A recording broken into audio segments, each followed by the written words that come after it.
The world began with the oppressive shuffle of 1,000 tired, conforming feet. But for one man, the catalyst for change was a lottery ticket for 1 billion yen. He quit his job and found a new life of simple freedom on a farm in Hokkaido. Then, one day, he awoke with a jolt of panic in a world straight out of an RPG. Surrounded by a fantastical landscape, he screamed into the alien air, asking where he was. He had managed to forge a basket full of strange, otherworldly plants and fruits. Now clad in adventurer's gear, he joyfully stretched his arms to the sky, cheering for his freedom. Though startled at first, he felt a surge of optimism that he could make it here. His small chicken coop, at least, had been transported along with him. He took comfort in knowing he could eat the eggs his chickens laid every day. With his familiar farming tools, he could easily forage for edible wild plants. Wiping sweat from his brow, he felt confident he wouldn't have to worry for a while. A sly grin crossed his face as he considered the possibilities of magic and skills. He struck a pose to summon his power, but was met with only an awkward silence. A frantic series of increasingly embarrassing poses yielded absolutely no magical results. He decided to take a bite of one of the strange fruits he had gathered. Holding his hand out to a plant, he hopefully called out the word appraisal. A game-like window appeared, identifying the Delon fruit and its restorative properties. In that instant, a thought flashed through his mind. He realized with some disgust that this skill only worked on things he put in his mouth. Finding a Belgian magic herb, he figured it would be best to cook it with other ingredients. Suddenly, a tusked, green-skinned goblin let out a piercing shriek. With a confident grin, he drew his sword and challenged the monster to come at him. The goblin charged forward, its crude club swinging through the air. He met its attack with a powerful slash, the impact sending the creature flying. Breathing a sigh of relief, he thought to himself that it was a close call.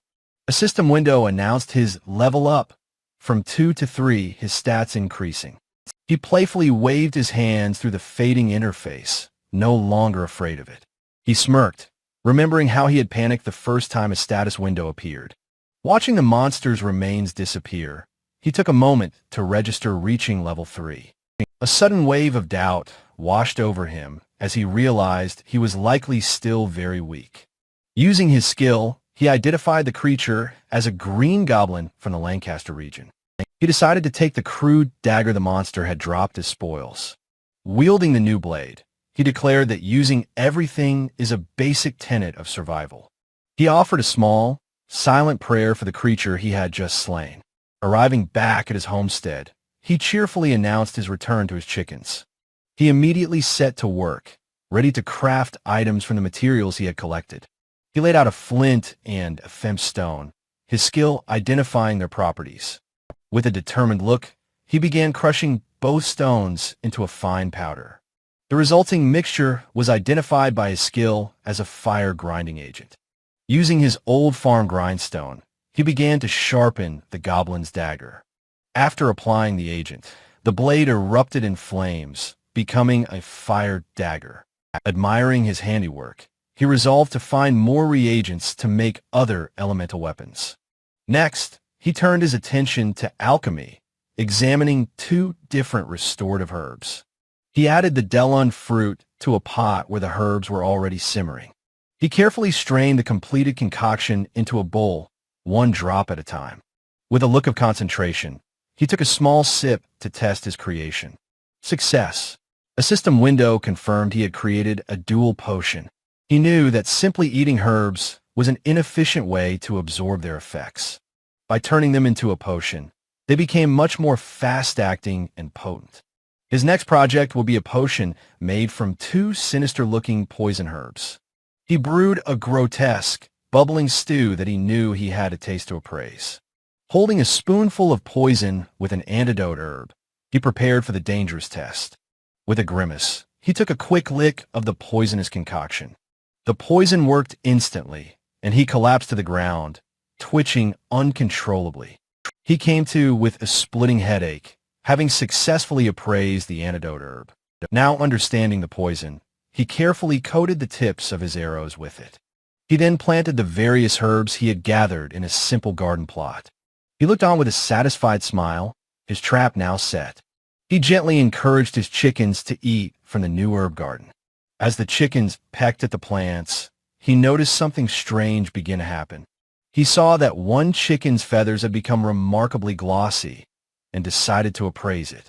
The chicken had transformed into a harpy chicken, its meat now having special properties.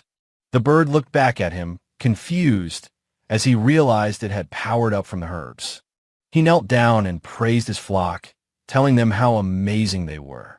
His expression then turned serious as he eyed one of the chickens, swallowing hungrily. The plump harpy chicken now sizzled as it roasted over a crackling fire. He turned to spit under the full moon, glad for his past experience with butchering. Taking a bite, he wept at how delicious it was, vowing not to let its life be wasted. As smoke drifted toward the stars, he could only think of the incredible taste. He built a small grave, marking it as the final resting place of a comrade in arms. Kneeling before the grave, he promised to live on in this world for the chicken's sake. With renewed resolve, he stood by his cart, ready to sell his goods in town. He held his wares, knowing he needed money to buy the things he couldn't make himself. He looked out at the long road ahead, steeling himself for the 3-hour journey. Pushing the heavy cart, his legs ached, and he wished he had enough money for a horse. Panting with exhaustion, he finally arrived at the gates of the town of Lesta. He nervously tried to introduce himself as a merchant to the city guard. The guard's reply was completely unintelligible, leaving him utterly confused. The guard stared back with a blank expression, clearly not understanding his gestures. Finally, the guard gave a dismissive okay, just wanting him to move along. Kigo walked into the town, relieved that his status as a merchant was at least understood. He realized he didn't need to learn the language. He could get by without it. He found that simple words like buy and thanks were enough for basic transactions. He spotted a building with a dragon crest, identifying it as the Adventurers Guild. With a bit of curiosity, he pushed open the heavy wooden door and went inside. The walls were covered in papers, and he took one down to examine the quest requests. Another adventurer tried to speak to him, but the language barrier was absolute. He saw a group of adventurers arguing, realizing cooperation must be essential for their work. Finding the whole situation too much of a hassle, he decided it was time to leave. As he turned to go, a voice seemed to call out his name from behind him. A beautiful merchant named Saresa and a hulking weaponsmith named Margot cheerfully greeted him. He politely greeted them back, sensing they would become important contacts in this town. Seizing the opportunity, he showed them his masterfully crafted fire dagger. Margot's eyes went wide with excitement, and he roared that he would buy it on the spot. Margot slung a proprietary arm around Saresa as Kigo agreed to the sale. Margot tried to speak to him again, but Kigo could only respond with a confused. He could vaguely sense from their gestures that they were asking him to move into town. His mind was already made up, however, and he firmly told them no. Saresa and Margot looked on with disappointed expressions as he turned down their offer. Kigo saw his fractured reflection, a man cut off from his original world. He admitted to himself that he truly struggled with getting involved with people. Suddenly, an idea struck him as he clutched the small slate at his side. He had saved up a good bit of money. It was finally time to buy a horse. Using his appraisal skill, he watched his Japanese text magically translated into the local script. His unique skill allowed him to translate any of his writing into the Lancaster language. Saresa and Margot looked on, realizing that written communication was now possible. He was impressed by Sarasa's quick thinking, finding the merchant very reliable. Saresa quickly took the slate, leaving a bewildered Kigo to wonder what was happening. In no time at all, she returned with a horse, remarking on her own speed. He admired her skill as a merchant as he gratefully handed over the payment. With their help carrying supplies, he knew the journey home would be much easier. His errands in town finished, he waved goodbye and prepared to head home. The cart rattled along the country road as he began the long journey back. He glanced back, shocked to see Saresa and Margot following close behind him. Sarasa offered him a bundle of supplies, which he accepted with thanks. He watched them build a stable, amazed they also offered to add a smithy. While grateful for their help, a persistent feeling of unease lingered within him. He recalled his past, how he always shut himself away from others to avoid connection. Yet Margot and Sarasa kept gently breaking down the walls he had built around himself. He stood in quiet contemplation, processing their unexpected and overwhelming kindness. He realized their relationship was becoming more than just a simple business arrangement. From her selfless actions, he felt a genuine warmth, something more than mere obligation. Despite their kindness, he was still determined not to get overly involved with them. Still, he couldn't bring himself to turn away their generous offer of help. He smiled, acknowledging that they had gone completely out of their way for him. He decided he would find a way to properly repay their kindness later on. He concluded that humans are, at their core, creatures meant to support one another. Thanks to his new friends, his simple coop was now a full-fledged homestead. He could now work safely, without the constant fear of being attacked by monsters. He tasted his newest creation, a stew made from powerful medicinal herbs. His appraisal skill revealed he had created a new, more potent antidote potion. He carefully bottled the new potion, dividing it for personal use and for sale. Holding the finished product, he felt a deep sense of satisfaction with his work. The new smithy was perfect for stocking up and creating more elemental weapons.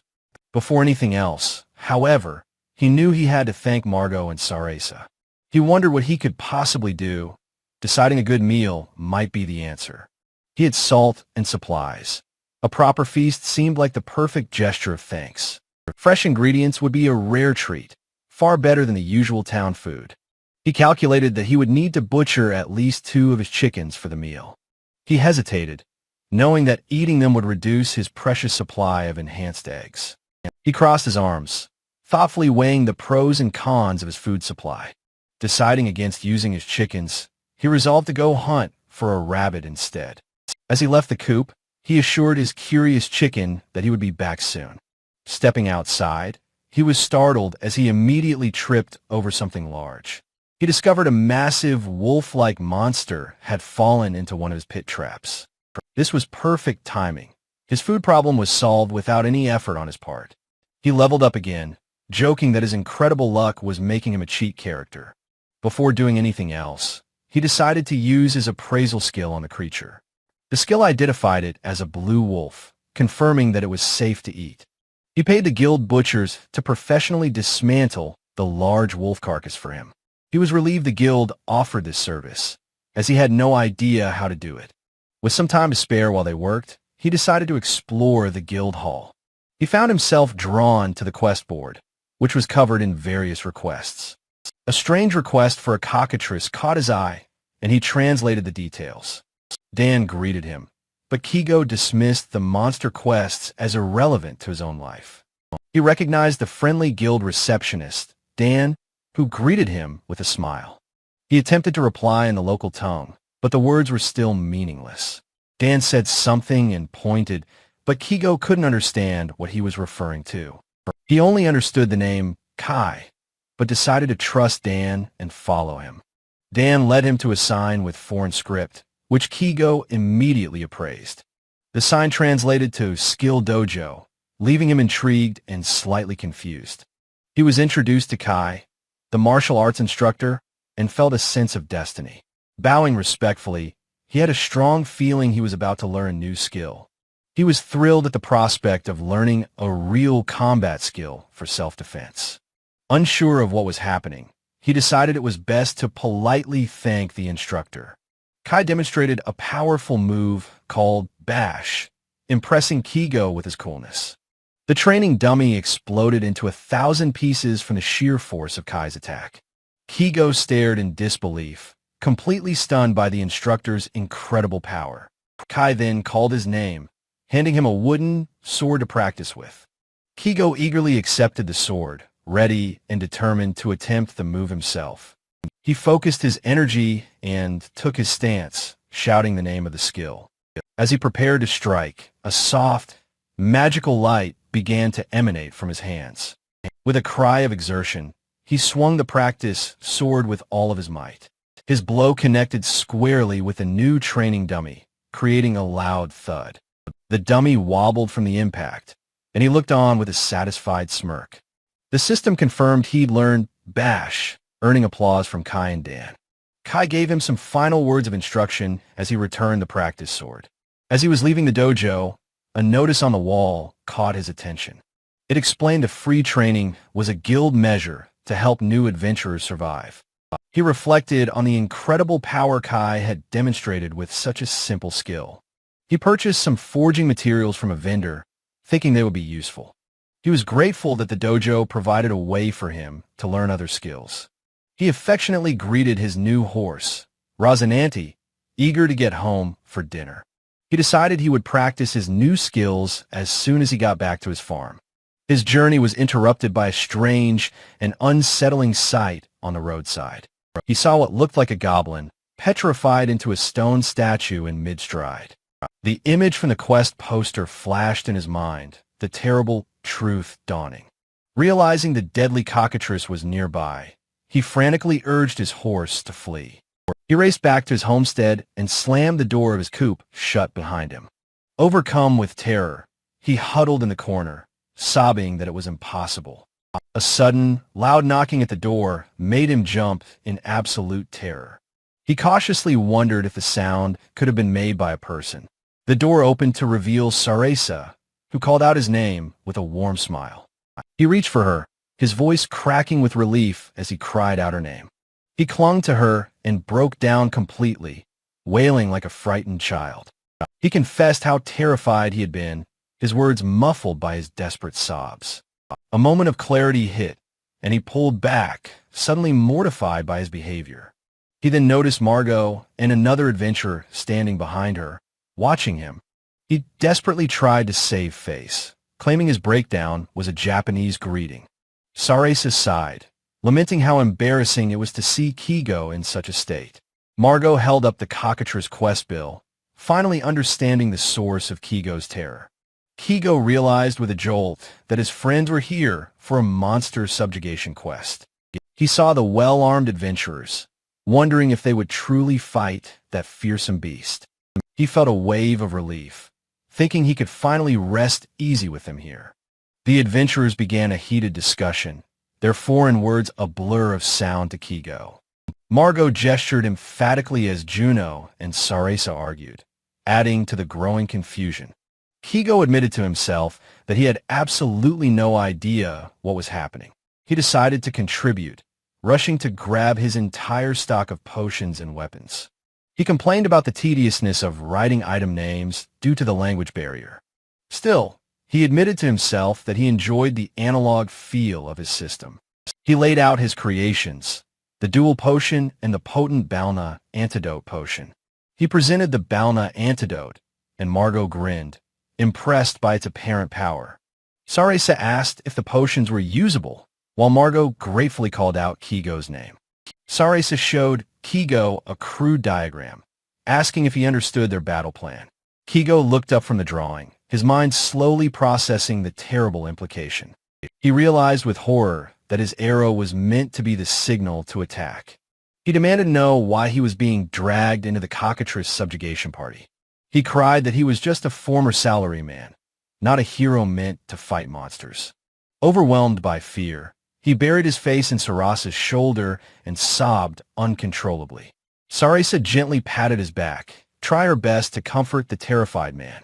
She held his hand, reassuringly explaining the 3 arrows part of the plan. Juno and Margot offered encouraging words and gestures, trying to bolster his courage. Kigo resigned himself to his fate, mumbling that it was probably about 3 arrows. He clutched his head in despair, the weight of his new task settling upon him. He knew with grim certainty that if he were to face the beast alone, he would die. With a heavy heart, he told the expectant party that he understood and would do it. He watched his friends depart, Sarasa waving a final goodbye from the farmhouse door. He offered a silent, desperate prayer that he would be able to return alive. The forest was suddenly filled with a menacing presence as the monster approached. The ground trembled as the cockatrice's massive, scaly tail thudded against the earth. The colossal beast appeared, and Kigo could only whisper how incredibly huge it was. Hiding on his cliff perch, he thought how envious he was of Sarasa's rearguard position. Below, Margot crouched low behind a rock, waiting for the signal to attack. Juno also waited in ambush, his hand covering his face in nervous anticipation.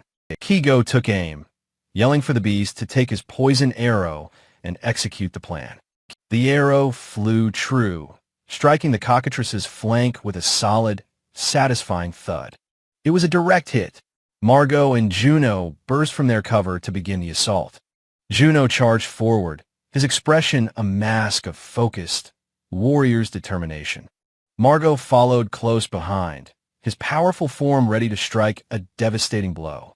Kigo watched in awe, realizing his friends were on a completely different power level. The cockatrice's furious gaze locked onto him. He panicked, realizing they'd made eye contact. The beast unleashed its petrifying gaze, a blinding beam of pure magical energy. The beam of light streaked directly towards Kigo's exposed position on the cliff. Kigo stared in wide-eyed horror, completely frozen by the speed of the imminent attack. He knew with a sickening certainty that there was no way for him to dodge. In a flash, Juno appeared, shoving Kigo violently out of the path of the beam. Kigo tumbled hard to the ground as Juno took the full force of the attack. Juno grunted a thanks for the save, but his arm began to glow ominously. His hand rapidly turned a deathly gray. Kigo realized with horror it was petrification. Kigo frantically remembered the Balna antidote potion he had painstakingly crafted. He asked Juno if his potion might work on petrification, a desperate hope in his voice. Juno confirmed it would, and they both quickly downed the antidote as the stone receded. Kigo saw the poisoned cockatrice weakening, vowing to make it pay for what it did.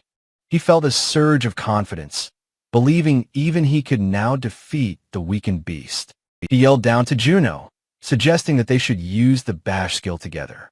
Juno told him to calm down, then prepare to execute the stunning shield blow. With a unified battle cry, the two warriors surged forward as one. They leaped high into the air, bringing their weapons down in a final, devastating strike. The cockatrice was obliterated in a chaotic explosion of light and raw energy. A level-up screen appeared as Kigo's stats surged from level 4 all the way to 7. He whispered in disbelief that they had actually done it. The monster was gone. Below, Margot and Juno celebrated their hard-won victory with a triumphant fist bump. Kigo finally learned his savior's name, realizing he was the adventurer called Juno. He offered his heartfelt and sincere thanks to both Juno and Margot for their help. Margot began to explain their 3 arrows strategy now that the danger was past. Even an unbeatable foe, he explained, can be defeated if 3 people work together. He playfully patted Kigo on the head, admitting they might have just gotten lucky. From a high ridge, a shadowy wolf watched Kigo's first true strategic battle unfold. Back at the homestead, Kigo mused that the joyous reaction to good food is universal. He raised his mug, offering a toast to thank Juno for his help in the fight. He then thanked Sarasa and Margot for their gift of the new smithy and stable. The 4 friends shouted cheers and slammed their mugs together in boisterous celebration. They enjoyed their feast outside, a moment of peace after the intense battle. Suddenly, Juno and Sarasa looked up, sensing an approaching presence in the woods. The group turned to see a pack of creatures emerging from the nearby tree lane. 3 massive, menacing blue wolves stepped into the clearing, their eyes glowing with intent. Kigo wondered with alarm if these were the relatives of the very wolf they were eating. Margot and Juno prepared for battle, stating that in this world, the strong eat the weak. Kigo held up his hands, trying to de-escalate the tense and sudden standoff. He pointed at his bow, shaking his head and saying a firm no to his friends. He repeated the gesture, insisting they should not be the ones to attack the wolves. Margot and Juno looked at each other in confusion, but they slowly lowered their weapons. Kigo tossed a large piece of roasted meat as a peace offering to the hungry wolves. He turned to a confused Sarasa, trying to explain his unconventional reasoning. Sarasa smiled warmly, telling him not to worry and that she understood his kindness. She mused that avoiding pointless killing also avoids earning unnecessary resentment from others. Kigo thought grimly that in this world, he wanted to reduce every possible risk. The wolves devoured the offering, and the tense conflict was peacefully resolved. After his friends left, Kigo bowed deeply to his horse, thanking it for its service. He waved goodbye as his friends departed, leaving him in his quiet solitude once more. He felt a weight lift from his shoulders now that he had properly repaid his friends. He surveyed his land, his mind already turning to his next important project. With a look of grim determination, he decided it was time to get to work. He drove a shovel into the earth, beginning to dig a new defensive trench. He looked at his property, thinking a few more defenses like this should be enough. He believed that even a classic pitfall trap would be an effective farm defense here. He planted some poisonous betel herbs near the trap as a lure for unwary monsters. Satisfied, he moved on, grabbing a bundle of lumber for his next construction task. He began to saw and plane the wood, diligently fortifying his new home. Kigo proudly displays his newly crafted tripwire alarm, satisfied with his handiwork. He gathers lumber and supplies, ready to begin fortifying his small homestead. With a mighty swing, he drives a heavy wooden post into ground. His hands deftly tie the tripwire, setting the clattering alarm mechanism in place. Finishing the fence post, he declares his new alarm system is finally complete. He carefully sets a metal trap, purchased from the guild, amidst the leaves. Surveying his work, he proudly announces that all his defenses are now set. He feels confident, knowing his preparations have increased his chances of survival. He begins chopping wood, preparing materials for the next stage of his project. For good measure, he carves a warning sign about the dangerous traps. With the exterior defenses finished, he notes he still has materials left over. He decides to turn his attention inward, planning to renovate the small coop. The sound of a hammer echoes as he begins work on the interior. His chickens peer curiously through the wire mesh, startled by the construction noise. He drives another nail, thinking about cleaning up the space as he works. He finds deep satisfaction in the work, unable to stop once he started. Though he's running low on wood, he's made good progress for the day. Exhausted, he collapses onto a rug, triumphant in his newly created living space. Beneath the full moon, he decides to celebrate his hard work with dinner. He prepares a sizzling blue wolf steak garnished with freshly picked Isles herbs.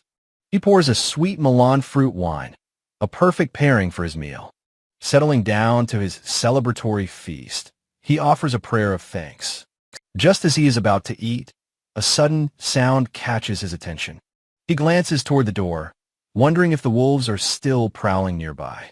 The violent clanging of his alarm shatters the night, sending him leaping back. "Are you serious?" he mutters, grabbing his sword and shield to investigate. He cautiously inspects the empty pit, confirming that something triggered his trap. Sword and shield at the ready, he creeps silently into the darkness outside. Crap! An ambush from behind reveals not all the intruders were trapped. He decides to eliminate the trapped wolf first, drawing his bow for a quick shot. His arrow flies true, striking the wolf struggling in the pit below. As one wolf falls, he sees two more emerge from the darkness. He ducks behind the sturdy stone wall of his smithy, seeking cover. Peeking around the corner, he finds the area strangely empty and silent. He looks around, bewildered, wondering where the other wolves have gone. Suddenly, the wolves spring their trap, attacking him from both sides at once. He strains with effort, blocking a vicious lunge from one of the beasts. Caught between them, he desperately uses his sword and shield to fend them off. Gritting his teeth, he shoves his shield into the face of a lunging wolf. With a powerful roar, he spins and cuts down one of his attackers. The defeated wolf's jaws snap shut on a piece of wood as it collapses. He tightens his grip on his sword, his focus turning to the final foe. He brings his massive blade down in a powerful, decisive finishing blow. His eyes are sharp and focused. Adrenaline is coursing through him, banishing fear. In this desperate situation, he feels no room for surrender or hesitation. With 2 down, he steels himself for the last remaining wolf. One more. The final wolf lunges forward, its maw open in a terrifying roar. Bash, he yells, ramming his shield forward to execute his stunning skill. He unleashes a wide, sweeping sword strike at the momentarily stunned creature. The blade connects, and the wolf's dark silhouette falls before the powerful blow. The last wolf dissolves into light, leaving him standing alone in the aftermath. A system window appears, announcing he has leveled up from 7 to 9. The battle won, he collapses onto his back, utterly spent. I did it. He grimly jokes that he should write a will. This world is too dangerous. As he lies there, a soft, pitiful whimper cuts through the silence. Startled by the sound, he jolts upright, instantly on alert again. He scrambles to his feet, crying out, "There's still more of them." He cautiously searches the darkness, trying to pinpoint the source of the sound. He discovers a tiny pup whimpering amongst the bodies of the wolves he slew. The terrible truth of the situation dawns on him in an instant. The small, fluffy pup looks up at him with sad eyes and whimpers. It gives a small wag of its tail before turning away from him. The pup begins to circle his legs, letting out small, happy yips. It affectionately nudges his leg, looking up at him with hopeful eyes. He picks up the pup, thinking that the fight had been unavoidable. The crushing realization hits him. He has just orphaned this small creature. He looks away from the pup, feeling completely overwhelmed by the situation. He murmurs that his mind is overloaded. He can't think straight. The lifeless body of one of the parent wolves lies still in the grass. Kneeling, he makes a solemn vow to take responsibility and raise the pup. Shaken and weary, he carries his new charge back inside the farmhouse. That night, he lies on the floor, the tiny pup sleeping peacefully on him. The pup snores softly, a picture of perfect contentment in its new home. The stars glitter in the clear night sky above the quiet homestead. The bright morning sun signals the dawn of a new, uncertain day. Sarasa squeals with delight, identifying the pup as a rare ash wolf. He watches Sarasa twirl happily, amused by how quickly she's taken to Ash. Margot comments that carrying 3 adult wolves would have been a difficult task. His appraisal skill reveals the ash wolf fawn is a powerful, enchanting material. He looks down at the pup, murmuring its species name, ash wolf. The pup shows its affection, licking him happily on the chin. A gentle smile spreads across his face as he bonds with the pup. He offers to sell all the wolf materials to Margot and Sarasa. Sarasa suggests they take the materials as payment, which suits him just fine. He explains that the pup is a rare type, its fur different from blue wolves.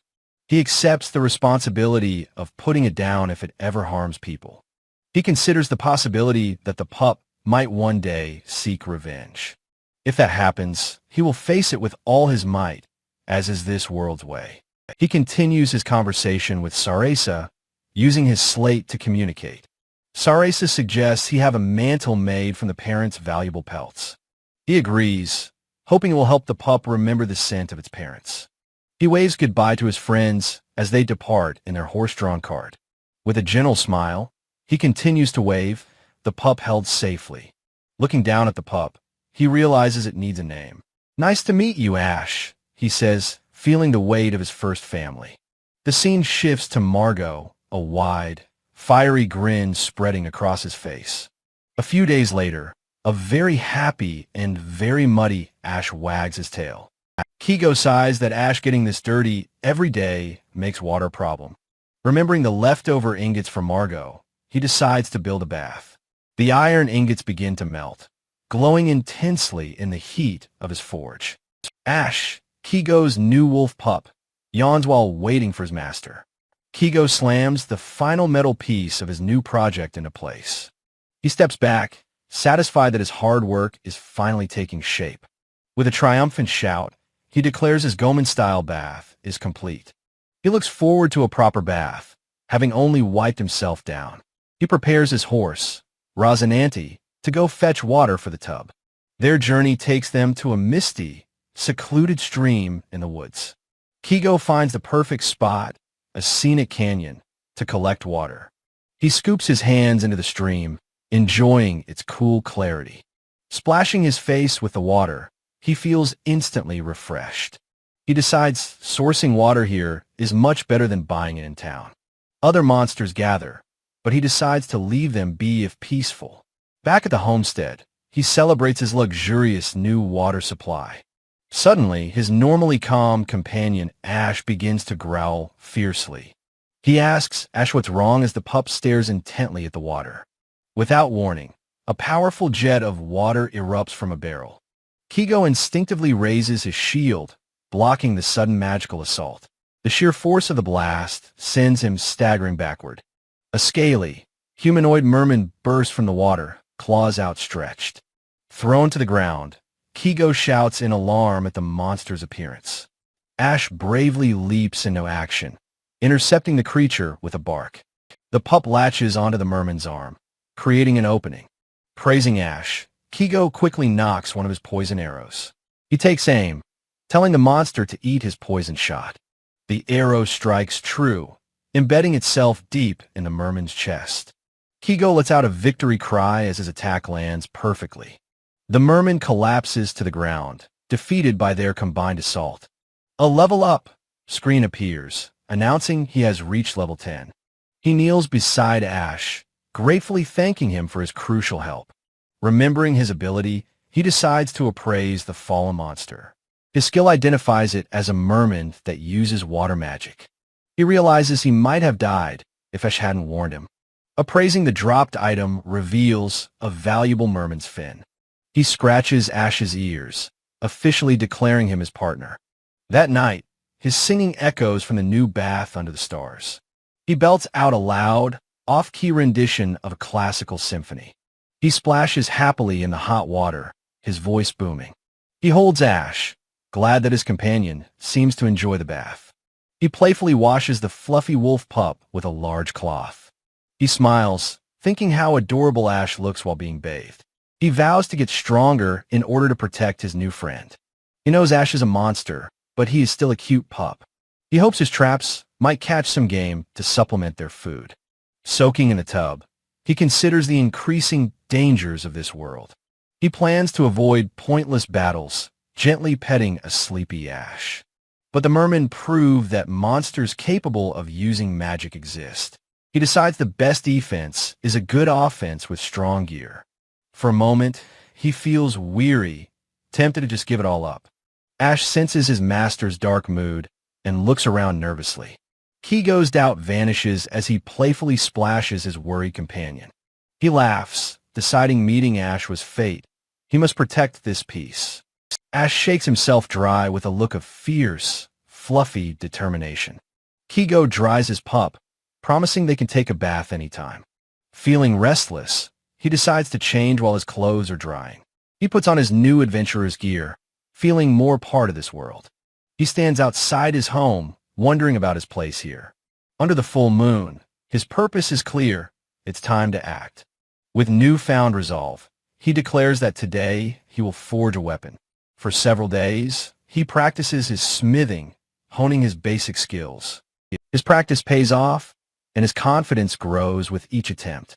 He uses the rare ash wolf fangs to forge a truly special blade. He triumphantly holds up the massive, newly forged greatsword blade. He eagerly turns to show Ash, proclaiming how hard he worked. Ash, however, is completely absorbed in chasing a small butterfly. The pup playfully bats at the insect, ignoring his master's achievement. Kigo sighs and decides it's time to finish the sword's hilt. His appraisal skill identifies the strong, new Wolverine sword.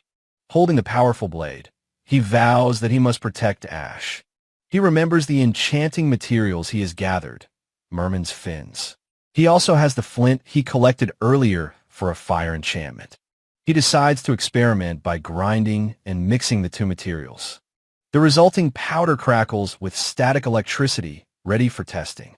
He cautiously touches his finger to the powder to appraise it. A powerful electric jolt zaps him as he activates his skill. He has created lightning powder, a brand new enchanting reagent. Knowing its power, he begins to carefully grind it onto his sword. As sparks fly, a startled Ash lets out a big yawn. Success! He has created the powerful Wolverine Thunder Sword. He notes he'll need insulating tape for the hilt to hold it. He brandishes the crackling blade, declaring it his new main weapon. He turns to Ash, only to find his partner is sound asleep. He quietly kneels beside his new sword and his slumbering friend. With a gentle smile, he pets the sleeping wolf pup's head. With a new weapon in hand, he heads to the Adventurers Guild. He is greeted by another adventurer with a wide, flashy smile. He explains his desire to learn skills, deciding to focus on defense. Having vowed to protect Ash, he knows he can't make excuses anymore. He respectfully bows, asking Kai to teach him bow and shield skills. Kai agrees, handing Kigo a bow, which he accepts gratefully. The instructor demonstrates a powerful technique, drawing the bowstring taut. Kai commands the arrow to charge, and it glows with power. Kigo watches, mesmerized, as the arrowhead shines with brilliant light. The released arrow flies across the hall, striking with explosive force. Kigo is stunned by the power, but resolves to try it himself. He focuses his mind, determined to perfectly replicate Kai's technique. He calls out charge and feels a surge of power flow into his arrow. His arrow hits the target with a resounding, successful impact. A system message confirms he has acquired the charge arrow skill. Kai taps a training shield, announcing it is time for shield practice. He demonstrates the fortress skill, explaining its defensive importance. The instructor's blow landed with brutal force, making Kigo cry out in pain. It felt as solid as steel, but he braced himself for another attack. With renewed determination, he declared it was his turn to use Fortress. His instructor, Kai, simply smiled and beckoned him to try again. The weapon crashed against his shield with a deafening, bone-jarring clang. The sheer force of the impact sent him flying backwards through the air. He lay exhausted amidst the wreckage, a notification confirming his new skill. Leaving the guild, he knew only diligent training remained, offering his thanks. He staggered through town, his body aching from acquiring the new skill. A familiar, cheerful voice called his name. It was his friend, Sarasa. She presented him with the beautifully crafted ash wolf mantle he had ordered. He glanced at Ash, wondering if the pup was bothered by the memento. He promised to treasure the mantle, a keepsake of Ash's parents. Sarasa's attention was then drawn to his very crude, makeshift shield. With a playful puff of her cheeks, she indicated it was inadequate. She then turned away from him for a brief, dramatic moment. She revealed a brand new high-small shield, a much better replacement. He realized his makeshift barrel lid hadn't escaped her notice after all. He told her it would be a great help and gratefully bought it. He watched Sarasa cuddle Ash, feeling a pang of envy for the pup. Deciding it was time to go, he gently took Ash back from her. He bid her farewell as he and Ash departed for their homestead. Trying on the mantle, he decided it was incredibly cool and practical. He wondered if the leftover merman reagent could enchant his new armor. He carefully began brushing the shimmering powder into the mantle's soft fur. As he worked, he noticed the fur beginning to emit a faint glow. His appraisal skill confirmed it. The mantle now had water resistance. Thrilled with this new discovery, he decided to enchant his shield too. He knelt down, promising his little companion that Daddy would protect him. Ash, however, responded with a sassy sniff and turned his head away. The pup quickly relented, covering Kigo's face in apologetic licks. After his recent discoveries, he decided it was finally time for dinner. His days settled into a new, healthy routine of dedicated training. He took a quick break, rehydrating before continuing his practice. Suddenly, Ash's sharp barks alerted him to the arrival of visitors. He looked up from his practice, confused by the unexpected interruption. Before him stood a magnificent white horse, clad in ornate barding. A retinue of heavily armed adventurers filed in behind the steed. At their head was the flamboyant nobleman, Baron Byron, on his horse. He was shocked to see his friends, Margot and Juno, among them. The Baron looked down on him with a smug, condescending sneer. Confused, Kigo asked if the nobleman had some business with him. He was told he had to accompany them into the forest dungeon. He protested, saying he was just a simple citizen, not a fighter. Margot got right in his face, his expression leaving no room for argument. The big smith's intimidating glare made his position very clear. Seeing he couldn't refuse, he nervously agreed to the request. He wondered why they needed him, just to provide them with potions. The nobleman, Byron, seemed to be a man of considerable importance. With such a large party, he thought they might just manage it. He took the opportunity to gather any new items he could find. He thought it must be some kind of movie shoot, not reality. But the demonic hellhounds and their terrifying fire breath were very real. He couldn't believe this hellscape was now his inescapable reality. From a safe distance, the Baron forbade any of them from retreating. He showed no concern whatsoever for the lives of his followers. The adventurers were brutally torn apart by the relentless monster horde. He saw the same social pyramid he knew from his old world. He realized that the fundamental nature of humanity was no different here. As the boss appeared, the adventurers finally screamed the order to run. Kigo defended himself as the chaotic retreat began in earnest. He noticed the massive beast's movements had suddenly become sluggish. Seeing their chance, he and the others made a break for it. The hellhound roared as its prey managed to escape its grasp. Safely back at the camp, he was surprised to see he'd leveled up. He appraised the carcass, learning its weakness was a post-attack stiffness. He saw the Baron riding towards him, clearly furious about their retreat. The nobleman's face was a mask of pure, unadulterated rage. He quickly presented the meager pouch of materials they had gathered. The Baron angrily snatched the pouch of monster materials from his hand. He understood that showing proper deference was the most important thing. He learned a harsh lesson about the other powerful enemies in this world. The aftermath of the disastrous expedition was a field of fresh graves. He watched the other adventurers mourn, feeling a profound sense of detachment. He observed that very few people seemed to be grieving the dead. He realized they had no time for grief when their own lives were next. He once thought living in town was safer than the wilderness. But he realized the monsters in town were just nobles in politics. He resolved to prioritize his own safety and peace of mind above all. He didn't care if others thought he was strange for feeling this way. Margot approached him, offering a solemn apology for the whole ordeal. Kigo, however, insisted that they had nothing to apologize for. He waved them off, wanting only to return home to Ash. As he walked away, a sudden wave of exhaustion hit him hard. He fumbled in his pouch for an herb to restore his energy, but his body gave out, and he collapsed unconscious onto the ground. His world dissolved into darkness as consciousness slipped away from him. He was awoken by a familiar wet nose nudging insistently at his cheek. He opened his eyes with a start, surprised to see Ash there. He sat up in a strange bed, wondering where he was. Sarasa appeared, holding up a plant and telling him it was poison. She explained that he must have accidentally eaten the toxic herb. He apologized profusely for causing them so much trouble. He learned he'd been unconscious for 6 hours while they cared for Ash. He realized with a sigh that he was once again in their debt.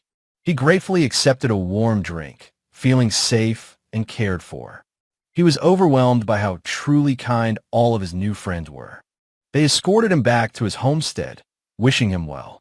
He realized with a start that they had taken him to Sarasa's inn. He knew he would have to think of a way to repay their kindness. Riding his cart home, Kigo felt the weight of the dungeon expedition. He glanced back at the forest, a grim thought crossing his mind. The goblins had been driven from their home and would surely return. Back at his house, he remembered the herb he had accidentally ingested. His appraisal skill identified it as a potent, incurable anesthetic plant. A cunning idea began to form as he examined the strange herb. He returned to his homestead, his mind already formulating a new plan. He successfully brewed a tranquilizer, allowing him to hunt without poison. Using the sleeping prey as bait, he lured a goblin for training. The goblin charged with a shriek, its club meeting his shield with a clang. He braced himself, activating his fortress skill against the clumsy assault. He calmly drank a potion, knowing he had to be ready for anything. The goblin panted, its strength completely spent against his perfect defense. Utterly defeated, the creature fled, and Kigo thanked it for the practice. He felt a satisfying sense of his own growing power, patting his shield. He then realized that the local blue wolves had stopped bothering him. Beside him, his loyal companion Ash was sleeping soundly on a stump. As his hand drew near, the fluffy pup awoke with a soft one. Kigo smiled, gently stroking his companion's head as Ash leaned in. Back in his smithy, the forge burned hot with renewed purpose. He declared the mass production of his fire daggers a success. A crate was filled with his enchanted wares, ready for the market. He also prepared slabs of smoked deer meat, much to Ash's delight. He explained to his pup that he was off to Lesta to repay a debt. Kigo soon arrived at the familiar storefront of Margot's weapon shop. Inside, a very pleased Margot exclaimed that he had just made sale. Kigo offered his daggers, which Margot said were always popular items. Margot's gaze, however, drifted past Kigo to the cart outside. The big smith walked past a confused Kigo and headed for the door. Margot inspected the other goods, declaring that he would take them all. Kigo quickly explained that the rest of his stock was for Sarasa. The smith insisted on buying everything, but Kigo held his ground. He considered his options, realizing he could sell his goods directly. The weaponsmith Margot stared intently, asking Kigo if he could use it. Margot conceded it would save him trouble as Kigo offered to deliver it. With a mischievous grin, Kigo revealed a large barrel of sake for his friend. Margot's stern face broke into a wide, blushing grin of pure delight. Filled with sudden purpose, the big man stomped off as Kigo watched. A loud, clumsy clatter echoed from just out of Kigo's sight. Margot reappeared a moment later, looking slightly abashed by the noise.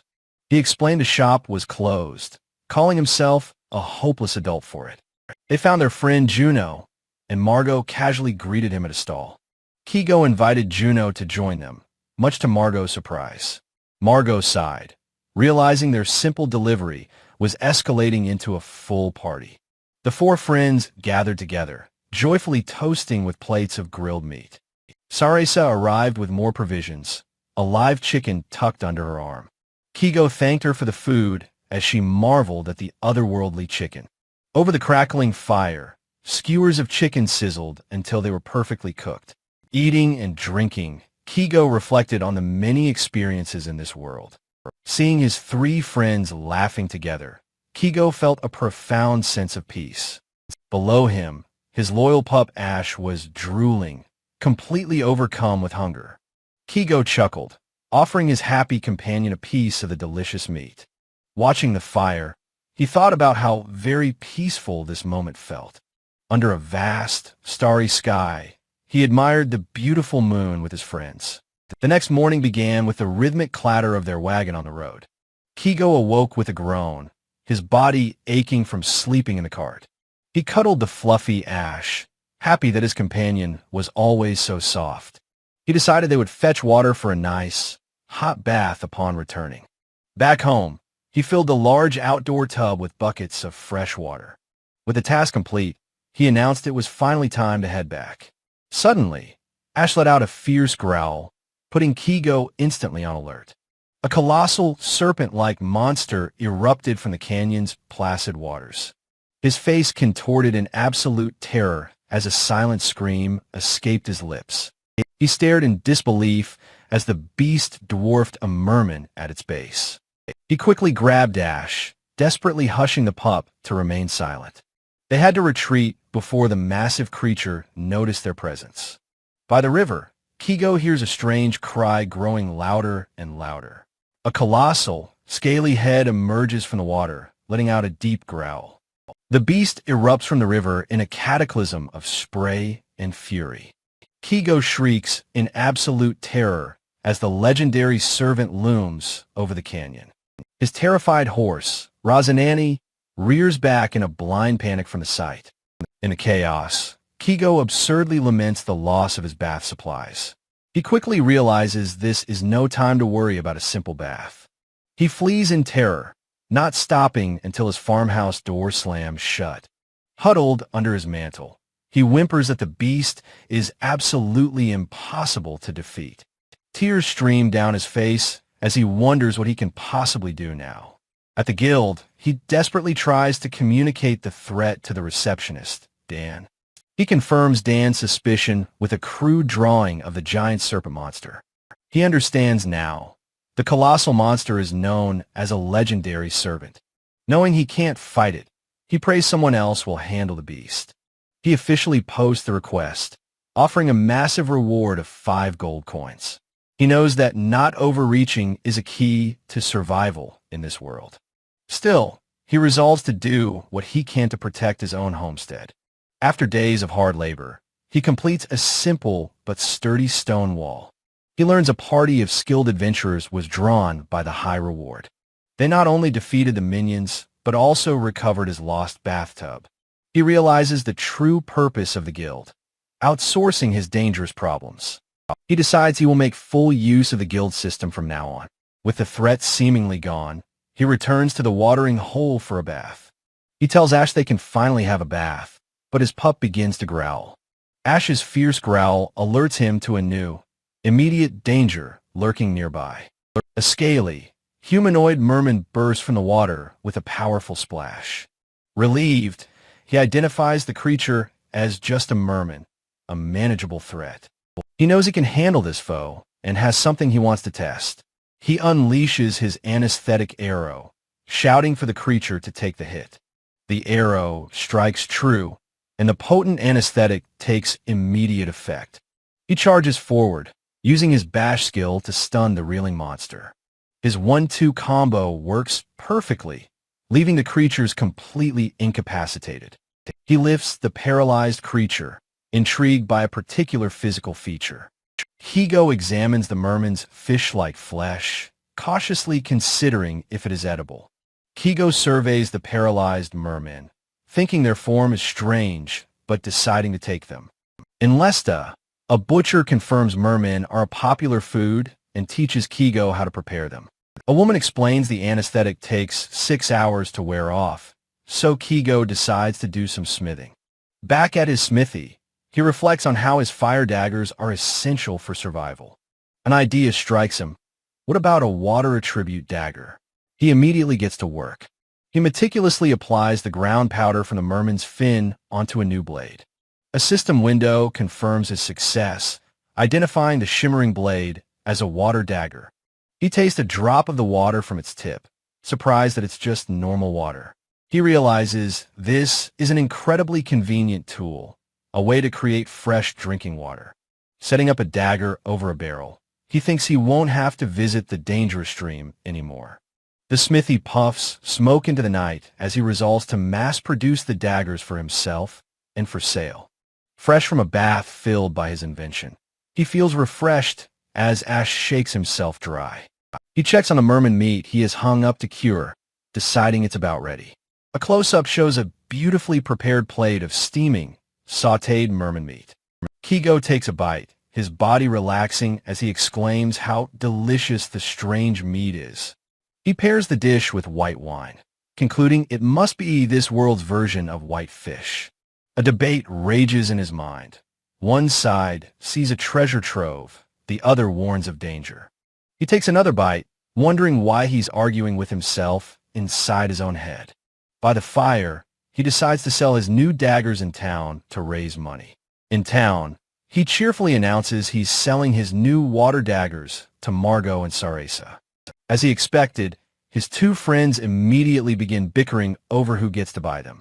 Ash, caught in the middle of the argument, lets out a loud, rolling bark. The sudden bark startles Margot and Sarasa, successfully interrupting their loud squabble. Annoyed that Margot won the argument, Sarasa scoops up Ash and squeezes him affectionately. Margot looks defeated as Kigo pays him, thinking their interactions are surprisingly peaceful. As he leaves, Kigo spots their friend Juno standing alone in the distance, looking troubled. Juno stands silently against a wall, his expression somber and completely lost in thought. Kigo tells Sarasa they're heading home now, and Ash barks a happy goodbye from her arms. The moment reminds him of his old corporate life, working with people from other countries. He remembers the comfortable, professional distance he always maintained with his colleagues. Even in this new world, he has no intention of prying into his friend's privacy. He thinks that with the language barrier, there's no need for empty pleasantries. He decides not to actively study the language, preferring to learn it naturally over time. He waves goodbye, admitting to himself that he quite likes the relationships he has now. Back at his smithy, he remembers the bonus items for Margot and decides to appraise them. The Hellhound Claws and Ember Powder are perfect for smithing, so he decides to get to work. A few days later, smoke billows from his chimney as he declares his project complete. He proudly displays his powerful new creations, a Hellfire Sword and a Hellhound Buckler. Now equipped with fire-resistant gear, he decides to test out his powerful new sword. He swings the flaming blade with all his might, the air crackling with immense power. The swing unleashes a massive, swirling vortex of fire that explodes from the blade. Staring at the crater, he decides the sword is too dangerous to be his main weapon. Ash barks loudly behind him, urgently trying to get his master's attention. He sees that Ash has alerted him to a rabbit caught in one of his traps. He notes that animals have been getting paralyzed lately and decides to salt grill the rabbit later. Seeing that his water barrel is full, he decides to have a luxurious bath while he cooks. He roasts a large cut of meat over a crackling fire, the delicious aroma filling the air. Taking a big drink from his mug, he exclaims that the meal is absolutely perfect. He shares some of the roasted meat with Ash, reflecting on his truly carefree life. He thinks that as long as there are no monsters, his happy home life is secure. He recalls Margot and Juno mentioning that monsters have been strangely scarce in the area lately. Margot and Juno have come to visit, and he asks if they're going hunting. Margot playfully puts Juno in a headlock, explaining they were invited to hunt this time. Juno quietly gets Kigo's attention, gesturing for him to come closer for a moment. Juno tells him to wait, and Kigo says he'll give him some potions before he goes. Kigo hands over a bag filled with his crafted potions to a pleasantly surprised Juno. Juno accepts the potions with a warm smile and a sincere, simple word of thanks. Kigo waves goodbye as his friend heads off on his hunting expedition for the day. He asks Margot why he isn't going, and the big smith says he's free to do as he pleases. Margot is already in his bath, and Kigo sighs that it was meant for him and Ash. He looks over a drawer filled with various items and daily necessities he has collected. Margot asks for a Zinpao, leaving Kigo completely confused as to what that is. Kigo wonders if Margot is just making himself at home and taking advantage of his hospitality. Margot thanks him, and Kigo decides to accept his friend's strange request without arguing. Margot tagged along on his foraging trip, and Kigo finds his friend's presence reassuring. Suddenly, he is startled by a loud roar and a shouted warning from Margot. A hulking, bear-like monster charges at them, flanked by another dangerous-looking beast. Margot tells him to use his bow, noting that it's his first time seeing this monster. Kigo says, okay, impressed by how accustomed Margot is to these sudden encounters. He draws his bow, providing range support as Margot fearlessly engages the monsters up close. Margot's powerful axe smashes into one of the creatures with a resounding, bone-crunching clang. A level-up screen appears as Margot comments on how easy the fight was for them. After their successful hunt, Margot relaxes in the bath, letting out a roar of pure bliss. Kigo points out this is the second time he's used the bath, but Margot just tells him to relax. As thanks for the help, Kigo decides to give the two monster carcasses to Margot. As Margot leaves on his cart, he says, thank you, goodbye, and Kigo waves him off. Kigo sighs, finally alone, ready to enjoy his quiet time now that everyone has left. That night, he thinks of Margot as a friend who, much like him, deeply cherishes his solitude. He knows that while Margot seems cheerful, his own business experience tells him there's more beneath the surface. He tinkers with a new lantern he bought, thinking he has received a lot from Margot. He notes that lanterns in this world are powered by glowing magic cores for monsters. He finds a magic core that the butcher had given him and places it inside the lantern. The lantern glows with a gentle light, and he tells a curious Ash how beautiful it is. Ash, mesmerized by the soft, warm glow, immediately falls asleep in his master's arms. He looks down at the sleeping pup and softly wishes his little companion a good night. Later, he sits on the floor, diligently writing and illustrating in his new journal. He decides that if this world doesn't have a strategy guide, he will just make one himself. He smiles as he writes Margot's name in his journal, feeling grateful for his new friend. But the threat of the servant still looms, a dark shadow over his otherwise peaceful new life. In a terrifying nightmare, he is back at the stream, fighting a merman with his bash skill. He feels he can now fight them properly, and readies an arrow to gather more data.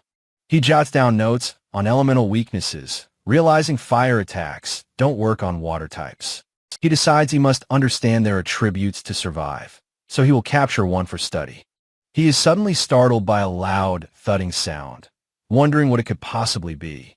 A shiver runs down his spine as he senses a terrifying presence right behind him. The colossal servant erupts from the water, and he screams in pure, unadulterated terror. Ash barks frantically as Kigo yells at him to be quiet before it comes for them. He desperately tries to control his panicking horse, fleeing for his life from the great beast. He races his cart back towards the relative safety of his small, fortified homestead. He crashes through the gate, the sound of the door slamming shut echoing his absolute terror. Prostrate on the floor, Kigo whimpers, utterly terrified by the monstrous snake. He admits he got cocky with the merman before succumbing to exhausted sleep. Under the moonlight, he prays the great beast will not notice his homestead. He jolts awake, the chilling realization that he never truly slept dawning on him. At the Adventurers Guild, he desperately pays to post a subjugation request. He insists to Dan that the request for the terrifying creature must be added. Nearby adventurers murmur amongst themselves, drawn by the massive new bounty.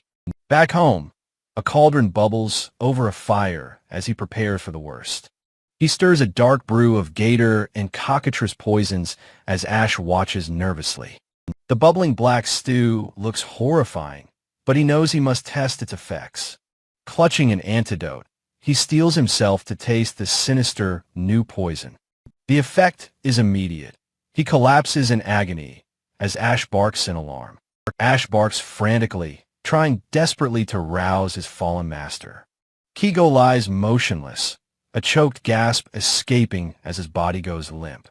He wakes to Ash nudging a bottle of water towards his trembling hand. Gulping down the water, he gasps in overwhelming relief to be alive.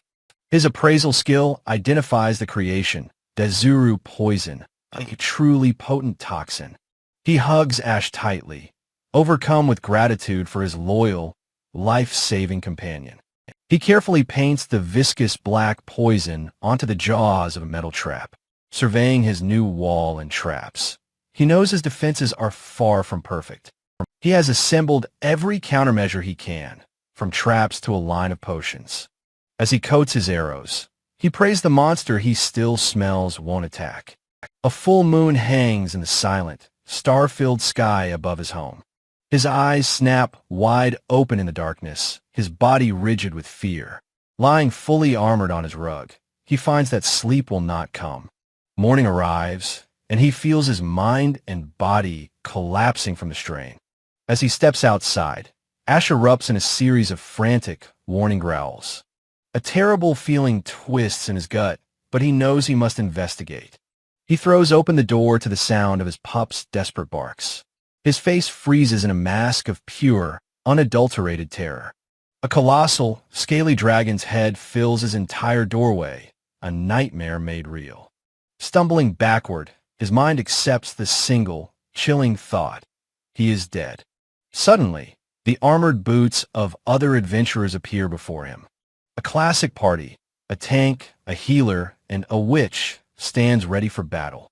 Kigo can only stare in utter disbelief at his unexpected saviors. The healer casts a buffing spell, shimmering motes of light enveloping the tank. The tank shouts his thanks for the magical support before facing the beast. The witch closes her eyes, gathering arcane energy into a ball of fire. She unleashes a powerful fire spell, engulfing the roaring servant in flames. Kigo scrambles back, clutching Ash, completely bewildered by what is happening. The two powerful female mages stand ready, radiating magical energy. The tank braces himself, his shield absorbing a massive blow from the monster. Kigo realizes he has no part to play in this high-level battle. The great servant lets out a deafening, earth-shaking roar.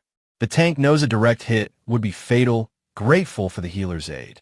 The healer's shimmering barrier deflects another of the beast's powerful attacks. She smiles confidently, her spell glowing brightly as she protects her party. The witch announces she is ready to unleash her final, decisive spell. She raises her staff high, gathering an immense vortex of magical energy. A cataclysmic blast of power erupts from her staff towards the monster.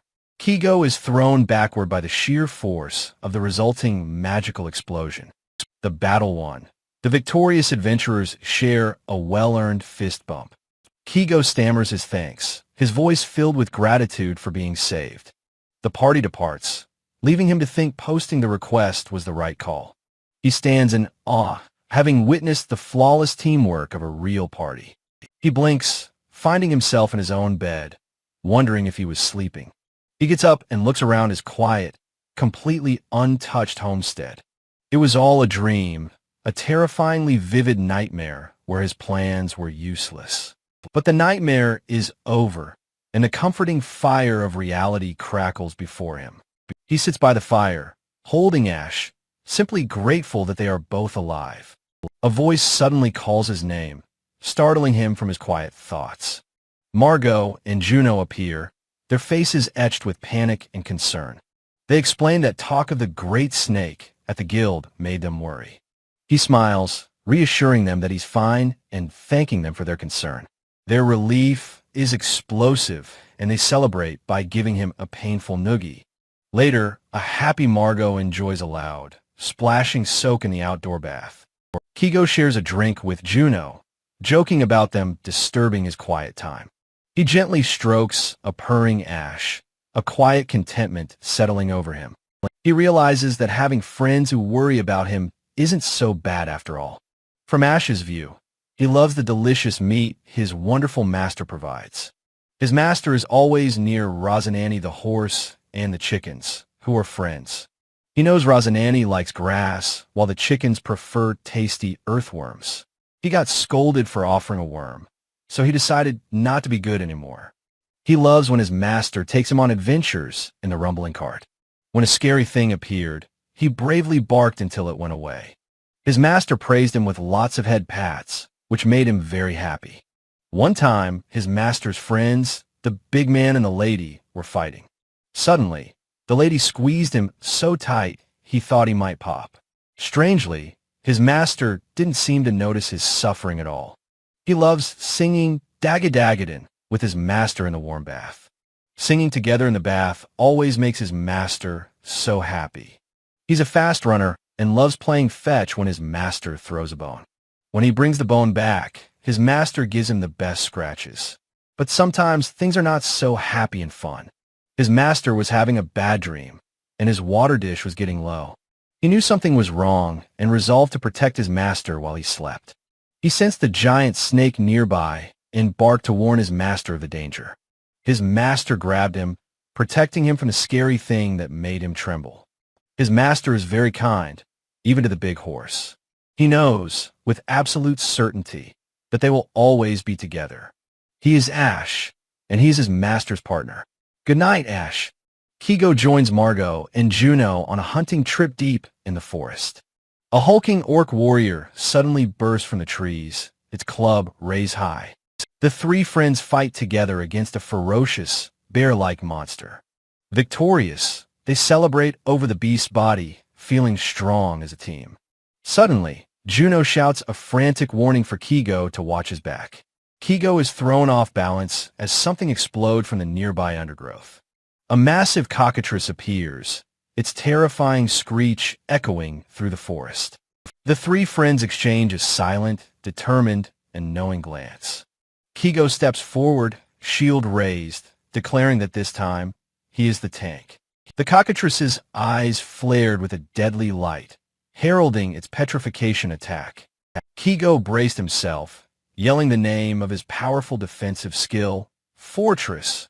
A sickening stiffness crept into his arm, but he fought to stay calm. Margot charged in with a Balna antidote potion, knowing it was needed immediately.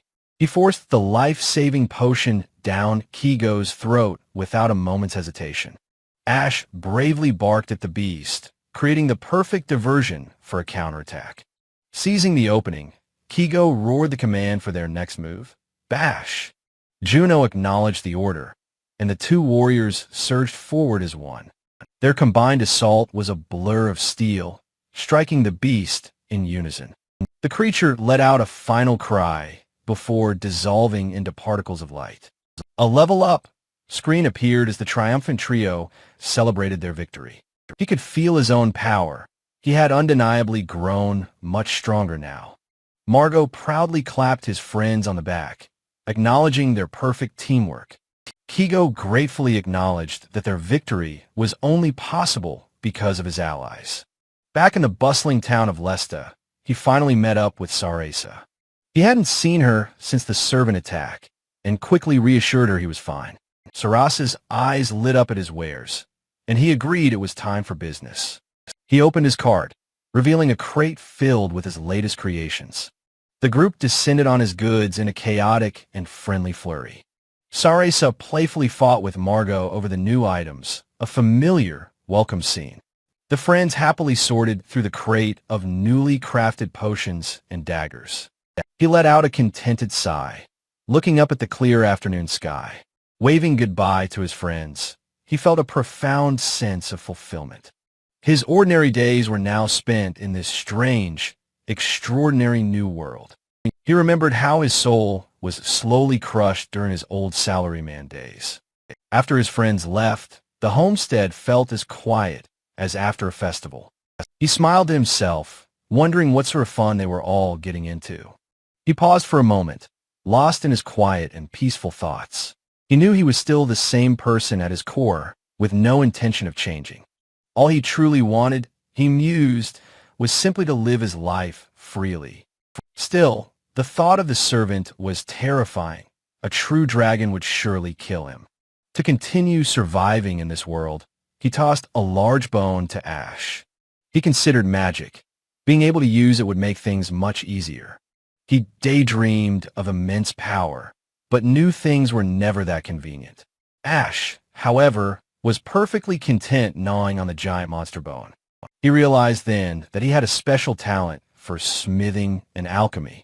His enchanted weapons and potions were unlike anything sold in town. He couldn't use fire magic, but his elemental weapons were the next best thing. He couldn't use healing magic, but his potions could cure any status ailment.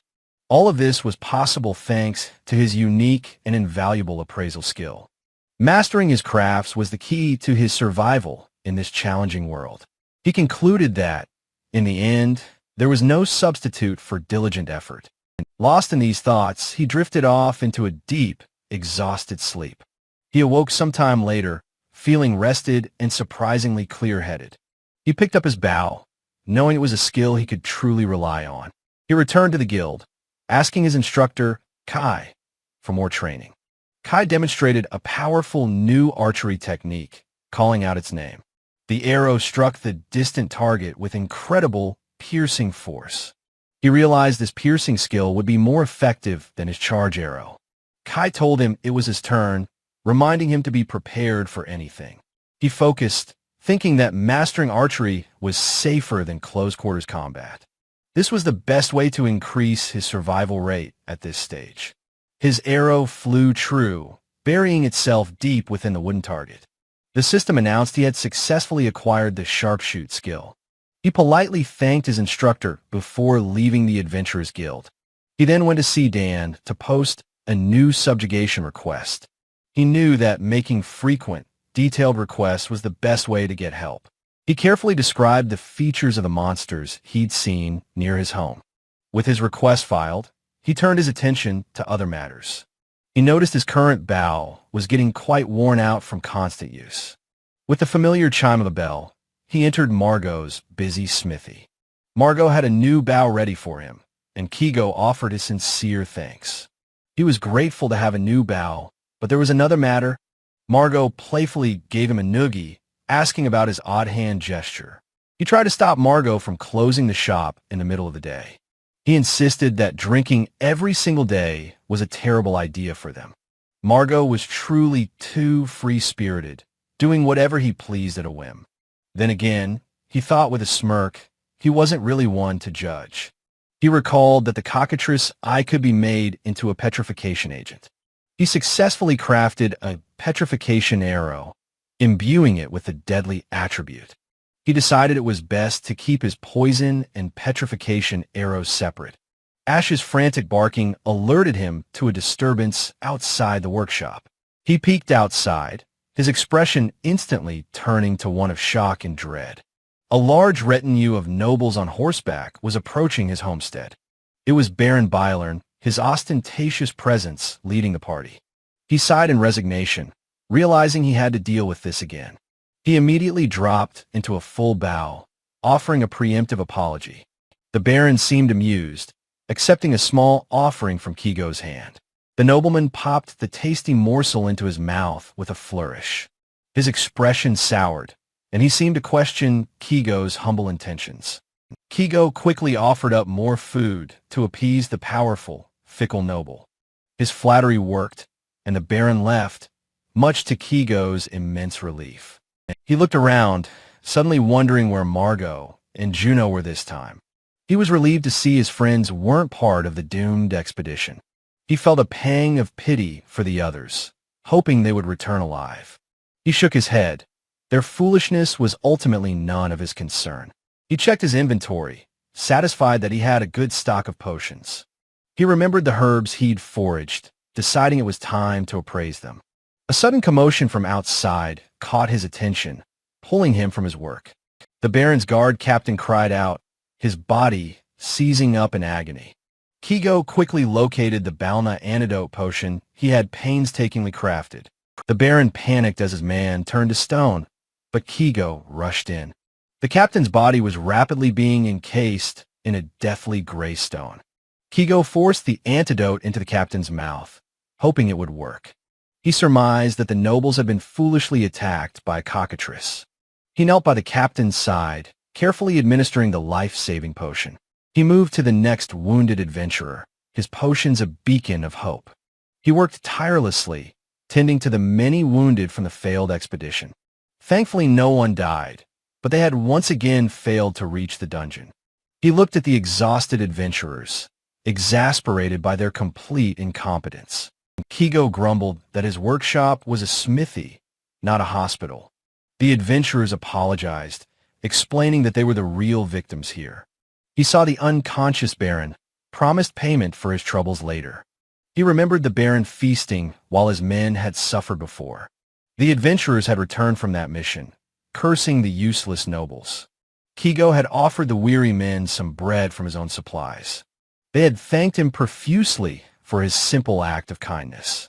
The Baron then appeared, screaming furiously about his precious horse, Melty. Back in the present, Kigo held Ash, wondering what happened to the horse. Deep in the woods, the horse Melty stood petrified, turned to stone. The dungeon was overflowing, spewing an excess of monsters into the forest. Baron Byron had declared his expedition an act of noblesse oblige. He led his adventurers into the dungeon, but the results were disastrous. His useless men were caught completely off guard by a fearsome cockatrice. His beloved Melty took the petrifying gaze that was meant for him. The stone statue of his horse was carefully transported back to his vault. Alone in his room, the Baron wept for 3 days and nights. He clutched his pillow, whispering for his dear Melty to wait for him. He vowed to the heavens that he would restore her, no matter the cost. For the sake of his own honor, those who failed him must be punished. The adventurers who made excuses were thrown into the brig for a week. This, too, he declared, was his noble duty as he told them to reflect. His thoughts turned to the odd man living on the outskirts of town. Kigo had known his place and, more importantly, had proven himself useful. He had cured the guard's petrification, a display of his unique value. The smoked meat he served was also the most delicious he'd ever tasted. A new, cunning plan began to form in the Baron's ambitious mind. He would take this man under his command and finally conquer the dungeon. With Kigo's help, he would become the great hero of the Byler name. He roared with laughter from his grand manner, imagining his future glory. His triumphant cackling echoed through the empty, opulent halls. But once he was alone in his room, his boisterous confidence vanished. He collapsed against the curtains, sobbing once more for his lost Melty. At the guild, Dan explained that his job had become incredibly busy lately. The dungeon was overflowing with powerful monsters like cockatrices and servants. This threatened the safety of the town and was crippling the economy. The guild's purpose was to support adventurers in subjugating these threats. But no one would risk their life to fight if they couldn't make a living. Subjugation rewards were essential, but the guild had limited financial resources. Their most important source of funding was supposed to be the local nobles. But the Baron was a notorious cheapskate who constantly cut their budget. Only high rewards could motivate powerful adventurers to take on big threats. Successful hunts kept the economy stable, which in turn stabilized tax income. The Baron was a fool who couldn't grasp this, giving Dan a constant headache. He had been discussing the dungeon problem with the guild master himself. They were overwhelmed. They simply didn't have enough money to pay adventurers. It was then that a mysterious man named Kigo Okuda appeared. Though an adventurer himself, Kigo posted his own high-reward subjugation quests. This was a great help to Dan, as monster slayers were hard to come by. He often saw Kigo around town with his friends Margot, Juno, and Sarasa. Dan suspected that Kigo had other sources of income besides adventuring. As a paying client, Kigo was a godsend who must be treated with care. Kigo recalled paying the Baron's men just to get them to leave. He struggled to talk with his friends using gestures and broken Lancaster. But he could tell from their happy faces that they were having fun. The usually quiet night was now noisy, but he found he didn't mind. The next morning, a loud stomach rumble echoed from his workshop. His 3 friends were passed out, and he sighed, knowing it couldn't be helped. He gently covered the sleeping trio with warm ash wolf pelts. Yawning, he wished them all a good night before heading to bed himself. The next morning, he sleepily chirped back at a bird outside. He offered a jug of water to his groaning, hungover friends. Holding Ash, he waved goodbye, wishing them a safe trip back to town. He felt fine despite drinking heavily, unlike his friends who were weak drunks. He wondered if his appraisal skills' detoxification had gotten stronger. The thought of poison tasting reminded him of an herb he'd yet to test. He found the plant he had gathered from the forest but never analyzed. His past experiences with strange plants gave him a very bad feeling. Deciding to be cautious, he started with just a small, tentative lick. It had no immediate effect and tasted faintly of mint. Suddenly, he was overwhelmed by a bizarre, powerful craving for stimulation. "I'm just being a pervert," he muttered, forcing himself to calm down. His appraisal skill revealed it was marble herb, perfect for making tea. He decided he would dry some to give to Sarasa as a gift. Just as he hung the herbs up, the first drops of rain began to fall. He smiled, realizing this was the first time it had rained here. A rainy day was the perfect excuse to hole up in his smithy. Inside, he successfully crafted a hellfire arrow with a fire enchantment. If he could enchant an arrowhead, he wondered what else he could imbue. As the rain fell, a piece of scrap iron on his workbench began to glow. It was a water board, proving enchantments weren't just for weapons. The board produced fresh water much faster than his smaller daggers. His mind filled with ideas for other magically convenient items he could create. He decided against it, wanting to avoid the Baron's unwanted attention. He went back to work, teasing a muddy Ash for enjoying the rain. After the storm passed, the air felt crisp and clean. The rain finally stopped, and Kigo relaxed on his roof, enjoying the sun.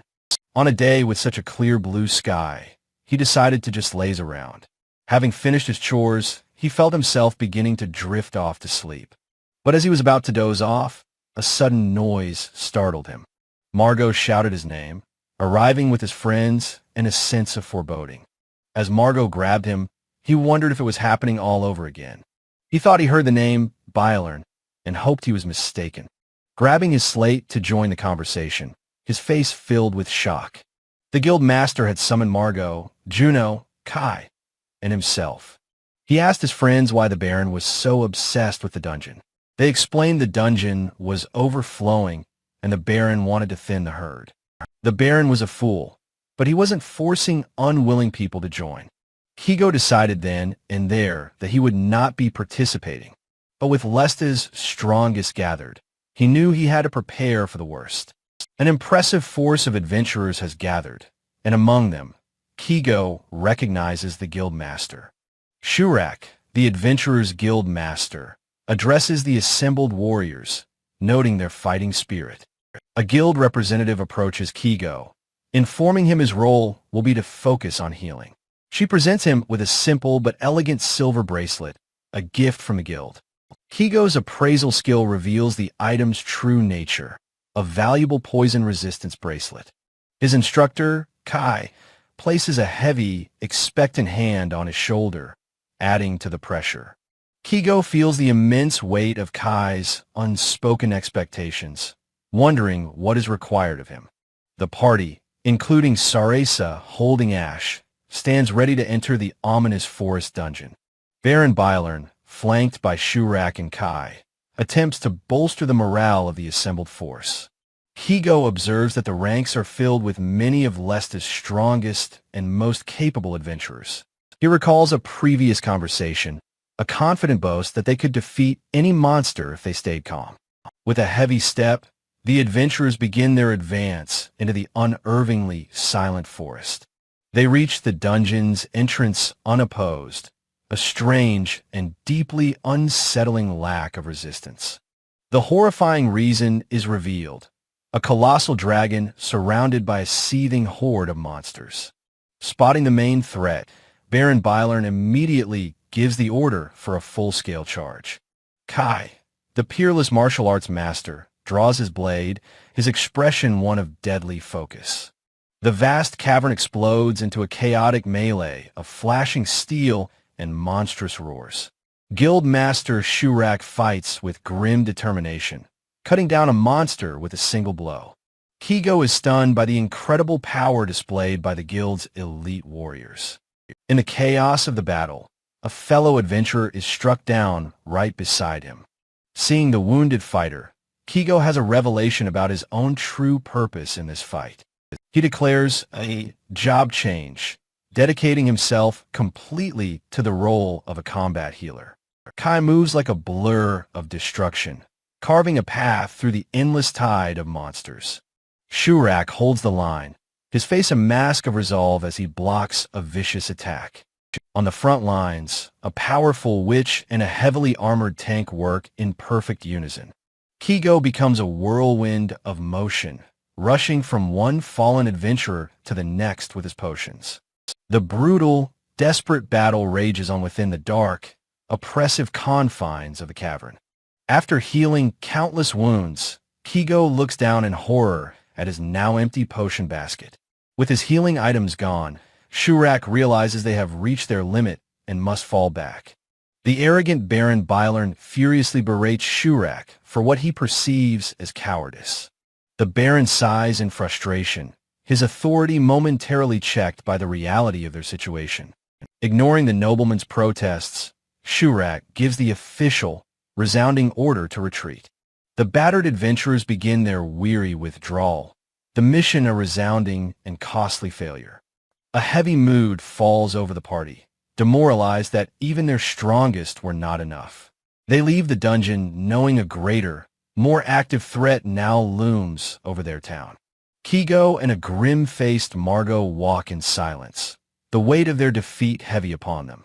The silence of the retreating party is thick with unspoken fears for the future.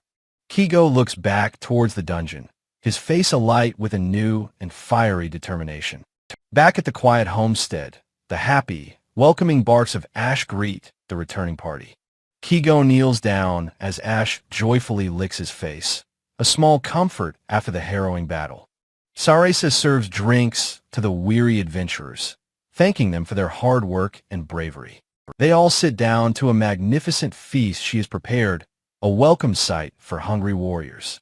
Holding a happy Ash, Kigo offers Sarasa his heartfelt thanks for the wonderful meal. The group begins to eat, the simple act of sharing a meal melting away the battle's tension. Kigo muses that their powerful emotional bond has transcended the need for a common language. Late into the night, long after the others are asleep, Kigo finishes brewing a new batch of potions. He turns to find Margot, Sarasa, and Juno have all passed out from exhaustion in his workshop. Utterly spent himself, Kigo decides it is finally time for him to get some rest. He lies down on a rug amongst his friends, a strange, chaotic, but happy family. Kigo groggily awakens the next morning to the insistent, wet licking of Ash's tongue. He looks at his sleeping friends, reflecting on how he has grown to accept and care for them. As he opens the door to do his morning chores, he finds an unexpected, early visitor. It is the guild master, Shurak, who has come to see him, holding several heavy sacks. Shurak presents him with the sacks, explaining they are payment for his invaluable service. Kigo struggles to hold the reward, shocked by its surprising and considerable weight. He opens one of the bags and is stunned to find it filled to the brim with gold coins. Using his appraisal skill, he translates the accompanying letter of thanks from a guild. Overcome with gratitude, he thanks the guild master for his incredible generosity and understanding. Shurak then adds even more sacks to Kigo's arms, the payment for Margot and Juno. The guild master explains that the extra payment is for his friend's contributions to the fight. Kigo promises to deliver the heavy bags, accepting the responsibility from the guild master. He gently places the bags of gold beside his still sleeping friends, a silent, welcome surprise. Later, the now awake group gathers outside as Kigo prepares some tea over a fire. He offers a warm cup to the guild master, once again thanking him for his hard work. Shurak takes a sip of the tea and smiles, genuinely complimenting its delicious taste. His business concluded, the busy guild master announces that it is time for him to depart. Kigo and his friends wave goodbye as Shurak's wagon disappears down the long road. Holding Ash, Kigo hopes their failure will force the arrogant nobles to be more cautious. Seeing that his friends are still weary from the battle, Kigo suggests they have a relaxing day. He notices that Juno is unusually quiet and seems to have something heavy on his mind. Meanwhile, Sarasa playfully smacks a complaining Margot, their usual boisterous dynamic on full display. Kigo watches Juno's sad, distant expression and realizes his friend is secretly in love with Sarasa. The group decides to have a party anyway, their raucous laughter filling the small homestead. Kigo serves some deer sashimi he prepared, pleased that it is a hit with his friends. He notices that Sarasa, holding her mug unsteadily, is already quite drunk and happy. To help with the inevitable hangovers, Kigo prepares his special mule's antidote soup for everyone. He explains that the soup's herbal properties will help them feel better in the morning. His friends eagerly drink the hot, savory soup he has so thoughtfully prepared for them. Kigo smiles, satisfied as always with the pleasant, refreshing taste of his creation. After a long and eventful day, Kigo sits outside his home and says good night to the moon. The next morning, a cheerful Margot is full of energy, proving the antidote soup worked perfectly. The group travels to Lesta together, and Kigo resolves that it is finally time to learn magic. He recalls the incredible power of the witch who had used wind magic during the dungeon battle.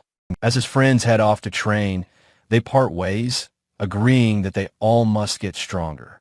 Kigo walks up to the large, impressive building that houses the Adventurers Guild. Using his translation slate, he informs the receptionist that he wishes to learn magic. The receptionist leads him towards the familiar dojo where he learned his combat skills. His old instructor, Kai, appears but simply pats him on the shoulder. He is not Kigo's teacher today. The receptionist leads him to a different door, explaining this is where Master Han teaches. A strange, intimidating man with a prosthetic eye, a prosthetic leg, and ram horns appears. Kigo politely greets his new, eccentric instructor, Han, inside the training room.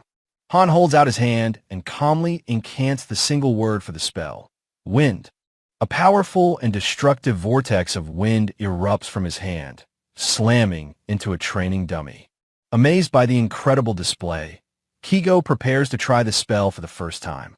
He closes his eyes, concentrates with all his might, and casts the wind spell. A tiny, pathetic breeze trickles from his outstretched hand, barely disturbing the air.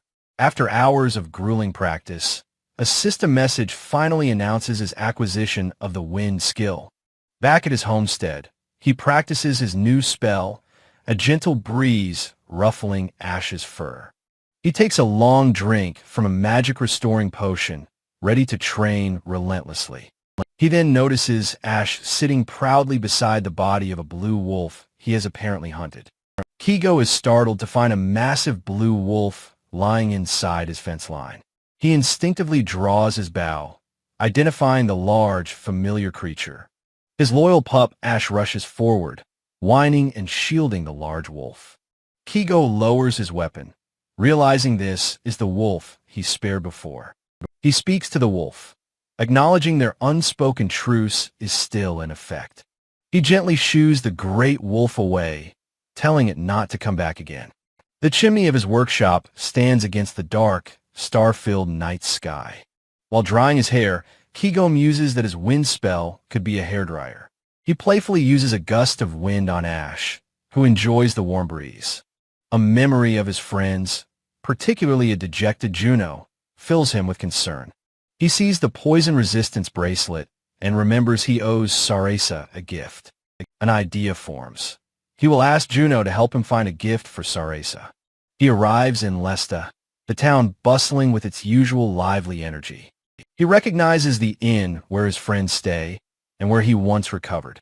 Entering the tavern, he takes in the familiar sight of adventurers drinking. He sees Juno at the counter, speaking with the innkeeper's daughter. Holding Ash, Kigo approaches his friend, wondering if he is interrupting. Using his slate, he asks the innkeeper for Juno's room number, which is 202. Relieved his message was understood, he heads up the stairs to the second floor.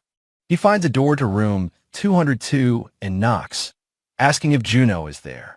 Juno opens the door, looking utterly exhausted and hollow-eyed, shocking Kigo. Kigo frantically gestures for his friend to wash his face and pull himself together. Juno manages a weak smile and agrees, turning to the wash basin. As Juno washes his face, Kigo tells him not to jump to bad conclusions. He notices that Juno is still wearing the same simple bracelet on his wrist. Deciding writing is faster, Kigo pulls out his slate to explain his plan. He shows the slate to Juno, suggesting they go find a return gift for Sarasa. Juno reads the message, his expression slowly changing from despair to consideration. A genuine, grateful smile finally breaks across his face as he agrees. Kigo watches his friend, understanding the depth of unspoken feelings at play. He recalls a time when Juno seemed troubled, watching Margot and Sarasa.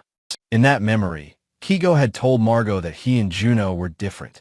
Margot had simply agreed with him, acknowledging their different natures. Kigo reflects that even without words, he can often understand the feelings. He remembers having a quiet friend in his old life who would just listen. He muses that sometimes a person doesn't need advice, just an ear. People who are truly troubled rarely seek a concrete solution from others. They often just want someone to validate the answer they've already found. He watches as Juno presents a beautiful bouquet of flowers to a delighted Sarasa. He knew that Juno's pain was communicated without words, and that was enough. Juno, his head held high, thanks Kigo sincerely for his help that day. Kigo replies, "See you later," as a peaceful Ash sleeps soundly in his arms. Back at home, Kigo's clumsy practice with his wind spell startles Ash. He apologizes to his fluffy companion for the sudden, uncontrolled gust of wind. While cooking, he notices his magic has grown noticeably more powerful. Suddenly, Margot and Sarasa arrive by cart, both looking comically furious. The friends gather, and Kigo learns Sarasa is mad Margot forgot a gift.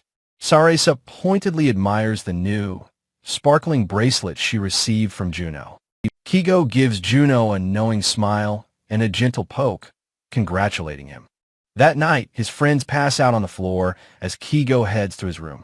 He locks up, thinking about adventurers leaving less to do to the nobility. He remembers the innkeeper saying that sane people would naturally leave. Lying in bed, Kigo ponders what it means to be sane in this world. He tosses and turns, unable to sleep as a familiar anxiety begins to build. He curls up on his rug, admitting to himself that he is truly afraid. He is terrified of the very human connections he once desperately tried to escape. He remembers cutting all ties in his old life, even canceling his phone. He had deleted his social media, disgusted with all human relationships. He had fled to Hokkaido to escape the fake smiles of the corporate world. There, he had become self-sufficient, avoiding human contact at all costs. He realizes that even in this new world, his core nature hasn't changed. He had only seen his new friends as the bare minimum for survival. Looking back, he realizes what a cruel and lonely way of thinking that was. Yet, he still feels the inexplicable impulse to want to be alone. His mind is a storm of conflicting words: freedom, loneliness, fear, rejection. A sudden, ridiculously loud snore from the next room shatters his thoughts. He sits bolt upright, startled by the sheer volume of the sound. The deafening snoring continues, a constant, thunderous rumble from Margot. A small, amused puff of air escapes his lips. He can't help but laugh. Lying back down, he feels foolish for having overthought everything so much. A vision of his friends, all smiling and happy together, fills his mind. He decides to accept the comfortable, easy nature of their friendship. He finds himself hoping that their relationship can last for a long time. The next morning, feeling refreshed, Kigo finishes his daily training. He is shocked to see Baron Byler's entire party at his front gate. The Baron's men mutter anxiously about the sudden and difficult summons. Margot quietly observes that when people are truly angry, they become expressionless. Kigo forces a weak smile, hating that the old habit is still with him.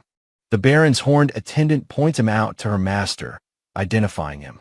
The Baron himself strides forward, asking Kigo what business he has with him. He grabs Kigo by the shoulders, demanding to know what he did to his horse. A sickening cracking sound fills the air as Kigo wonders what's happening. The Baron's face is covered in fine cracks, like a shattering porcelain doll. Kigo stares in utter disbelief and terror at the impossible sight. The world explodes into chaos as a monster attacks the Baron's party. An adventurer screams Baron Byler's name amidst the raging battle.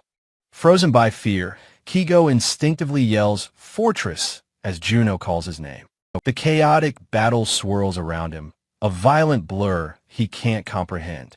He collapses behind his shield, whimpering that he'll be okay.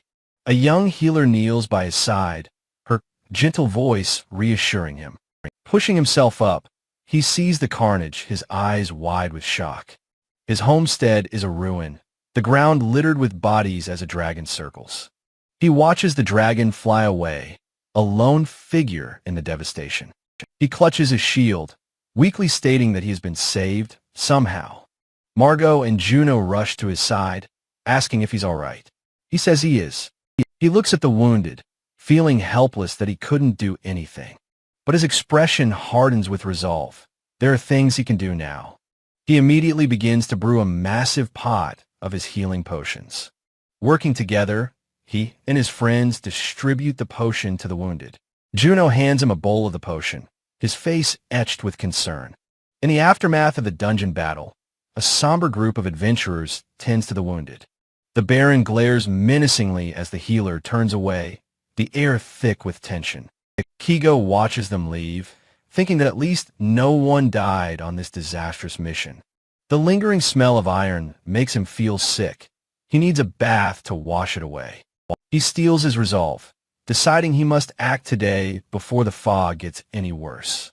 At the guild, he slams a heavy pouch of gold on the counter, making a request. He writes out the quest details, adding his own money to attract stronger adventurers. He thinks of the rumored lesser dragon, certain that facing it would mean his death. Sitting wearily on his cart, he feels the weight of the continuing monster threat.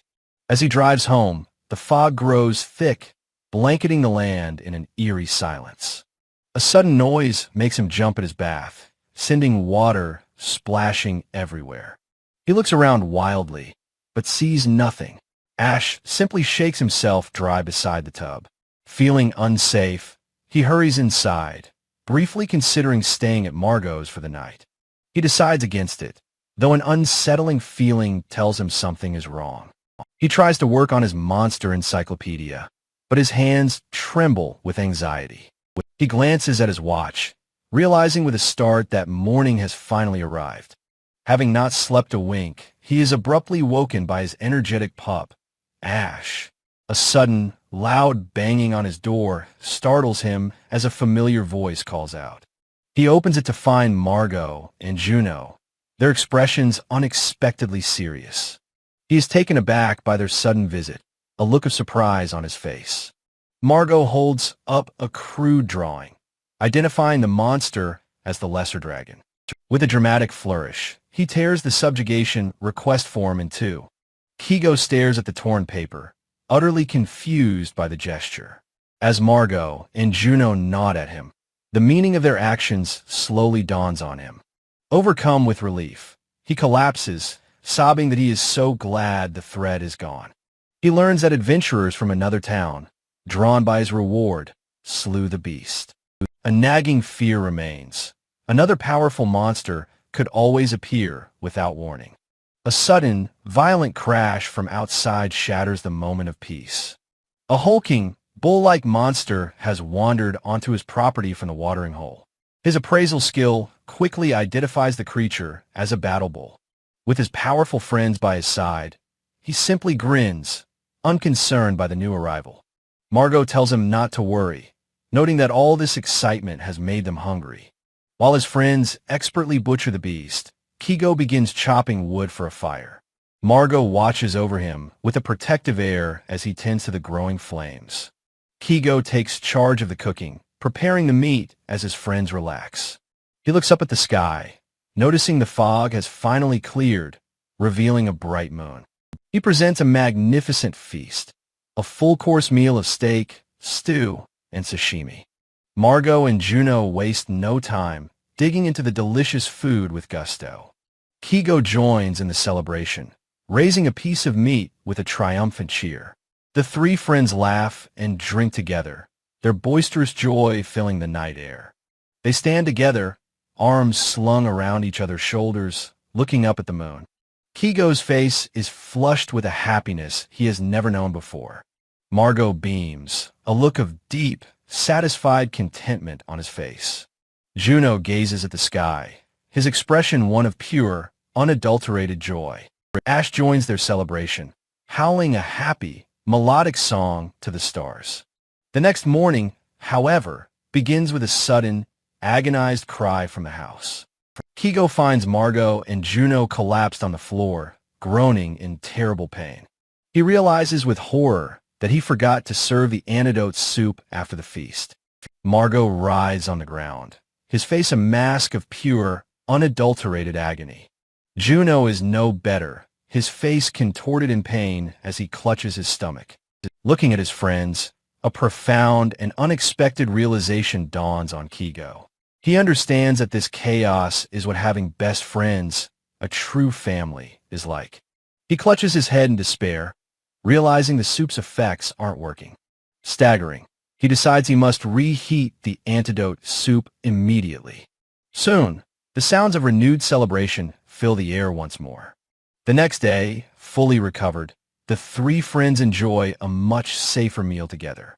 Kigo examines the herbs they're using, noting their impressive potency.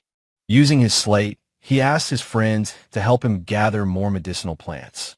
He explains to Juno that it's crucial to always have a supply of herbs on hand. Margot and Juno readily agree, thanking him for the valuable lesson. Dressed warmly for the woods, Kigo reflects on the true meaning of friendship. He playfully offers Margot a berry, teasing him for snacking in a dangerous forest. The easy, warm camaraderie between the three of them is a comforting feeling. They gather a large basket of herbs, enough to last them for quite some time. An adventurer suddenly runs past, shouting a frantic warning to them. He points into the dense foliage, yelling that a monster is attacking.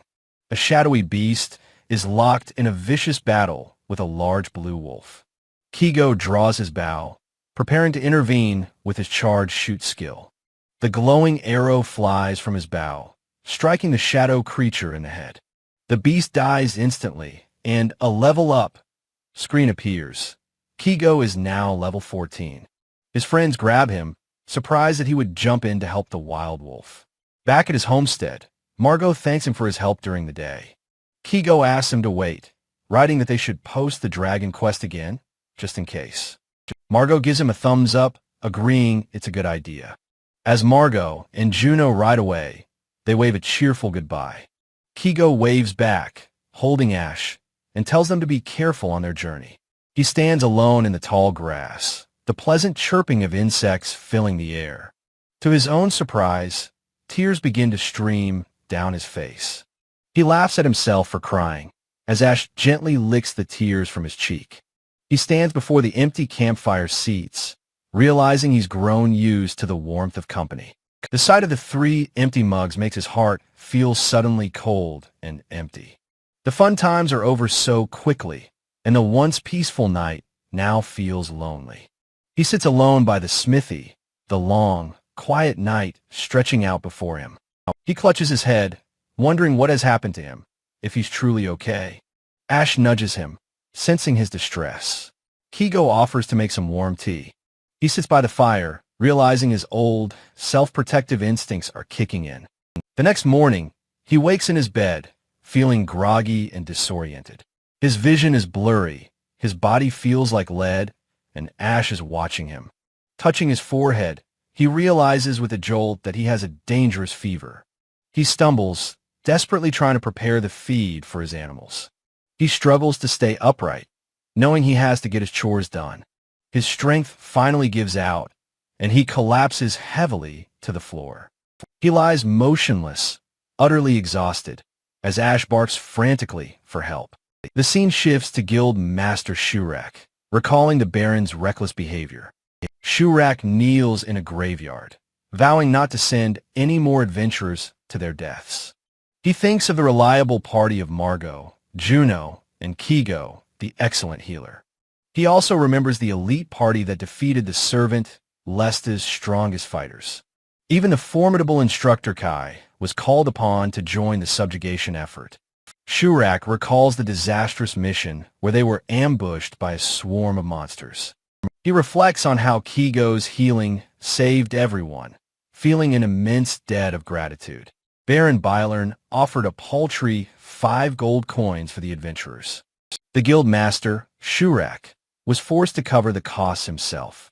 He had tried to reason with the arrogant Baron, but to no avail. The immense stress caused Shurak to develop a bald patch. The Baron demanded another expedition, forcing Shurak to reassemble the team. He had to personally apologize to Kigo's party for the trouble. Shurak felt the crushing weight of his failure as a guild master. The disaster began as the Baron addressed the assembled adventurers. A lesser dragon ambushed them, severing the Baron's right arm. Shurak fought with desperate courage to protect the fallen nobleman. The adventurers successfully drove the dragon away from the homestead. Afterwards, the Baron became a recluse, hiding in his mansion. His capable son, Heinrich, took over the town's administration. Heinrich was considered a brilliant man, unlike his foolish father. Shurak hoped this change might finally grant him some peace. I am Byron, and I have lost my arm to a dragon. Consumed by despair, he became a shut-in, unable to leave his room. His only comfort was the petrified statue of his horse, Melty. He was certain that everyone around him thought he had gone mad. The smallest sounds of the outside world became a torment. With his hands trembling, he could no longer eat in public. "I'm not broken," he would scream in frantic denial. But his outbursts only made him feel more pathetic and weak. He lay in bed, sensing the growing disrespect from his servants. In his sleepless despair, he wished for the world to disappear. He questioned which self, the past or present, was truly him. Looking in the mirror, he saw only a hideous, broken man. It was then that a voice called out for his horse. Shurak had restored Melty, and the sight began to heal him. He started leaving his room to venture outside during the day. He could now visit his beloved horse in the stables. He felt the warmth of the sun fill his heart again. Gradually, he began to sleep through the night once more. His heart was slowly recovering. He knew he would be all right. He reflected on himself before, during, and after his madness. He could now say with certainty that he was no longer insane. He finally understood the pain of injury and loss of friends. He had sent so many adventurers to their deaths. The crushing weight of his sins made his entire body tremble. Shurak came to him, worried about his son's recent actions. He had thought Heinrich a good son, but not a good ruler. He felt a deep responsibility for the duties he had neglected. But the thought of facing the public was still terrifying. He knew he must be a man who faced pressure, not fled from it. Hiding in his room was easy, but it was not responsible. He gathered his courage and told Shurak he would return. He practiced until he could confidently sign his own name again. At that moment, Shurak arrived with a surprising apology. His son had been using the new taxes to fund the guild. Shurak asked him to wait for his son's return to talk. For the first time, he felt he understood his son's pain. He bowed deeply to Shurak, apologizing for everything. Shurak was flustered, but the Baron insisted he was at fault. He now understood that bowing his head was the right thing to do.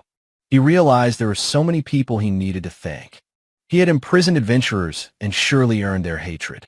It was time for him to leave his self-imposed exile. From then on, he felt his son Heinrich began avoiding him.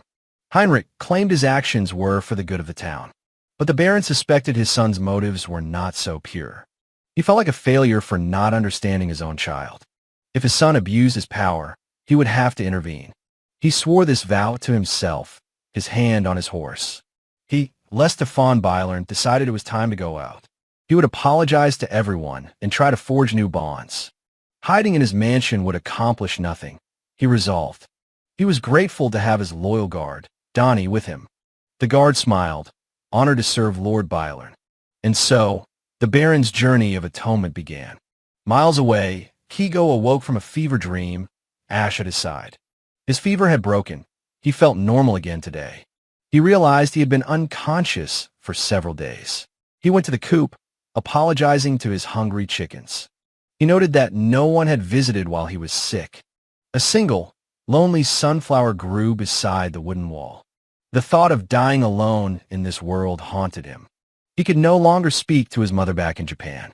Back home, he was surely considered a missing person now. He felt pathetic, only realizing what was important when he was weak. He decided to spend the day quietly making potions. He sat listlessly by his cooking fire, lost in thought. The rattling of a cart suddenly broke the silence. It was Juno, his friend, arriving at the homestead. Higo admitted that he had been sick and was recovering. Juno apologized, then wrote that he understood. He insisted Kigo see a doctor, writing it on his slate. Kigo agreed, knowing potions could not cure his cold. When he returned, he found Juno waiting for him. His friend's cart was filled with herbs and fresh food. Juno explained he had gone hunting to help him out. Kigo was moved to tears by his friend's incredible kindness. He wanted to thank him, but only had potions to offer. He insisted that Juno stay the night at his homestead. Juno agreed with a smile and a friendly fist bump. As night fell, a profound sense of calm settled over him. Sitting with his friend under the moon, he felt at peace. He realized how precious a friend's presence is when you're weak. Juno told him what had happened in town while he was away. Kigo playfully told his friend not to spoil him so much. He knew that tonight he would finally sleep soundly. Kigo bid his friend Juno farewell, grateful for his help and company. Finally recovered from his illness, Kigo stretched, feeling his body had grown soft. Suddenly, a sharp voice calling his full name made him jump in surprise. He saw the Baron's attendant, Donnie, and 2 guards approaching his home. Kigo grew nervous, wondering if they were here to force him on another quest. To his utter shock, the noble attendant bowed deeply and offered a sincere apology. She then presented him with a heavy sack, leaving Kigo completely bewildered. It was incredibly heavy. She explained it contained a staggering 500 gold coins. Kigo found it unbelievable that this was a gift of apology from the Baron. Donnie explained the Baron had changed, becoming a proper nobleman instead of a fool. Kigo sensed the apology was genuine, a true sign of the Baron's remorse. She assured him the Baron was no longer a threat, but Kigo asked them to wait. Soon, her 2 guards were devouring his smoked meats with incredible gusto. He smiled, pleased to see the familiar guards enjoying the food he'd prepared. The attendant, Donnie, explained the Baron intended for his son to take his place. Kigo realized much had changed in Lesta while he had been away from town. He prepared a whole roasted rabbit, seasoned perfectly as the main course. The guard stared at the offering with a fierce hunger that was almost intimidating. His guests were moved to tears by the simple, delicious meal he had cooked. Even Ash managed to sneak a piece of the delicious roasted rabbit. Kigo broke up a fight over the last piece, assuring them there was plenty. That night, the homestead echoed with the loud, drunken shouts of his noble guest. He found himself having to support the hopelessly drunk Donnie, who was a sloppy mess. He considered giving them the antidote soup, but decided to let them sleep it off. The next morning, his guests were suffering from a truly spectacular hangover. He watched the miserable pair stagger away, wishing them a safe journey home. Now possessing a small fortune, Kigo pondered how best to use his newfound wealth. He decided the best course of action was to consult with his merchant friend, Sarasa. Realizing he'd still have plenty of money, a grand new idea began to form. He proposed a bold plan to his friends, fortifying his home with stone walls. He also wanted a proper living space, as sleeping near chickens was unsanitary. With his friends' enthusiastic support, the ambitious construction project was agreed upon. He hired a team of skilled craftsmen and gathered materials with his friends' help. He also sought out a local doctor, Kishu, for medical advice and peace of mind. Sarasa, with her business acumen, was put in charge of supplies and logistics. To thank the workers, he planned to prepare smoked meats as a parting gift. His friends worked tirelessly, their combined efforts bringing his vision to life. He realized his current life was only possible because of his wonderful, chaotic friends. The construction project moved forward at a rapid pace over the next few days. A sturdy defensive wall rose from the earth, along with a new living space. Looking upon the completed compound, Kigo proudly declared, "This is my castle." Sitting atop the wall, he felt a new sense of security from the world's dangers. As the workers departed, he stood at the gate and formally thanked them. Just as the work finished, Margot arrived, suggesting a celebratory drink. Kigo asked if Sarasa was with him, but Margot confirmed he had come alone. Kigo correctly guessed that Margot was hiding from Sarasa's temper once again. The 2 friends then began preparing a fire for their celebratory feast. Under the stars, they raised their mugs, toasting the completion of his new castle. They drank and sang late into the night, foregoing the usual antidote soup. He learned the joy of drinking to oblivion with a trusted friend like Margot. The celebration ended with both men passed out cold on the wooden floor. The morning after brought with it a skull-splitting, predictable agony. Kigo clutched his head, regretting his decision to skip the antidote soup. Meanwhile, the ambitious Heinrich had discovered Kigo's unique enchanted daggers. Days later, Kigo sat peacefully, the new stone wall giving him great comfort. He felt so safe that his usual sense of urgency had nearly vanished completely. With money and supplies, he felt no need to rush back into his work. He had finally achieved his dream, a life of freedom and peaceful self-sufficiency. The nights at his homestead were quiet, a stark contrast to his old life. He slept soundly in his new room, finally separate from his noisy chickens. Waking before dawn, he lit a lantern, the rest of the world still asleep. He smiled softly at his loyal companion, Ash, who was sleeping peacefully nearby. He stepped outside into the pre-dawn quiet, the only soul awake in the stillness. This quiet, precious time was perfect for gathering his thoughts without distraction. Under a sky full of stars, he decided to organize his complicated thoughts. He sat before a crackling fire, its warmth pushing back the early morning chill. His thoughts turned to his friends, first to Juno's obvious love for Sarasa. But Sarasa, he mused, seemed to have her eyes only for the boisterous Margot. He hoped his friend could move on and eventually find happiness with someone new. After all, Juno was a handsome man. He wouldn't be single for long. Then he thought of Margot, who seemed to be constantly fleeing Sarasa's advances. He wondered how long their strange, chaotic courtship could possibly continue. He felt his own goals were close, but he would continue to watch over them. His mind then shifted to Baron Bylern and the loss of his arm. The Baron's money, now a stone wall, was directly contributing to his survival. Looking at the moon, he felt a sense of peace, his worries finally gone. But a new concern arose. The Baron's son, Heinrich, was seizing power. He resolved to help his friends however he could, without getting directly involved. He thought of all the people he'd met, starting with his allies at the guild. He recalled the doctor, the craftsman, and even the Baron's own attendants. The list of people who had helped him along the way was truly endless. He acknowledged a simple truth. He was alive thanks to the help of others. In his old world, he'd had no time for such quiet introspection. He smiled, realizing he had spent his life denying the truth that no one lives alone. And there was one companion he must never, ever forget. He sat by his loyal pup Ash, telling him he was the cutest in the world. Looking outside, he noticed the days growing shorter, a sign of the coming winter. He began to prepare for the cold, already looking forward to a winter bath. Feeling lazy, he decided a trip to the river for bath water was in order. He rummaged through his storage shed, looking for something he had packed away. He pulled out a dusty set of fishing tackle, an old hobby rediscovered. The rod seemed usable, and he figured he could easily find bait at the river. At the riverbank, he cast his line into the sparkling, clear water. The lure landed with a gentle splash, its ripples spreading across the surface. For the first time, he could relax by the river without fear of monsters. Suddenly, his line went taut as a large, shimmering fish took the bait. The fish resembled a sweet fish from his world, and he wondered about its taste. Using his skills from Japan, he carefully prepared the fish for sashimi. He took a bite and was stunned. The taste was absolutely delicious. His appraisal skill confirmed it.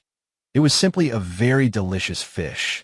Kigo stands triumphantly, debating how to best prepare his bountiful catch of fish. His wooden bucket is already brimming with several large, freshly caught fish. With a skillful flick of his wrist, he casts his line once more. He sits peacefully by the river, with Ash and Rosanani enjoying the tranquil day. Lulled by the river's song, he startles awake, realizing he had dozed off. He looks over at his companions, relieved to find that everyone is safe. Thinking it's time to head home, he begins preparing the fish for travel. He tells Rosanandi it's time to go, his impressive catch ready for the journey. Arriving at his homestead, he is surprised to find all his friends waiting. Margot explains they've brought drinks, and Kigo's fish are a welcome addition. Margot and Juno erupt in cheers, chanting excitedly about the impending feast. Soon, Margot is happily soaking in the bath while Kigo and Juno cook. Kigo directs Juno on the proper seasoning, grated garlic and a sprinkle of salt. He leaves the grilling to Juno, eager to prepare sashimi for his friends. "All right, everyone," he announces proudly, presenting the magnificent platters of fish. They all curiously try the salt-grilled fish, a dish new to them. The incredible flavor of the flaky, perfectly cooked fish astounds them all. Margot reminds them of the sashimi, which they now eye with some suspicion.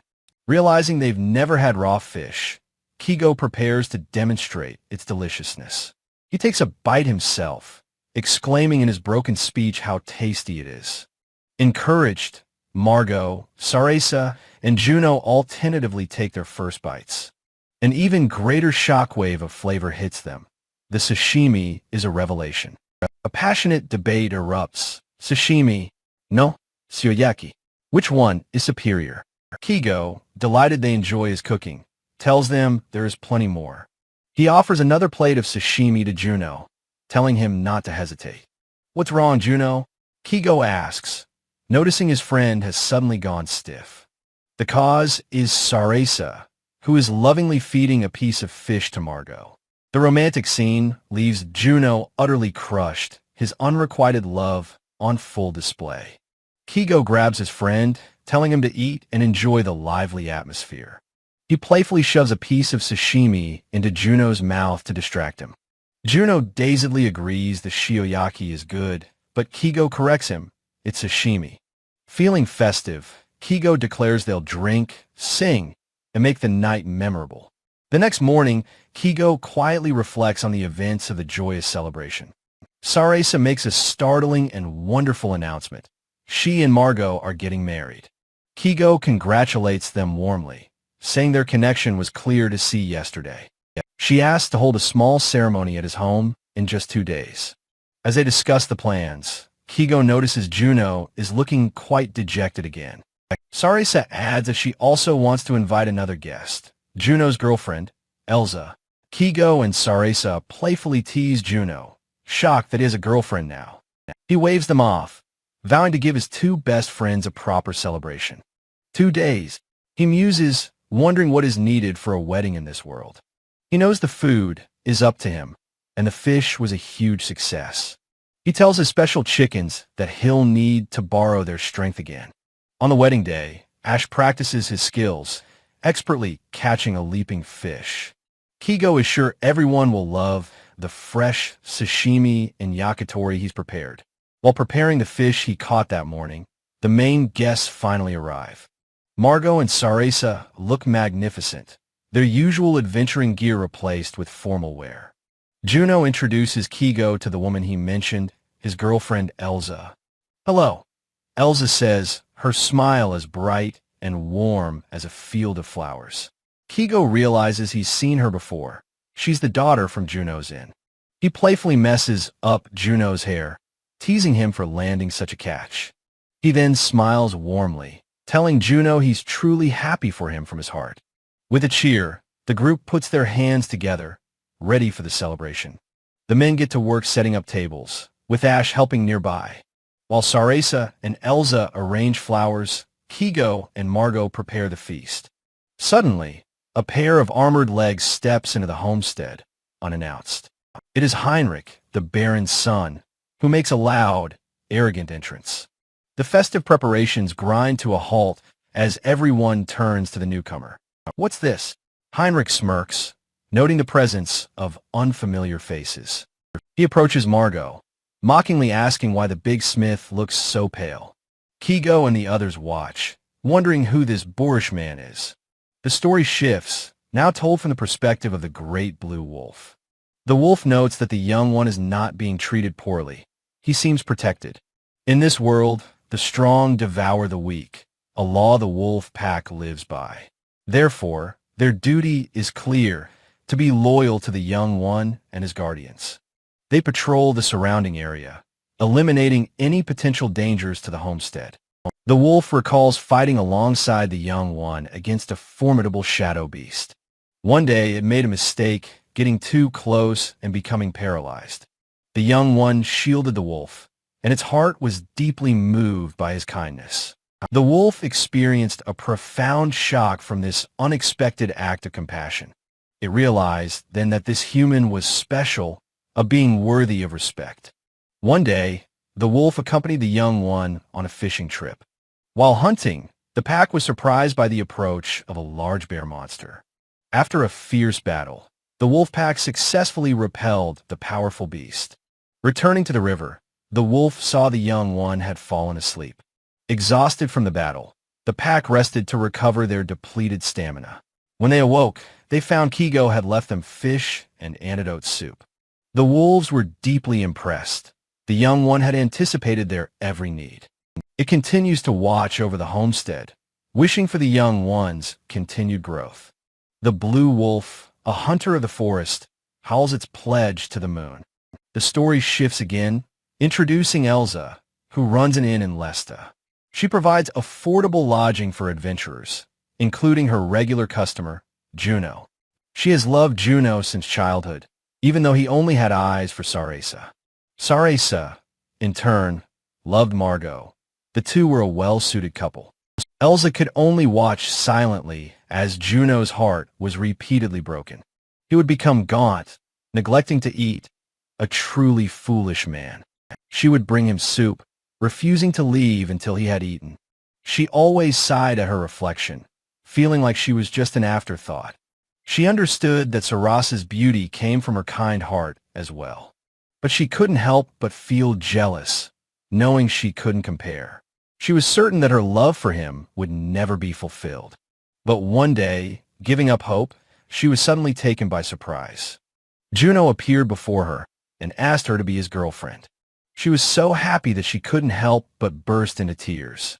They talked honestly, and Juno was finally able to move on from Sarasa. More than anything, she was overjoyed that he had noticed her feelings for him. And now, on the day of the wedding, she puts on her favorite dress. She completes her outfit with the beautiful pearl earrings Juno gave her. She decides not to hide behind makeup, resolving to be the person he likes. She thinks of Kigo, remembering his striking black hair and kind eyes. In the town of Lesta, the innkeeper Elsa fondly recalls Kigo's puppy. She sits beside Juno in a carriage, excited to see the little pup again. Meanwhile, a new power has risen, the self-assured Lord Heinrich of Lesta. He reflects on the balcony, having just seized control from his father. He always saw his father as a despot, presenting himself as superior. His father's recent downfall was the golden opportunity he had long awaited. He skillfully manipulated other powerful figures to support his rise to power. He savors his well-earned reputation for being a brilliant and cunning man. In his mind, he is an absolute ruler who can make black white. He believes that ultimate power is a nectar worth becoming a monster for. He sees the common folk as mere ants, meant only to enrich him. He imagines them being grateful for the heavy taxes he would impose. His plans were briefly challenged by talk of his father's reinstatement. He smugly recalls how easily he crushed all opposition to his rule. With his father's influence gone, he considers his next ambitious scheme. His attention turns to the town's economy, seeking new avenues for profit. A report reveals unique elemental daggers are driving the local economy's success. He immediately recognizes these daggers as an incredible source of wealth. He finds it curious that the smith Margot is selling these special items. He decides that he must control this valuable technology for himself. He greedily anticipates exploiting this discovery for immense personal gain. His spies confirm the weapons are a new addition to Margot's inventory. This means Margot is not the creator, but merely a middleman. He arrives at Margot's shop, only to find it closed for business. The sudden appearance of Margot's departing wagon presents a perfect opportunity. He deduces their destination will lead him to the source of the daggers. With a snap of his fingers, he commands his men to pursue them. He relishes the thought of finally putting Margot in his place. They arrive at Kigo's homestead, announcing their presence with authority. Kigo angrily confronts the armed intruders for trespassing on his property. Sarasa recognizes the men as official guards, implying noble involvement. Heinrich examines a dagger as Kigo stares, shocked by his noble air. With a smug grin, Heinrich tests the dagger's fiery power on a log. Kigo snatches the weapon back, threatening to report him for his crimes. Realizing logic is useless, Kigo decides on a different, stranger approach. He brandishes a platter of fresh sashimi as his ultimate diplomatic tool. With a strained smile, he offers the food to the stunned intruders. The Baron's sudden, furious arrival interrupts the tense standoff. Kigo finally understands the relationship between the two feuding nobles. The homestead becomes the unlikely stage for a loud father-son argument. He tries to placate them with food, reminding them it's a celebration. The simple offering works, and both father and son begin to eat. The Baron is moved to tears by the delicious taste of the food. The exquisite flavor of the sashimi completely overwhelms the nobleman. The tense standoff dissolves into a chaotic, impromptu feast for everyone. Kigo cheerfully serves the knights, who eagerly accept more food. He decides to invite the feuding nobles to the wedding ceremony. On his slate, he formally invites both the Baron and his son. The surrounding knights enthusiastically support the idea of their lords attending. Kigo shakes hands with both nobles, relieved to have diffused the situation. Margot gives Kigo a heartfelt fist bump, thanking him for everything. The knights and nobles surprisingly stay to help with wedding preparations. He accidentally glimpses the girls bathing and quickly averts his gaze. He brings more food and drink to the relaxing Baron and Heinrich. With all the guests assembled, Kigo readies himself for the ceremony. The Baron, acting as officiant, begins the wedding of Margot and Sarasa. The happy couple walks down the aisle, looking elegant and dignified. Kigo admires how wonderful his friends look on their special day.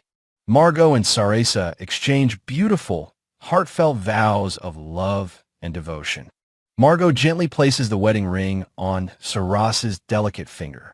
Sarasa then places a matching ring on Margot's much larger finger. The newlyweds seal their vows with a loving and tender kiss.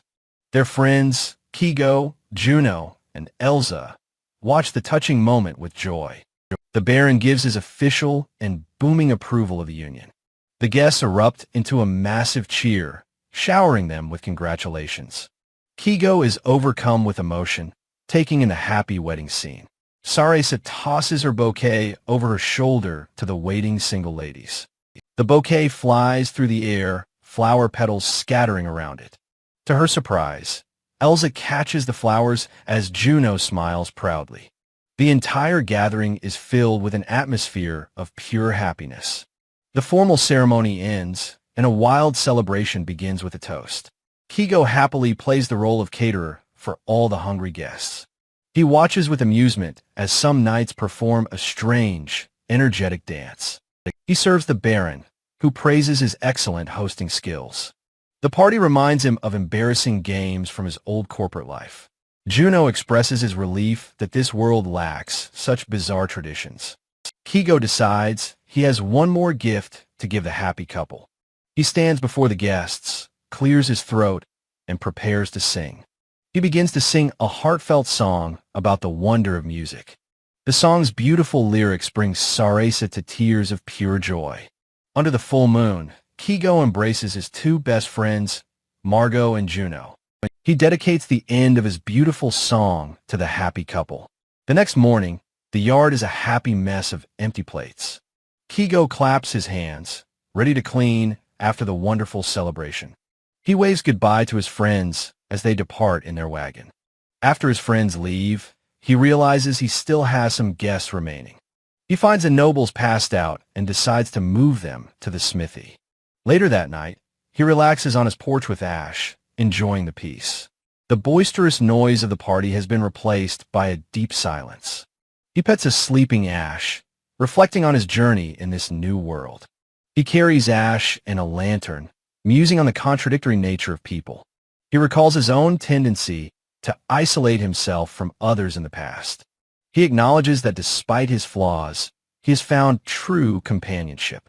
He approaches the large gate of his now fortified homestead. He opens the gate, thinking of the profound gesture from his friends. He envisions his best friends, Margot and Juno, a core part of his life.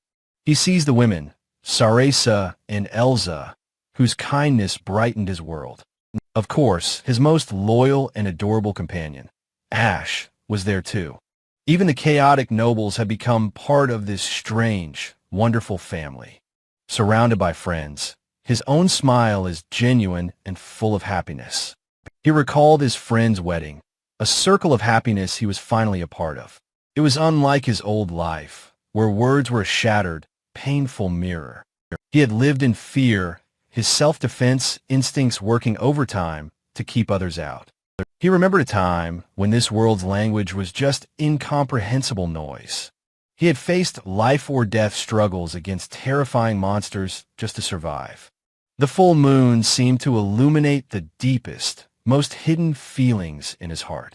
Cuddling Ash, he mused that this strange new world felt like a vivid dream. Holding his pup, a profound and sudden realization washed over him completely. In a rush of understanding, his entire perspective on this world shifted. He finally felt, in the truest sense, that he could face other people. He resolved to cherish this new feeling, to live fully in the moment. Looking around his home, he knew he wanted to survive and live for today. Holding Ash to the sky, he felt ready for whatever mysteries tomorrow might bring. He knew he would face more contradictions, just as he had before. With a peaceful smile, he decided he had no choice but to enjoy it all. He told Ash that humans were stranger than monsters, deciding to rest for now. A sudden banging at his door shattered the peace, as the blue wolf ate nearby. The colossal servant appeared. He realized he was the only one who could act. With no time to hide, he drew his bow and prepared for a desperate shot. His arrow bounced harmlessly off the monster's thick scales, having no effect.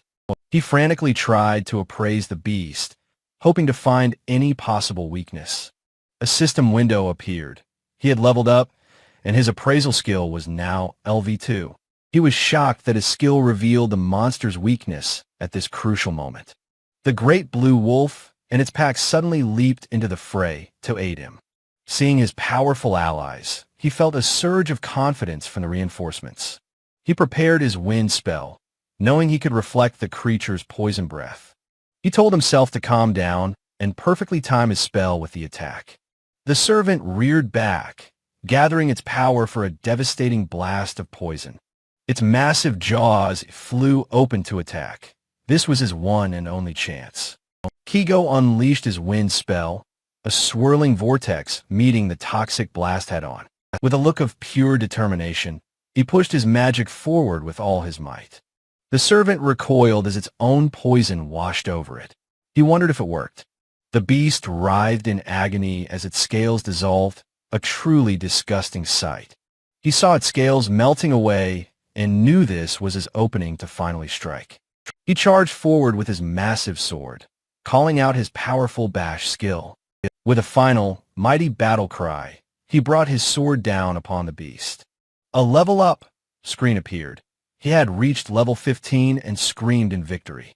A sudden bark from nearby reminded him of his allies, and he turned, concerned. He saw the wounded blue wolf and rushed to it, asking if it was all right. He was relieved they were safe, thanking them for their help as he offered a potion. In Lesta, the town square was in chaos, dismantling the servant's massive corpse. Kigo was utterly exhausted, but Juno brought him a restorative bowl of antidote soup. After the initial cleanup, they moved the carcass to the professional butcher's shop. A woman appeared, calling out to Juno, who greeted her with a warm smile. She began scolding Juno for drinking too much, as Kigo quietly observed them. Kigo told them to get along, as Juno tried to calm the flustered woman down. He turned his attention back to the monster, wondering what items it would yield. He formally requested the butcher's services to properly process the giant monster corpse. He stepped into the Adventurers Guild, a lingering thought still on his mind. He spoke with the receptionist, wondering if the dungeon was overflowing once again. New subjugation requests were being posted. Kigo felt he could not rest easy yet. He filled out a form, thinking it was lucky he had come to town today. He felt a sudden urge to move, deciding to consult with his skill instructors. He bowed respectfully, asking for instruction from both his teachers, Kai and Han. Han began the lesson, explaining that they would first focus on wind magic. He explained that with more practice, Kigo could acquire higher-level wind spells. He noted that dreams of learning spells like a great mage were not impossible. Kai began his lesson, how to fight effectively while unarmored, using only gymnastics. Kai demonstrated a powerful squatting stance, a skill Kigo was eager to learn. One of Kai's other students began a brutal sparring match with the unarmed Kigo. The student was incredibly fast and powerful, moving in a dizzying blur of motion. Kigo, battered and bruised, protested that he could not possibly move like that. He trembled, terrified of dying in a freak accident while learning a new skill. Kai called his name, and Kigo snapped to attention, ready to try again. He threw himself into the move, attempting a difficult and acrobatic backflip. He landed it. A system window confirmed he had acquired the Moonsault skill. He was amazed by the physical improvement that came with leveling up in this world. Han began his third lesson. Learning other basic magics was now finally possible. Kigo learned there were 6 basic elements, and he pondered which one to learn. Focusing his will, he called out, "Light," and a glowing orb appeared in his hand. He had acquired the light skill, a magic that would be useful at night. He left the guild, formally thanking his instructors for all of their time. He met a local craftsman, musing on how his new light magic might develop. He went to the butcher, who confirmed the servant dismantling was finally complete. The butcher told him the servant meat was incredibly delicious, much to his surprise. Kigo politely refused the meat, unable to stomach the thought of eating the monster. The butcher paid him a staggering 8 gold coins just for the meat alone. He took the scales and fangs as a share, bidding the butcher farewell. He decided to stop by Margot's shop, knowing he needed the scales for new armor. He walked up to the familiar weapon shop under the dark, evening sky. He opened the door with a friendly smile, calling out his friend Margot's name. He was met with the sight of Margot and Sarasa locked in a passionate kiss. He froze in the doorway, a serene, knowing smile spreading across his face. He quietly closed the door, deciding it was best not to interrupt their moment. He told Ash they should go home, just as Sarasa called out his name. Sarasa's eyes sparkled with delight as she marveled at the beautiful servant scales. Margot and Sarasa immediately began to argue over who would get to buy them. Kigo interrupted their bickering, explaining that the scales were their wedding present. Margot thanked him, touched that he wasn't being a nuisance to the newlyweds. Kigo tried to say his goodbyes, but Sarasa insisted that he wait for a moment. She presented him with a bottle of the high-class liquor from their wedding ceremony. He was flustered, reminding her it was a gift, but accepted her kind gesture. He waved goodbye from his cart, deciding to gratefully accept their generous present. Smoke rose from the chimney of his quiet homestead under a star-filled night sky. He sat alone by the crackling fire, the fine liquor and a plate of food before him. He sighed, acknowledging that while the drink was good, he felt incredibly tired. He had done everything he wanted today, yet he was still completely exhausted. He wondered why he was so tired. As his loyal companion, Ash looked up at him. He pulled Ash into a tight hug, whispering that the pup was his only comfort. A flashback shows Margot at a bar, reminding him of his friend's matchmaking attempt. Margot and Juno clasped hands, their charm forming a manly line. Kigo was surprised to find Juno at his door, asking what was up. Juno, blushing, grabbed his hand and insisted that he look at something. He then made a drinking motion, asking Kigo if he wanted to go. Next, he outlined a curvy figure, explaining that this was a woman. Kigo, bewildered, wondered if he was being invited to a hostess club. Juno promised to return that night, to which a confused Kigo agreed. Kigo watched him go, thinking his friend's behavior was very strange. Later, he pondered the odd invitation, recalling his preference for quiet drinking. He realized with a sigh that he couldn't bring Ash for a night out. That evening, the rooftops of Lesta were silhouetted against a starry sky. Kigo met his friends, learning Margot had also been summoned for the outing. He quickly delivered a new batch of daggers to Margot, who thanked him. Margot said his shop wasn't open yet, so it was time to go. Kigo decided to ask Sarasa to watch Ash instead of leaving him alone. He told Margot he was just stepping out and would return shortly. He soon arrived at Sarasa's general store, the Mithril Scales. He cheerfully greeted Sarasa, holding up the adorable wolf pup, Ash. Sarasa, however, stared back with a cold and thunderous expression. He instantly sensed her bad mood, worrying that his timing was terrible. He offered Ash, who happily leaped into Sarasa's waiting arms. Her anger vanished instantly as she cuddled the pup, her mood restored.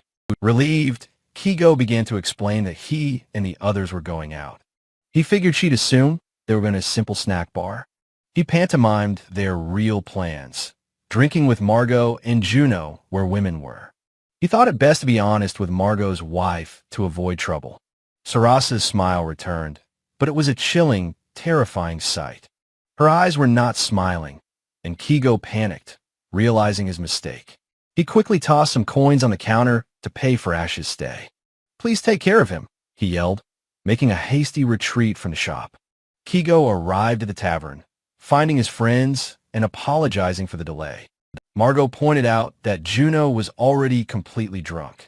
With an arm around Kigo's shoulders, Margot led them toward their destination. Kigo hoped this otherworld bar would be a nice, quiet place to drink. The three friends made their way through the lively, crowded streets of Lesta. They arrived at a bustling establishment called Pub, the Butterfly's Cradle. Inside, the decor was surprisingly sophisticated and the atmosphere was calm. His eyes were immediately drawn to a hostess in a very revealing top. This was less of a snack bar, he realized, and more of a hostess club. It reminded him of business meetings, but the body touch was far more intense. He decided to enjoy himself as he was guided to a table by himself. Juno gave him a big thumbs up, cheerfully telling him to do his best. Kigo was utterly baffled by what his friend could have possibly meant. A beautiful hostess with long, flowing hair and tattoos approached his table. He was relieved that the woman assigned to him was a calm beauty. He tried his best to greet her in the local language. She smiled warmly and returned his greeting, correcting his pronunciation gently. He nervously ordered a strong liquor and then asked for her name. She kindly reassured him that communicating by writing on a slate was fine. She picked up the quill and began to write with a smooth, practiced ease. She introduced herself as Urena, and he offered her a drink as well. He wrote his own name, recalling how he'd learned languages abroad for girls. Urena guessed that Margot and Juno had brought him here to help him learn. Kigo found himself wondering how his old friends from Japan were doing. In the background, a very drunk Margot was getting far too close to a hostess. Kigo grimaced, thinking Margot was doomed if Sarasa ever found out. He decided to ignore his friend's antics and focus on talking with Urena. They both sipped their drinks, looking for a new topic of conversation. Kigo's attention was caught by a song, and Urena leaned closer to listen. He realized a bard was performing and wondered what the song was about. Urena quickly began writing down the lyrics of the mournful song for him. He took the paper and used his appraisal skill to translate the words. The song spoke of a divine tree and a radiant silver flower at its roots. This sacred tree was protected by divine beasts, its nectar a panacea. The legend also mentioned other magical herbs needed to create the cure. Kigo found the story deeply interesting and thanked Urena for sharing it. Urena smiled, thinking her friend's advice about language learning was true. As they left, Kigo promised Urena he would be back to talk again. Outside, a pleased Margot walked beside him and asked if he had fun. Kigo finally understood. His friends were worried about him. He gave a thumbs up. He was genuinely grateful they had introduced him to the wonderful Urena. Suddenly, a fluffy white shape dropped from a nearby roof, startling him. He caught the pup, confused as to why Ash was there. He turned to find Sarasa and Elsa standing before him, radiating pure fury. Ash trembled in his arms, sensing the palpable danger in the air. Kigo tried to suggest they all go home, but Sarasa grabbed his collar. He was dragged away, apologizing to his friends for getting them into this. A door slammed shut with a resounding thud, sealing their fate. The three men knelt in formal punishment before lecturing Sarasa. Kigo insisted he hadn't done anything wrong, though he couldn't understand her. Margot, knowing better, simply bowed his head and prepared to accept his fate. A moment later, all three men were groaning on the floor in pain. Sarasa punctuated her lecture by grinding her foot into Margot's head. She and Elsa looked down at the pathetic men, their anger still simmering. Kigo sensed that their rage had, at least for the moment, subsided. He then noticed Ash sniffing intently at the unconscious Margot. He wondered what his pup could possibly have found in Margot's pocket. The entire room erupted in a collective, silent gasp of pure shock. Ash proudly pulled a long, black, frilly strap from Margot's pouch. Sarasa held up a pair of panties, her voice dangerously quiet. The three men looked up, their faces pale with the certainty of their doom. The punishment that followed was swift, brutal, and utterly devastating. Sarasa, now smiling sweetly, told Kigo that he was free to leave. He backed away slowly while she cuddled Ash, not daring to turn his back. With a nervous smile and a quick goodbye, he made his escape. He fled the battlefield at a full sprint, knowing it was unsafe to linger. Back home, he sat on his roof, gazing at the full moon. He held his hand up, comparing the celestial orb to another shape.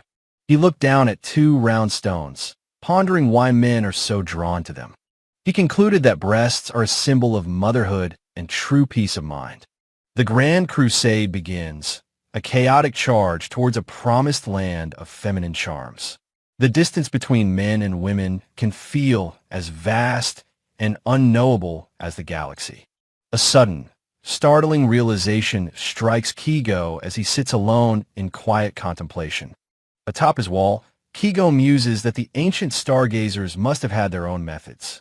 He points to a familiar shape in the sky, triumphantly naming it the Breast constellation. In a moment of simple cheer, he happily points out something in his garden plot. His good mood fades as he slumps over, quietly wishing his friends were safe. To help the single Kigo, Juno suggests they must take him to the entertainment district. Juno insists that if they don't intervene, Kigo will surely remain alone forever. Margot is wary, knowing Sarasa and Elsa's discovery would mean serious trouble for them.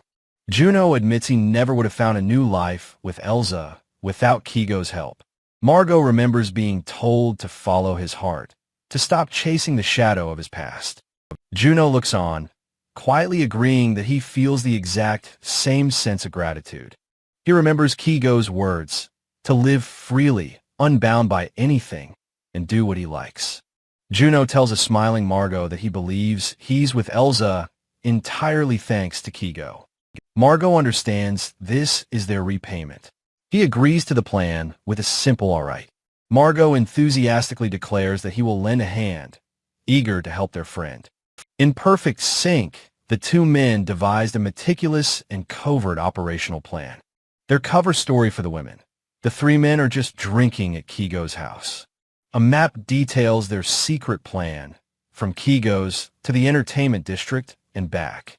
They would stay at Margot's, then simply return from Kigo's house in the morning. With flexed biceps, they agree that for their friend's sake, this operation must succeed. The next day, Juno arrives at the house, calling out for Kigo and Ash. Seeing Kigo happily sharpening a dagger, Juno worries the loneliness is worse than he imagined. Blushing furiously, Juno makes a series of awkward gestures to convey their destination. Kigo understands, asking if they're going to tavern. Juno is relieved it worked. At first, everything went smoothly, just as they had planned, or so they thought. On the way home, they are cornered by a furious Sarasa and an astonished Elsa. Held upside down, Margot screams in protest, claiming he has no memory of what happened. A flustered Elsa insists she has done nothing wrong, that her actions were misunderstood. Sarisa senses Kigo is not to blame and tells him he can go home. Juno apologizes to Kigo, explaining their reasons were deeper than any dungeon. Margot weeps, grabbing Juno and wailing that their only goal was finding Kigo a girlfriend. Sarasa's knuckles crack with cold fury as Margot explains he was simply carried away. In a tearful panic, Margot begs for forgiveness, insisting it was entirely his fault. With a demonic scream, Sarasa silences the bald idiot with a devastating punch. She cracks her knuckles again, warning him that he had better remember this lesson. Margot lies defeated, promising never to cheat again, while Juno is knocked out nearby. Later, Juno and Elsa walk home, glad the operation succeeded and vowing their fidelity. The true culprit is revealed, Urena, who admits she planted the evidence on Margot. Back at his homestead, Kigo reflects that his past relationships have never lasted long. He pauses his work, realizing that it's just about time for Urena's bar to open. He violently denies it, shaking his head and insisting her bar has nothing to do with him. But he sighs, looking to the sky and admitting he would love a good drink. A brilliant idea strikes. He'll go to her bar to learn the language of this world. With new resolve, he decides he will be frequenting her establishment for a while. He arrives at the bar, presenting Urena with a smoked egg as a gift. She takes a bite, her eyes widening in surprise as Kigo calmly sips his drink. Urena exclaims that the egg is absolutely delicious, and Kigo is glad she enjoys it. He remarks how well it pairs with drinks, asking how long she's been coming here. The time spent with Urena is easy and pleasant, filled with drinks and conversation. The bar's formidable owner, Mama, appears and Kigo feels an immediate sense of caution. Their evenings become a routine of patient language lessons, using his translation slate. Kigo playfully performs a simple magic trick, asking her to watch his hand closely. A beautiful flower materializes from thin air, and Urena gasps in delighted surprise. She leans in close, wondering how he can perform magic without being a mage. He reflects on his past popularity, admitting that he always builds walls around his heart. Painful memories resurface, reminding him he can no longer risk an impulsive romance. He wonders if Urena can see through his defenses as he offers her some food. He feels he can't win against her genuine efforts to make their time together enjoyable. He explains he wants to learn about her world through her words and stories. He notices she always listens with rapt attention, not just to charm a customer. He realizes that in his eyes, she truly seems to be having a good time. As they talk, the blurry world around him begins to fill with vibrant color. Looking at her gentle smile, he feels a growing desire to know more about her. He shows her his slate again, their lesson continuing with a new, unspoken intimacy. He earnestly told her he wanted to know her favorite thing to give a gift. She agreed with a radiant smile. He realized how comfortable their time together was. Under the starry sky, he thanked his loyal pup, Ash, for always waiting up. Margot noted how much more talkative Kigo had become, all thanks to his friends. Sarasa expressed her relief that she and Margot were doing all right after their fight. Margot declared they'd never return to that bar, as Kigo shivered in the cold. Margot offered to build a fireplace, an idea Kigo and Ash happily accepted. They planned for the coming winter, which Kigo knew would be bitterly cold.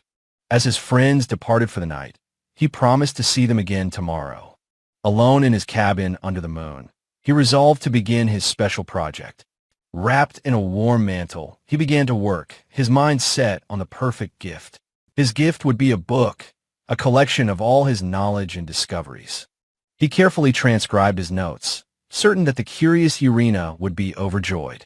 He decided to add some recipes, just enough to be useful but not dangerous. With a final flourish of his quill, he penned a simple, heartfelt dedication. He worried she might find his gift tasteless, but resolved to face that possibility. After another productive day, his friends once again said their goodbyes from town. His new stove radiated warmth, and he thanked Margot for the cozy new furniture. He looked at the extra chair, feeling he had been too presumptuous about Urena. The time had come for him to leave. He couldn't afford to be late. Arriving at the bar, he marveled at the coincidence that brought them together again. He presented his gift, and to his shock, she exclaimed that it was a book. He blushed, realizing her present for him was also a book, a perfect match. She had even gifted him a set of this country's finest winter clothes.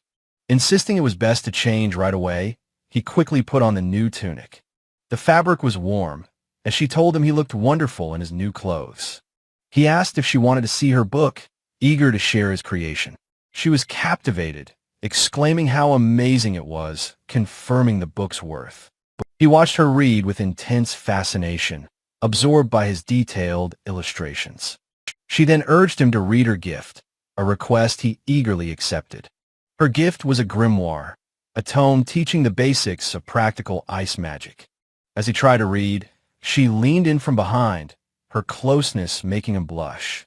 She instructed him to chant the incantation, but he struggled to focus on the text. With intense focus, Kigo identifies the new phenomenon, whispering that it must be ice magic. In the warm glow of the bar, Kigo marveled as a sparkling shard of ice formed in his hand. With a quiet clink, he dropped the freshly materialized ice cube into his drink. A system notification confirmed he had acquired the ice skill, a power learned directly from a book. He glanced at the tavern's large ice bucket, finally understanding how they managed it. Concentrating, he created another, larger piece, realizing he could control the spell's power. He offered the new ice to Urina for her drink, and she thanked him warmly. Urina smiled, asking him to read the book with her, a simple request that touched him deeply. The fact that they now shared a love for books filled Kigo with a profound happiness. Time seemed to slow as they sat together, lost in the quiet joy of reading. Margot and Sarasa arrived, with Margot thanking Kigo and complimenting Urina's new clothes. Kigo waved goodbye to the happy couple, thinking they looked as warm as a hearth. Later that night, beneath a sky full of stars, Kigo found himself unable to sleep. Lying on his bed, he contemplated the reasons he had always avoided human connection. His old boss believed being late was a theft of another person's very lifespan. In his past life, he felt he was constantly draining the life from those around him. But with his friends in this world, he had never felt that crushing weight. He wondered if this easy, unburdened connection was what it meant to have friends. His thoughts then turned to Urina as he lay alone in the quiet darkness. He remembered the simple, comfortable moments they shared, just the two of them together. He mused that this feeling wasn't about stealing time, as Ash slept peacefully nearby. Perhaps the one you share your life with is a person of destiny, he thought. He chuckled at his own unexpectedly romantic words, feeling a bit foolish but happy. Staring out his window, he admitted the more he thought of Urina, the more lost he felt. He couldn't understand his own heart, wondering why love had to be so complicated. Lost in these confusing thoughts, he found himself walking through the streets of Lesta. He steeled himself, declaring he was only there to buy winter gear and another gift. The familiar sound of the door announced his arrival at the butterfly's cradle. He eagerly showed Urina his miraculous water dagger, which produced fresh, clean water. Urina looked at him, surprised, asking if the incredible dagger was really for her. She promised to treasure the gift, and he gave her a confident, charming wink. Another customer got too close to Urina, and Kigo found himself unable to concentrate. He asked her if other men bothered her when he wasn't there to watch over her. The thought filled him with a strange, irritating feeling he couldn't quite name. He channeled his frustration into his training, letting out a powerful battle cry. The restless energy continued to plague him, so he vowed to train even harder. Ash's frantic barking interrupted him, the pup scrabbling at the homestead's stone wall. A monster? Kigo wondered, quickly climbing the stairs to the top of the rampart. He saw a massive bear, its fur a startling and unnatural shade of crimson. He took a steadying breath and immediately used his appraisal skill to identify the threat. The system identified the beast as a red grizzly, a rare fire-type monster. He joked grimly that the bear must be changing its colors for the autumn leaves. Knowing fire's weakness, he loaded a heavy, water-enchanted bolt into his ballista. He cranked the winch, pulling the string taut as he took careful aim at the beast. The bolt flew with incredible force, striking the charging red grizzly in the shoulder. With a pained roar, the massive monster collapsed heavily onto the stony ground. Kigo wondered if he'd won, but the beast suddenly rose from behind him. Unharmed, the grizzly's chest began to glow, unleashing a blinding flash of light. Kigo shielded his eyes, crying out as the searing, brilliant light washed over him. He cursed as the intense heat from the attack began to melt his siege weapon. The monster was now dangerously close, looming over the wall with a paw raised to strike. With lightning speed, he reloaded and fired again, the bolt sinking into the beast's eye. The point-blank shot sent the massive creature reeling backward with incredible force. The red grizzly crashed to the ground one last time, its threat finally neutralized. A familiar blue screen announced his level up to 16, and he sighed in relief. He smirked, his mind already turning to the practical matter of butchering the bear. Later that evening, a rich, savory bear stew simmered invitingly over the fire. Kigo ate with delight, exclaiming that he'd never had such fresh, delicious bear meat. He noted its flavor was milder than Earth bear's, as Ash also ate his fill. He examined the monster's glowing gallbladder, a potent alchemy ingredient according to his skill. After brewing a new potion, he looked at the bottle, nervous about its unknown effects. Deciding he had to test it, he steeled his nerves and drank the concoction. A wave of vitality surged through him, and he quickly used appraisal to check the results. It was Eggel's recovery potion, capable of restoring even missing body parts. He marveled that it was the best potion yet, despite its rather disgusting ingredient. Looking at the massive pelt, he decided to ask Sarasa to make it into a blanket. "Let's go to town, Ash," he called out, his new mission clear. He made a quick stop at a shop to purchase some empty bottles for his potions. He dropped off the huge red grizzly pelt with Sarasa, asking her to make a blanket. With his errands almost done, he told Ash they had one last important stop. He arrived at a grand and imposing mansion, realizing it must belong to the Baron. A guard led him into the Baron's study, telling him to wait by the window. He saw the Baron outside, looking quite relaxed now that he had retired from his duties. The guard informed him that the Baron would see him as soon as his walk was over. While he waited, Kigo pulled out the bottle containing his miraculous new creation. He held the Eggel's recovery potion to the light, wondering if it would truly work. The Baron and his guard entered, their eyes widening in shock at the potion's description. The Baron expressed his disbelief, but Kigo urged him to drink it and end his suffering. With a look of fierce determination, the Baron tipped his head back and drank. A brilliant, golden light enveloped him as his severed arm began to miraculously regenerate. He stared at his new hand, tears of pure joy welling in his eyes. "My arm," he roared triumphantly, flexing his fully restored fingers in disbelief.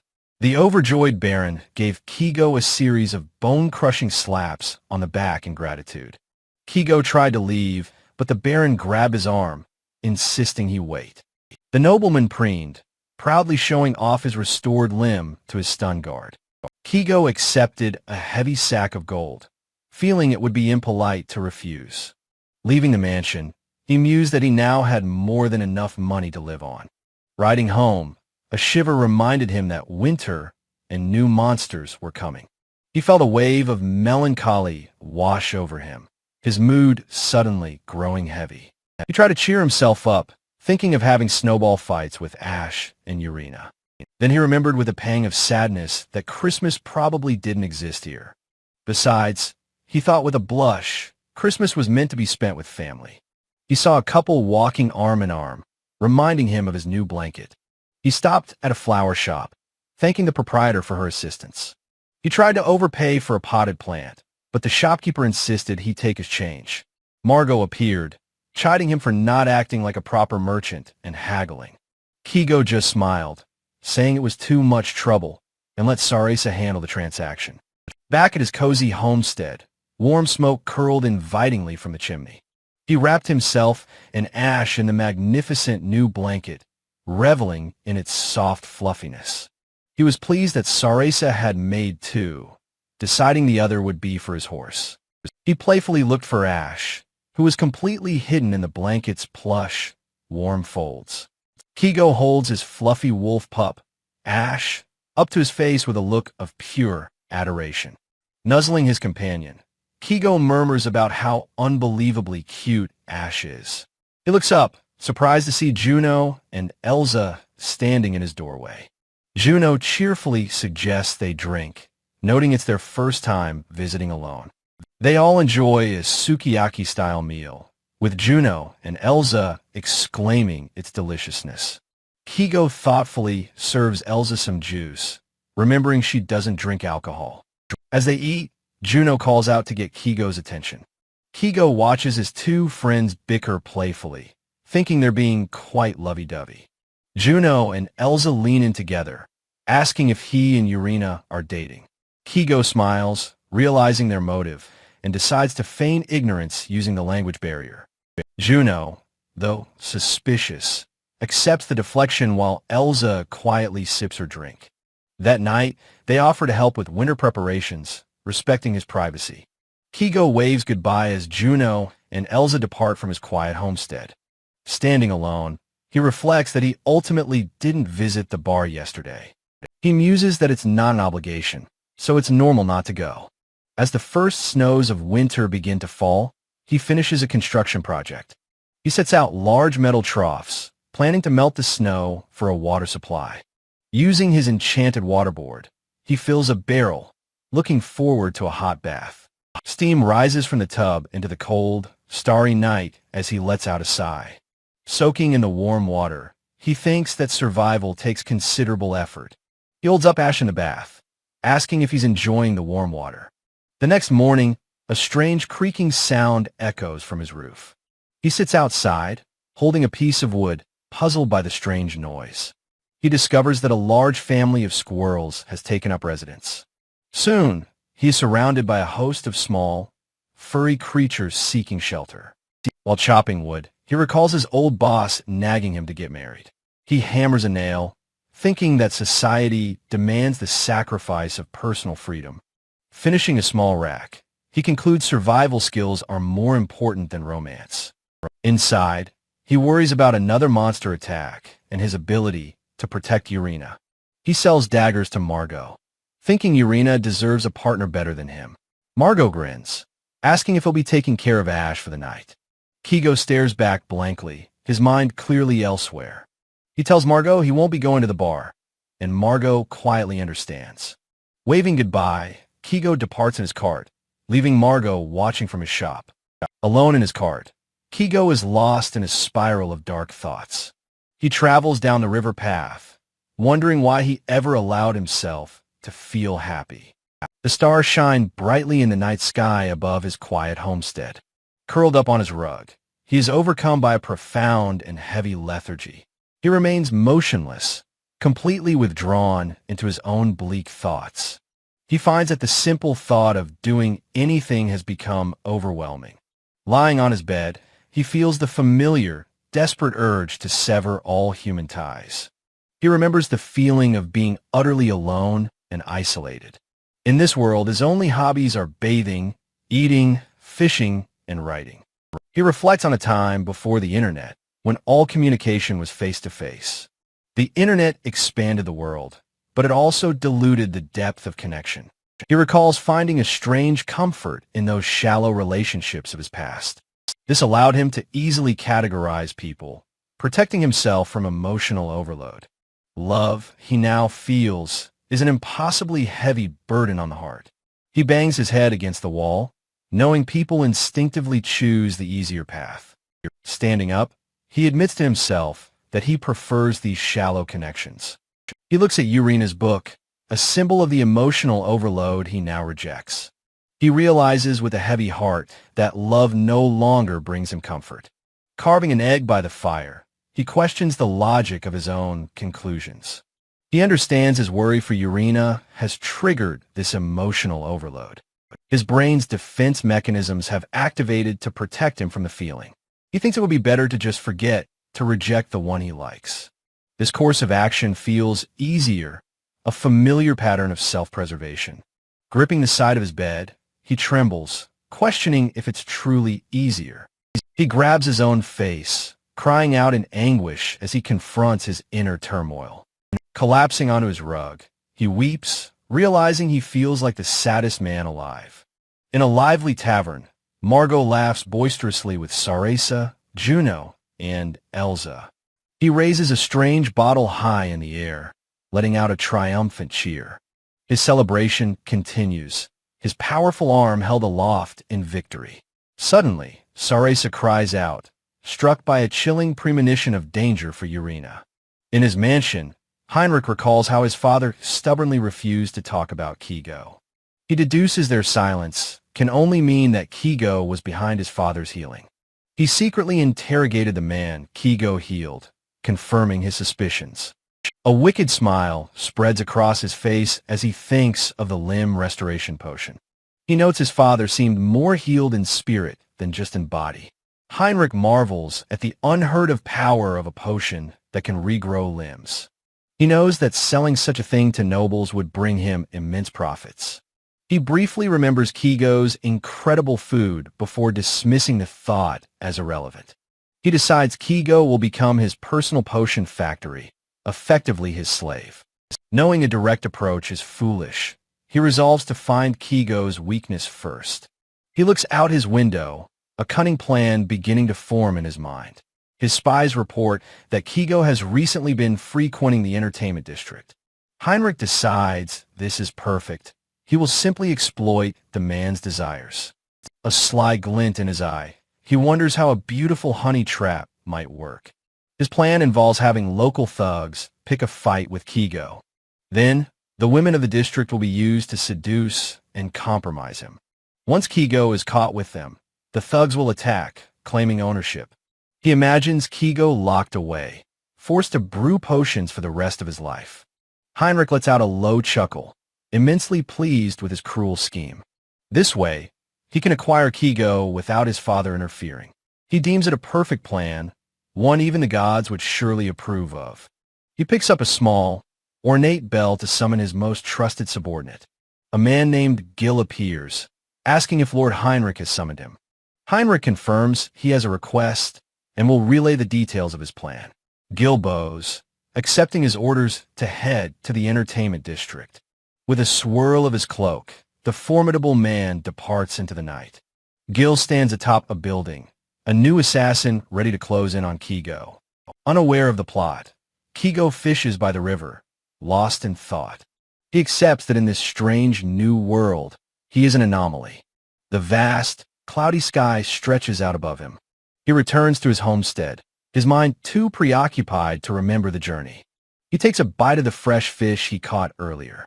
In his kitchen, he uses his appraisal skill while preparing the fish.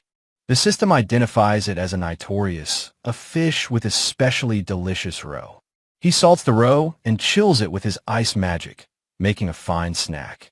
He remembers he has chili peppers, completing his plans for a simple, solitary meal. Kigo's thoughts on dinner are cut short by his companion's guttural growl. Desperate hands grip the wooden gate as a frantic cry for help echoes. Peering through the bars, Kigo asks what is happening, seeing a woman. He cautiously cracks open the gate as two hooded women appear outside. 3 women burst past him, one speaking in urgent, incomprehensible language. Based on Ash's insistent growling, Kigo assumes they were fleeing from monsters. Though he dislikes trouble, he reluctantly agrees to let the women stay.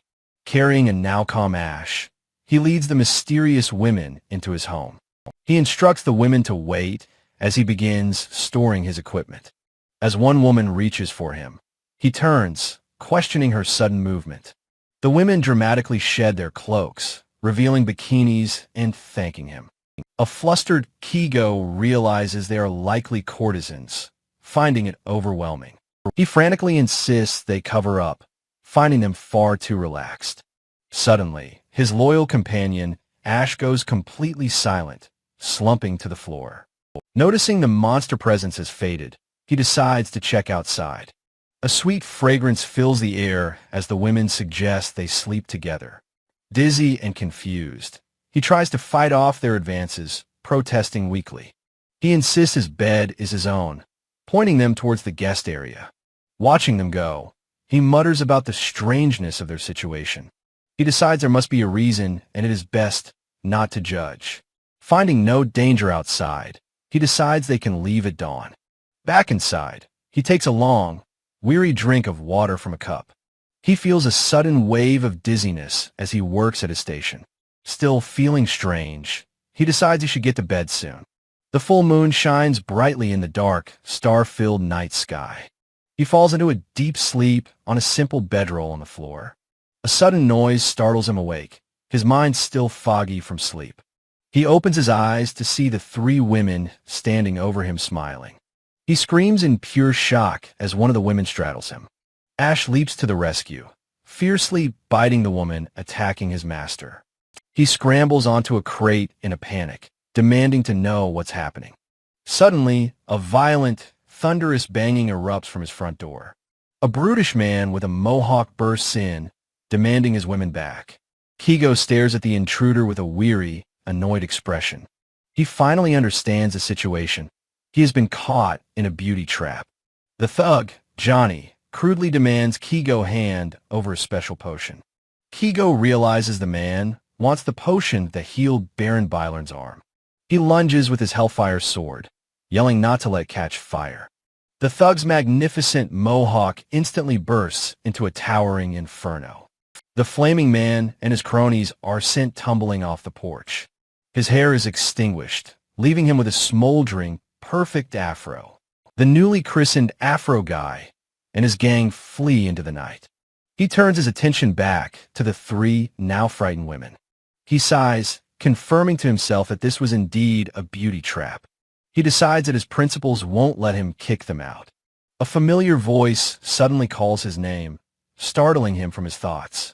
He recognizes Margot's voice as his friends arrive with their horses. Through the gate, he sees the familiar sight of Margot and Sarasa arguing. He stands at the entrance, watching his friends arrive in a flurry. His gaze meets Urina's, who looks at him with deep concern. The chaotic arrival of his friends unfolds before his tired eyes. A quiet thought of understanding passes through his mind. He examines the empty cup, realizing he had been given a sleeping drug. He understands Urina must have warned his friends about the trap. The former thug had used the women to try and abduct him. Urina, having learned of the plan, had rushed to tell Margot. The women from the trap decide to stay for just one night. Margot embraces him, telling him just how worried Urina had been. Later that evening, the log cabin is peaceful under the night sky. At Margot's suggestion, the entire group enjoys a celebratory feast together. He tastes his new Pollock Roe dish, deeming it a success. He proudly presents the new menu items to his hungry friends. His friends react with explosive delight to the delicious new food. He watches them eat happily, telling them to enjoy the meal together. Urina pours him a drink as he watches her with a thoughtful gaze. He gently taps her shoulder, asking if they could talk outside.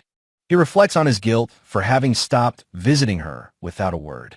He wraps his warm mantle around her, shielding her from the cold. She gratefully warms her hands, touched by his thoughtful gesture. He tells her he must apologize, wrapping the cloak tighter around her. A quiet, comfortable moment passes between the two of them. He looks up, a soft sound escaping his lips as he notices the sky. Together, they watch as the first gentle snowflakes begin to fall. In that moment, she looks to him like an angel catching feathers. She closes her eyes, a blissful smile on her face, enjoying the snow. He looks at her, his face blushing, his heart filled with emotion. He realizes what foolish things he had been worrying about until now. He turns to her and apologizes for not visiting her shop. He tells her there is something else he must say to her. He knows he must confess his feelings now, before it's too late. With newfound determination, he prepares to speak from his heart. He begins to tell her how he truly feels about her.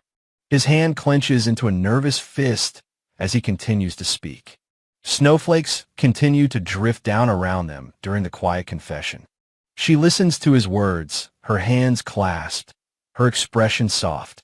The final words of his heartfelt confession are spoken. He finally says the words, telling her that he loves her. He looks at her, his confession finished, awaiting her response. She turns to him, a slight smile on her face, teasing him. She smiles warmly and confesses that she loves him as well. He is left completely stunned and blushing by her mutual confession. A slow, gentle smile of pure happiness spreads across his face. He tenderly brushes a snowflake from her hair with his fingers. She looks at him with concern, asking his name as he tears up. She comforts him, wiping away the tears he didn't realize he was crying. She smiles, a look of deep contentment and love on her face. He feels the intense compulsion that controlled his heart finally fading away. He vows to himself that he will always be there for her. In that moment, he swears an oath to become her shield. Overcome with emotion, she suggests they should head back inside now. The door to the bathhouse creaks open as Kigo talks to Urina. Suddenly, the door bursts open, and Ash the wolf pup leaps inside. Kigo and Urina react with shock as the door is flung wide open. Their friends, Margot, Sarasa, Juno, and Elsa, are revealed, grinning mischievously. Juno and Elsa are clearly enjoying the successful surprise they've just pulled off. A flustered Kigo asks his friends how long they've been spying on them. The group erupts in a loud cheer, congratulating the new, embarrassed couple. Kigo sighs in exasperation while Urina smiles, amused by the chaotic celebration. Later, the whole group is drinking and celebrating Kigo and Urina's new relationship. The wild party ends with everyone passed out asleep on the floor. Kigo gently covers Urina with a blanket, and they wish each other good night. The next morning, the narrator notes Kigo was sent off without his usual soup. Steam rises from the cabin, a sign of a truly epic collective hangover. Kigo watches his friends prepare to leave, feeling sad to see them go. Juno says his goodbyes, but Kigo asks him to wait a moment. Kigo gently places a warm blanket over Urina's shoulders to keep her warm. She thanks him, promising to learn Japanese as he learns the local language. Kigo is deeply touched by her promise as he holds his pup, Ash. With a final wave, the group departs from the homestead in their cart.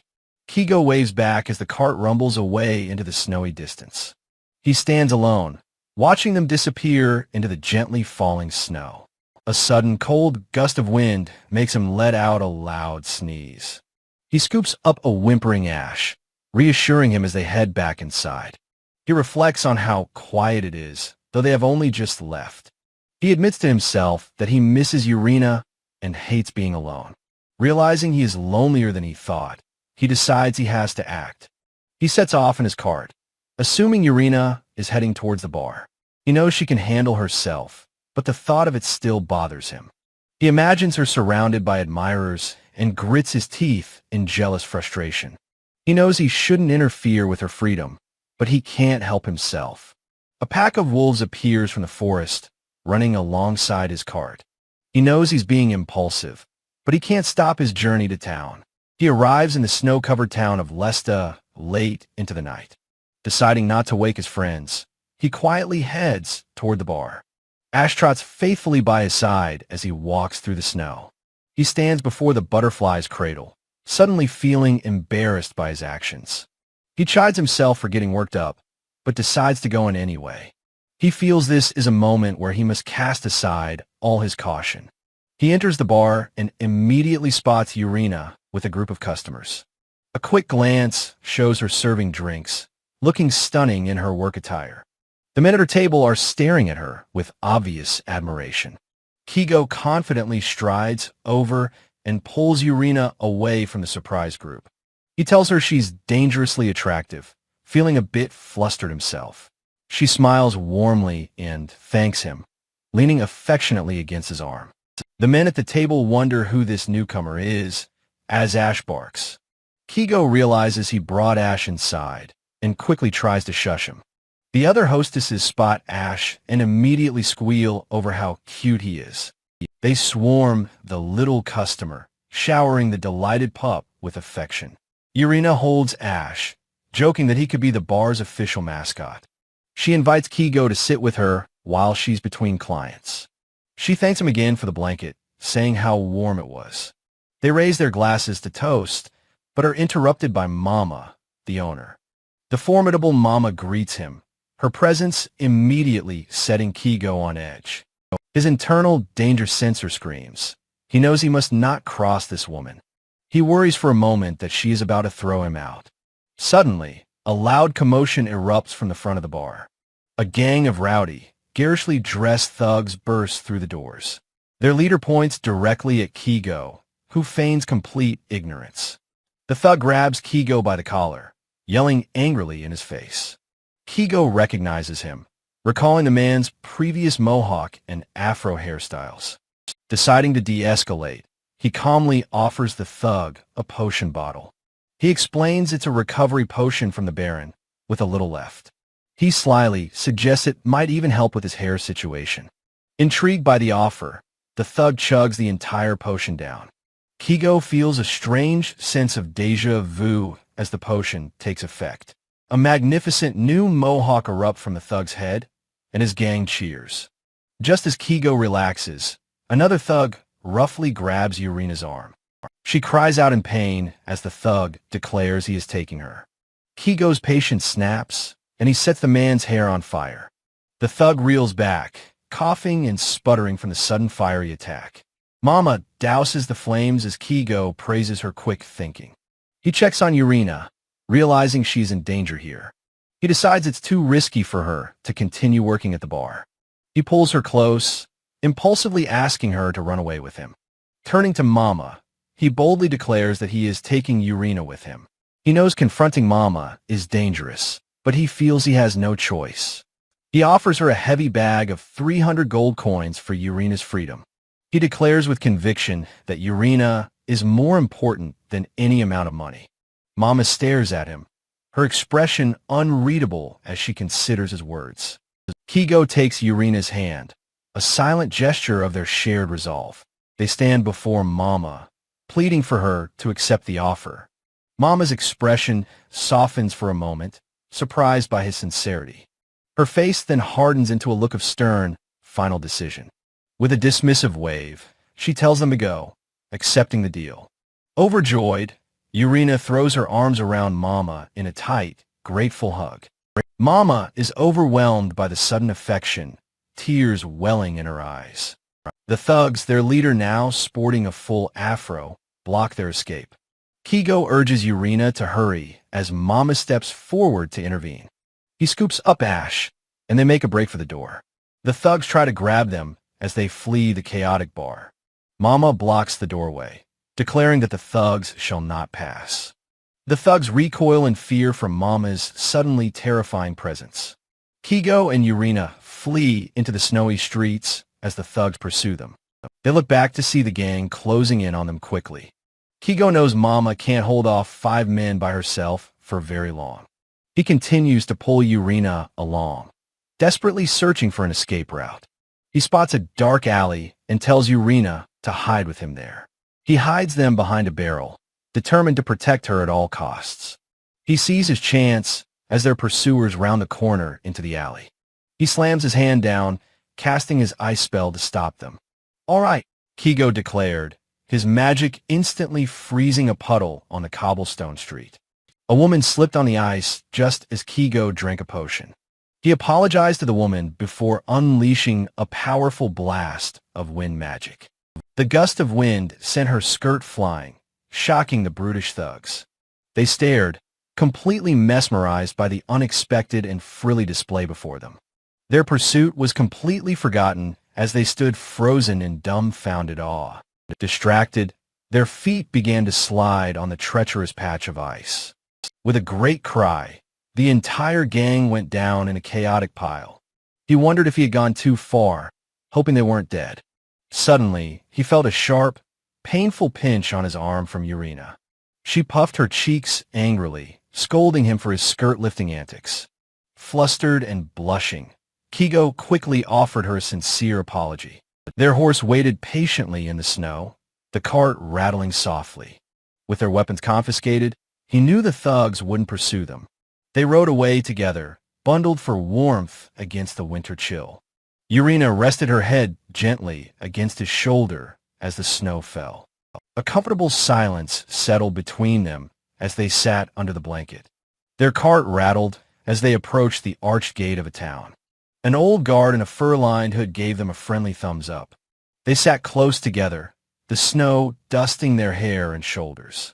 In a quiet moment, they turned and looked into each other's eyes. Leaning in, they shared a tender and heartfelt kiss in the snow. The world seemed to fall away in that intimate shared moment. Urina soon fell asleep on his shoulder, her journey finally at its end. As if celebrating their arrival, the snow finally began to stop falling. Back home, he mused that Urina must have seen through his heart. She understood his standoffish nature and his inherent distrust of people. Yet, she had accepted him completely and even helped him find freedom. He wondered how such an incredibly kind and gentle person could exist. He thought about how, as an anomaly, he could wake up in Japan. What would he do if he were suddenly separated from Urina and Ash? The mere thought was enough to make him feel his heart would break. He vowed to never let her find out, knowing he couldn't live without her. The next day, he surprised her with a warm embrace from behind. And so, their new life together in the small homestead officially began. He playfully fed her, asking her to grow old together with him. She smiled, saying she would love to stay just like this forever. He wanted to tell her he loved her every day, even when they're old. He knew that no matter what happened, the two of them would be okay. Urina was outside, ladling soup from a large pot over the fire. She called out to Kigo, telling him that they had some visitors. It was Margot and Sarasa, who greeted him with a familiar yo. Sarasa teased Urina for wearing Kigo's clothes as they all came inside. "All right," Kigo said, confirming that he had brought all of her luggage. Sarasa discovered a racy sweater, much to Urina's flustered embarrassment. Margot requested his favorite cheese and roe omelet as a thank you. Cod roe, Kigo realized he was out of ingredients and needed to fish. He announced he was going fishing, leaving the women in Margot's care. Urina told him to be safe, blowing him a kiss for good luck. She then leaned in and gave him a quick, affectionate kiss goodbye. Margot playfully whistled, teasing a flustered Kigo about the public display. Out in the wilderness, he shivered, remarking on the bitter cold. He missed Ash's warmth and wanted to finish his task and go home. Suddenly, he spotted something large moving beneath the snow ahead. He got down to investigate a grotesque, hole-covered creature in the snow. Cautiously, he reached out and touched one of its long, sharp spines. The beast suddenly attacked, and he barely managed to block with his shield. Its entire body bristled with thousands of sharp, deadly spines. It was a new monster, a massive, terrifying, spiky, urchin-like beast. "Damn it," he grunted, bracing himself as he activated his appraisal skill. The system identified it as a giant urchin, weak to lightning magic. He theorized the local ecosystem had collapsed with the servants gone. For a lightning weakness, he knew he needed his Wolverine Thundersword. He shielded his frightened horse, waiting for an opening in the attack.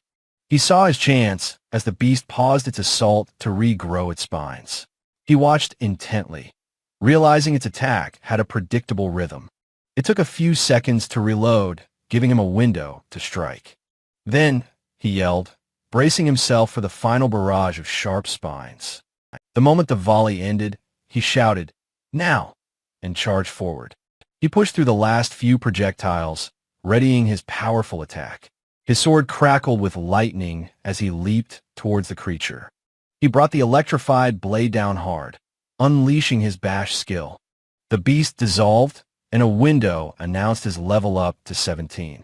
Despite the cold, he began to dismantle the monster's massive carcass. His appraisal of the roe returned a simple, exciting result. Super delicious. He licked his lips in anticipation, pouring some water over the roe.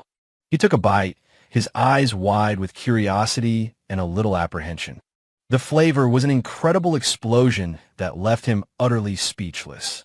It was the most incredible thing he had ever tasted in his life.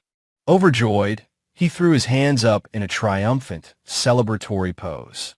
He quickly began dragging the massive, spiky carcass back to his cart. His friends reacted with revulsion upon seeing his grotesque new prize. He realized they had likely never eaten anything so grotesque before. Margot watched as he prepared the dish, insisting it was incredibly delicious.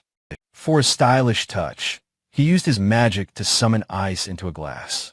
He served the urchin roe in salt water, hoping they would enjoy it. He showed them how to eat it, demonstrating with his own spoon. The incredible flavor once again sent him into a state of ecstasy. His friends hesitantly took their first, tiny bites of the strange food.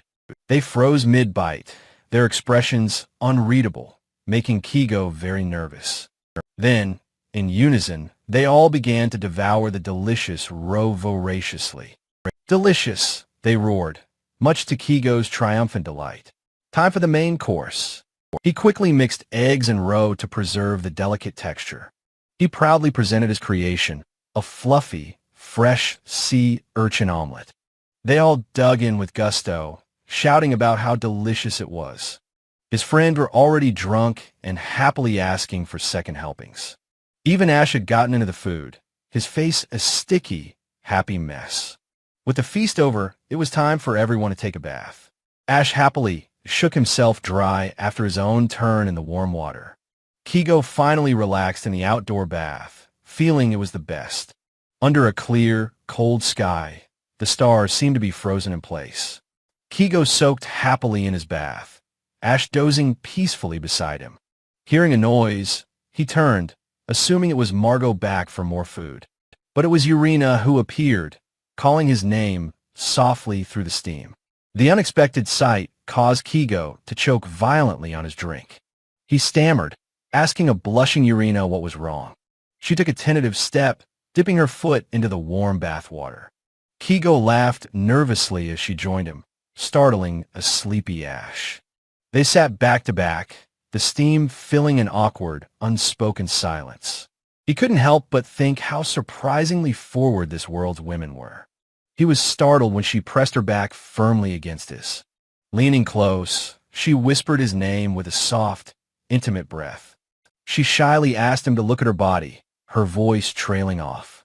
Kigo blushed furiously, reminding himself that he, too, was a man. Finally, his composure broke as he declared the situation was just too weird. He shouted that they had guests, asking whose ridiculous idea this was. Leaping out, he told his friends to go ahead and relax in the bath. Completely flustered, he slammed the door to his house behind him. Inside, he found Saresa admiring her ring and knew she was the culprit. Saresa apologized cheekily, but he told her not to give Urena strange ideas. He vented his frustration by petting a very confused Ash. A sudden, intense, and menacing aura filled the room from behind him. Urena stood there, cheeks puffed out, asking if he was angry. He tried to nervously explain that their guests were still present. He quickly leaned in, whispering that he loved her very much. He shot a glare at his friends, blaming them for the whole situation. Later that night, as snow fell, he wondered if everyone was asleep. He sat at his desk, needing to organize his thoughts about the future. He reflected that he was never a caretaker in his past life. But now, he had Urena, his beloved girlfriend, sleeping peacefully nearby. He realized with startling clarity that he now had something to protect. He had to be honest with himself about what was truly important. His expression hardened with resolve. He could not remain a lone wolf. The threat posed by the nobleman Heinrich was a serious danger. He loved this house, but it meant nothing if Urena was in danger. He had plenty of money. He would ask Saresa to care for his chickens. He looked down for a moment, contemplating the weight of his decision. Shaking his head, he firmed his resolve for what had to be done. Looking up at the ceiling, he knew he was no longer alone. He decided he would consult with his 3 best friends in the morning. The next day, he saw their conclusion was the same as his own. Margot explained that against a powerful noble, they would be easily captured. Kigo announced the plan. He and Urina would leave this house.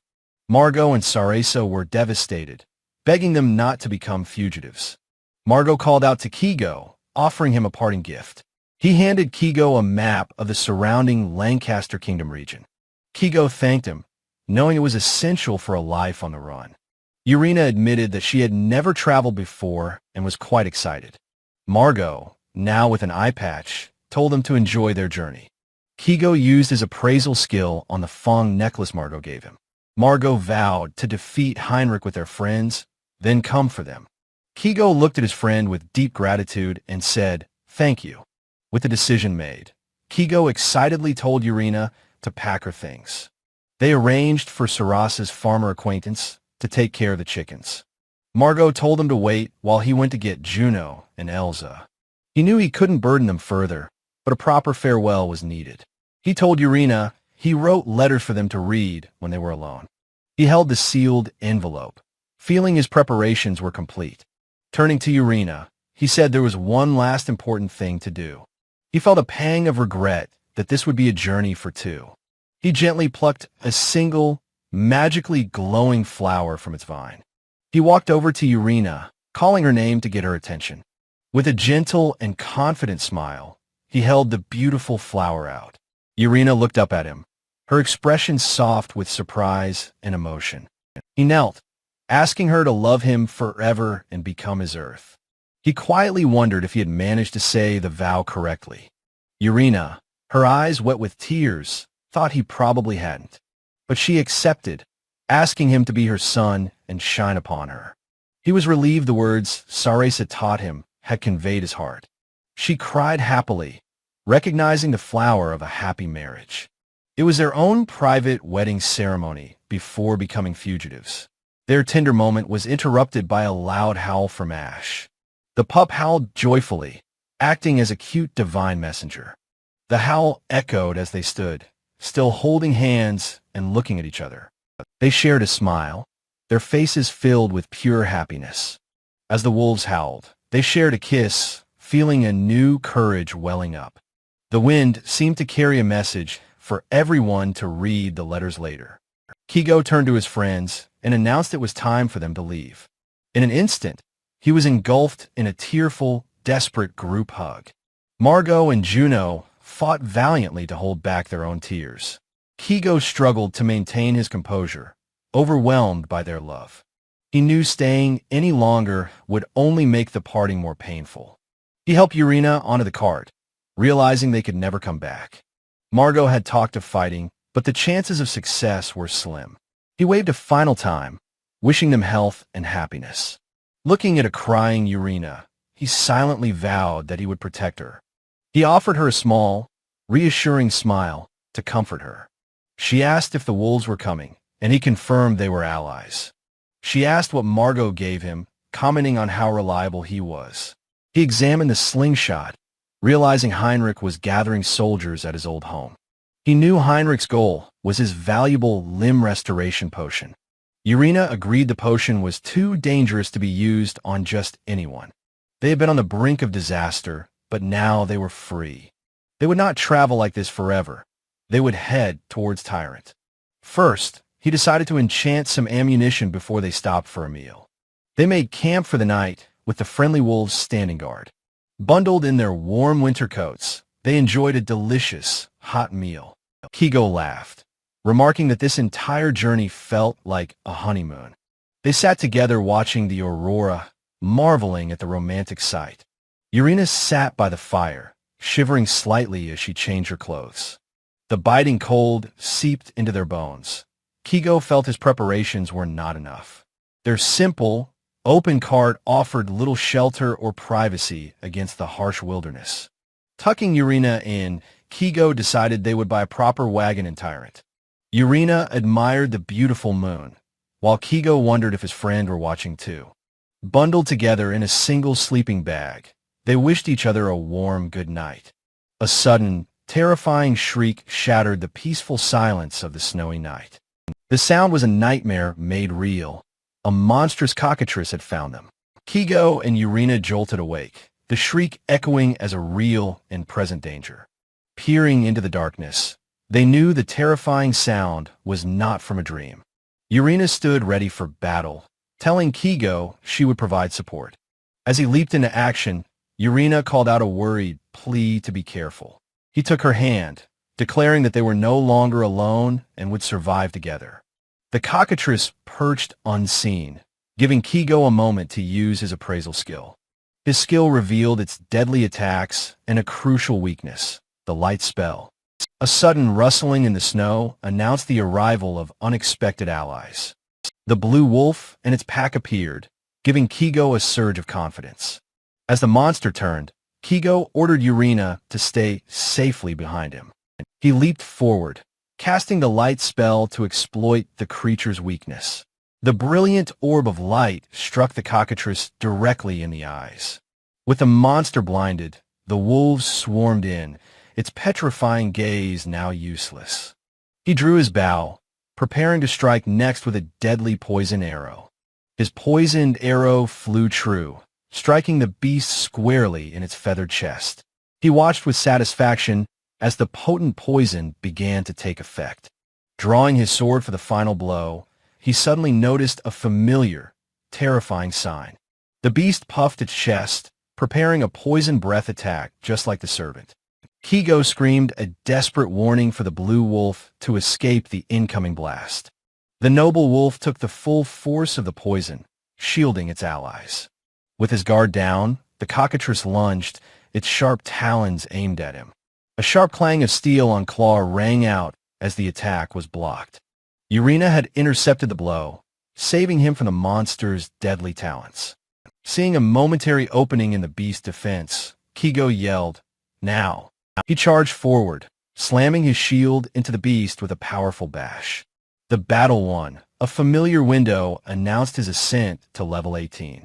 He ignored his level up, rushing to the fallen wolf with an antidote. He desperately poured the healing potion into the dying wolf's mouth. Their faces fell as they realized the potion was not enough to save him. Kigo let out a soft curse, his heart heavy with grief and loss. On a snow-covered hill, they erected a simple wooden cross for their fallen friend. He tied the wolf's fang to the cross, a final tribute to its loyalty. They knelt in prayer, Kigo thanking the noble beast for always protecting them. The rest of the wolf pack surrounded them, howling in a mournful chorus. He heard not sorrow, but a powerful requiem celebrating a hero's triumphant return.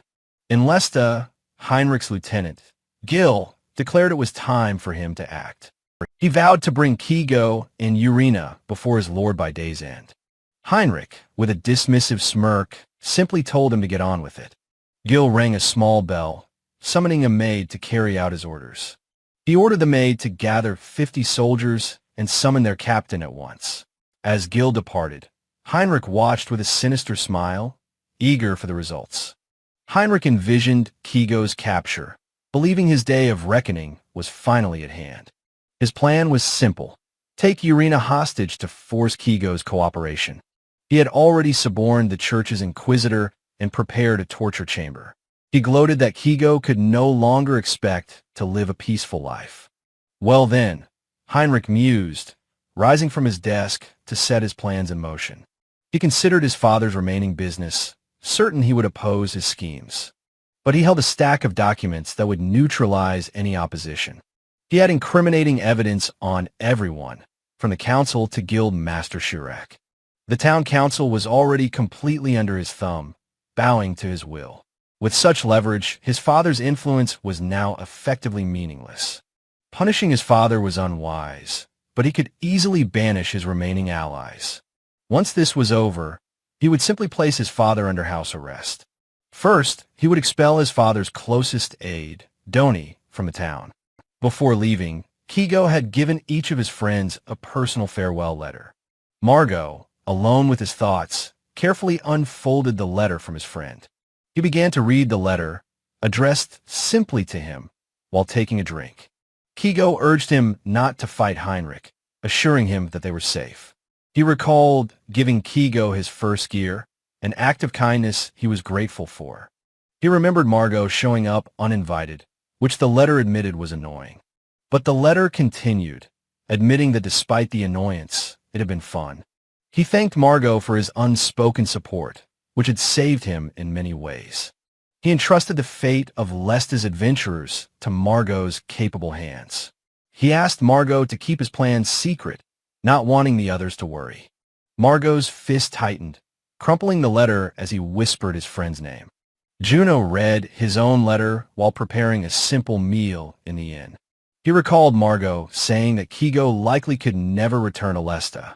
The letter explained that since he couldn't return, he was writing instead. He fondly remembered their shared victory against the cockatrice, a difficult fight. He was relieved when Juno found happiness with Elsa after his heartbreak over Sarasa. Kigo explained his plan to travel the Tyrant and protect Urena at all costs. Juno smiled, understanding a man's resolve to protect the woman he loves. He wrote that while he wished he could stay, he had to entrust Lesta to them. He read aloud, telling Elsa that Kigo warned him not to be reckless. He offered his cabin to them, a safe place they could use freely. "See you," Juno toasted, vowing to help his friend in his first great adventure. In the quiet of the coop, Sarasa began to read her own letter. He promised to return and thanked her for always taking such good care of Ash. He thanked her for her kindness when he first arrived, lost and confused. He mentioned the delicious sea urchin roe he had recently discovered. He shared vital information. The monster's weakness was lightning. She reread the passage, understanding the great importance of this new intelligence. He ended abruptly, saying there was too much to write in a single letter. Tears fell as she finished, and Dr. Kish asked if there was another way. Elsa read her letter, in which Kigo promised he would eventually return to Lesta. She blushed fiercely at his suggestion that she and Juno live together.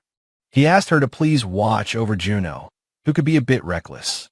That night, she went to Juno's room, the letter still in her hand. They sat together, discussing the letters and the recipe for sea urchin roe. Juno looked up, deeply touched by his friend's thoughtful farewell. Elsa hid her blushing face, remembering Kigo's words not to say goodbye. Juno put an arm around her, saying they would take care of Kigo's home. Margot's grief and rage finally erupted as he smashed his glass against the wall. Margot slams his fists on his workbench, furious with worry for his friend. He slumps over in defeat, exhausted by his concern for Kigo's well-being. Lifting his head, Margot wonders what Kigo was thinking by suddenly leaving. He collapses backward, cursing that Kigo is still indebted to the Baron. His face is a mask of shock and frustration at the difficult situation. Margot grabs a quill, beginning to write a list of potential allies. He clutches his head in concentration, desperate to think of more people. His mind is consumed by one mission, saving Kigo from Heinrich. The world shifts to the pup Ash, who proudly introduces himself. Ash explains his ability to see souls, worrying when his master's is gray. But when Kigo is with Urena, his soul glows like a warm bonfire. Since they got together, his master's soul shines more beautifully than ever. He recalls the sadness of saying goodbye to Sarasa and Elsa. But now, he enjoys adventuring with his uncle, the Great Blue Wolf. The Blue Wolf says they must live for tomorrow, but Ash has plenty of food. Under the moonlight, Ash remembers his uncle teaching him the Wolverine Requiem. His uncle points to the distant western mountains, the home of the wolves. He speaks of a great divine tree where the souls of wolves find rest. Ash is confused, but his uncle explains that wolves must always be brave. The Blue Wolf tells Ash he is their future leader and must grow strong. He playfully teases Ash about his speech, and the pup readily agrees. Ash looks up at his kind and powerful uncle with pure admiration. He remembers his uncle's grave, slain once before by a cockatrice. The wolves had gathered to sing the requiem for their fallen friend. His uncle's soul had then ascended to the sky in a warm light. Ash understood his uncle's soul had returned to its proper vessel. The Blue Wolf explains Kigo is incredibly strong, having defeated Ash's mother. He tells the young pup that Kigo is by definition, his mother's enemy. But as proud wolves, they follow the strong, and Ash must understand. Ash remembers little of his mother, only that his master defeated her. He knows that in the wild, the law is simply survival of the fittest. Therefore, Ash vows to never see his master as his mother's enemy. His master is not just strong. He is kind, with a beautiful soul. He resolves to fight for Kigo, protected by the spirits of his parents. The great wolves by his side agree to grow strong as he commands. Back in Tyrant, Kigo sees that Urina is exhausted from their journey. He uses his appraisal skill on a sign to confirm it's an inn. A young boy shows them to a room, and Kigo thanks him. Kigo asks the boy to handle errands, like finding a new wagon. He inspects their new room, pleased to find a kitchen and a bath. He turns to see Urina sitting wearily on the bed, lost in thought. At the hearth, Kigo gently tells Urina that she should rest. She embraces him from behind, pleading for him not to run away tonight. He agrees without a word, turning to share a tender kiss. A new day dawns, the page turning to the next chapter of their journey. The innkeeper's son announces that their new wagon has arrived. Kigo admires the new horse, deciding to sell his old one to buy it. As he pays the boy, he notices his old horse's reaction to the new one. He realizes from its behavior that the new horse must be a mare. Inspired by a sudden image of potatoes, he names her May Queen. The boy thinks the name is very cool, but Kigo sighs at his own taste. Kigo helps with chores around the inn, while Ash happily follows along. He looks up from his work to see Urina has come downstairs.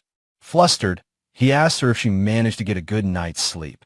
Urina blushes, smiling as she shyly thanks him. Later, she approaches him with a note, asking for a moment of his time. He reads her written request. She wants to go sightseeing in the town. She adds that they should leave soon, as Tyrant is close to Lesta. Seeing her hopeful face, he agrees, and she lights up with joy.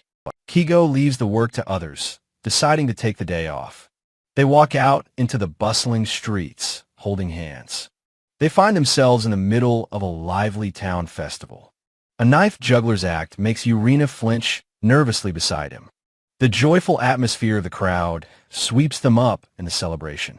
Urina points excitedly at all the sights, pulling Kigo along. Her attention is immediately captured by a large, striped circus tent. Inside, they watch a lively performance, captivated by the show. Amidst the clapping crowd, Kigo puts his arm around her shoulders. The performers on stage dance with infectious energy and skill. He looks at her radiant smile, sharing a moment of pure happiness. After their day of fun, they check out of the inn and say their goodbyes.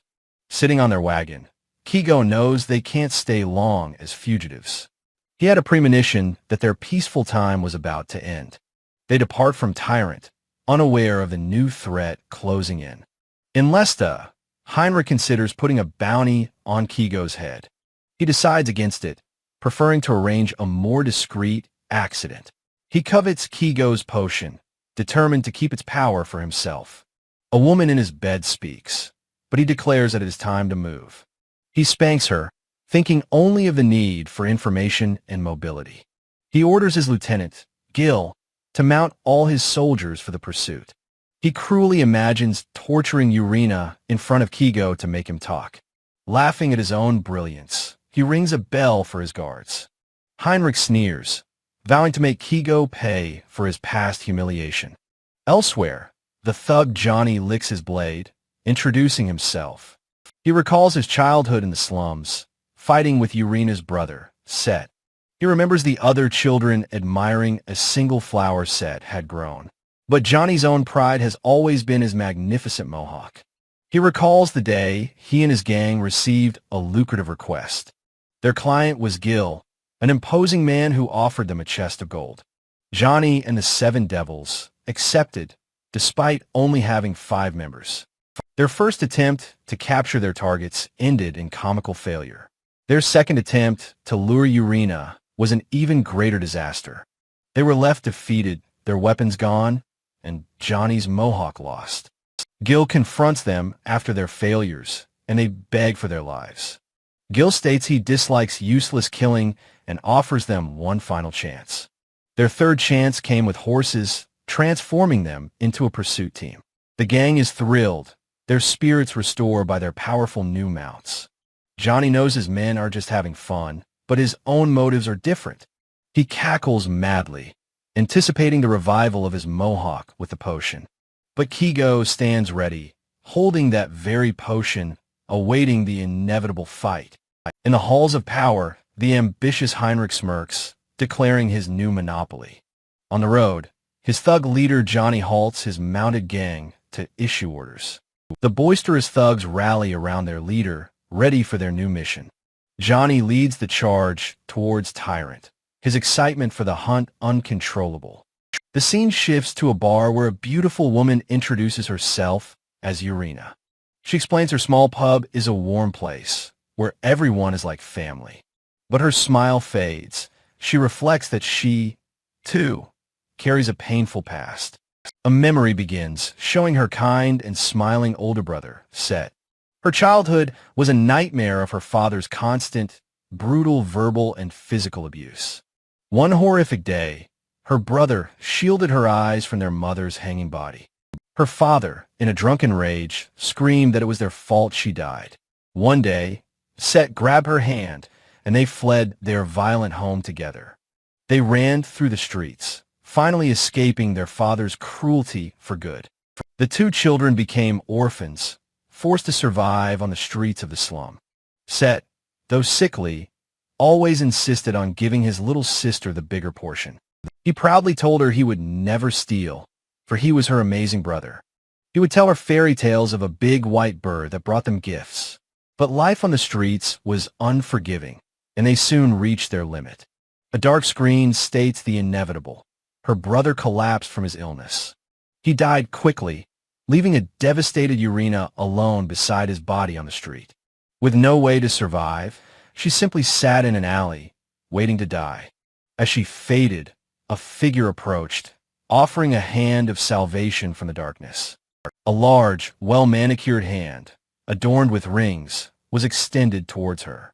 The woman asked the lone, destitute child what her name was. With a gentle expression, the woman acknowledged the terrible ordeal the child had suffered. She offered Urena a job, a much easier life than scavenging for scraps. Urena remembers the woman's voice and her large arms feeling like soft feathers. This woman, the owner of the butterfly's cradle, was the one she called Mama. Mama gave her proper meals and a clean bed, nursing her back to health. As her mind cleared, she found that she could finally speak again. Overcome with emotion, she clung to Mama and began to weep uncontrollably. She finally released the tears she couldn't shed when her brother had died. As she cried, Mama silently held her, stroking her hair in a comforting embrace. She began working, though her childish attempts often ended in clumsy, comical failure. The other women at the pub welcomed her warmly, treating her like a little doll. Mama sternly scolded them, insisting that Urena was not a toy to be played with. In the peaceful days that followed, Urena's wounded heart slowly began to mend. One day, Mama taught her how to protect herself from predatory men. She presented Urena with a weapon, a tool for self-defense against bad people. Mama stood behind her, guiding her hands and teaching her to use a slingshot. Urena reflects that Mama saved her from being sold as a plaything to nobles. For Mama's birthday, she learned to embroider a special, heartfelt gift. She presented Mama with a small top hat embroidered with a tiny teddy bear. Overjoyed and moved to tears, Mama crushed the young girl in a tight hug. She would visit her brother's grave, telling him how happy her new life was. It was around that time that she heard word that her father had died. Years passed, and she grew up beginning to serve customers at the bar. She covered the scars of her past with tattoos and learned to hold her liquor. Then, one day, in the warm light of the bar, she fell in love. He was completely different from any man she had ever known. He was earnest and sincere, though his eyes sometimes held a deep loneliness. But his words and his gaze were always filled with an overflowing kindness. Though he couldn't speak her language, he wrote her an entire illustrated book. She admits she was wary at first, testing him for any ulterior motives.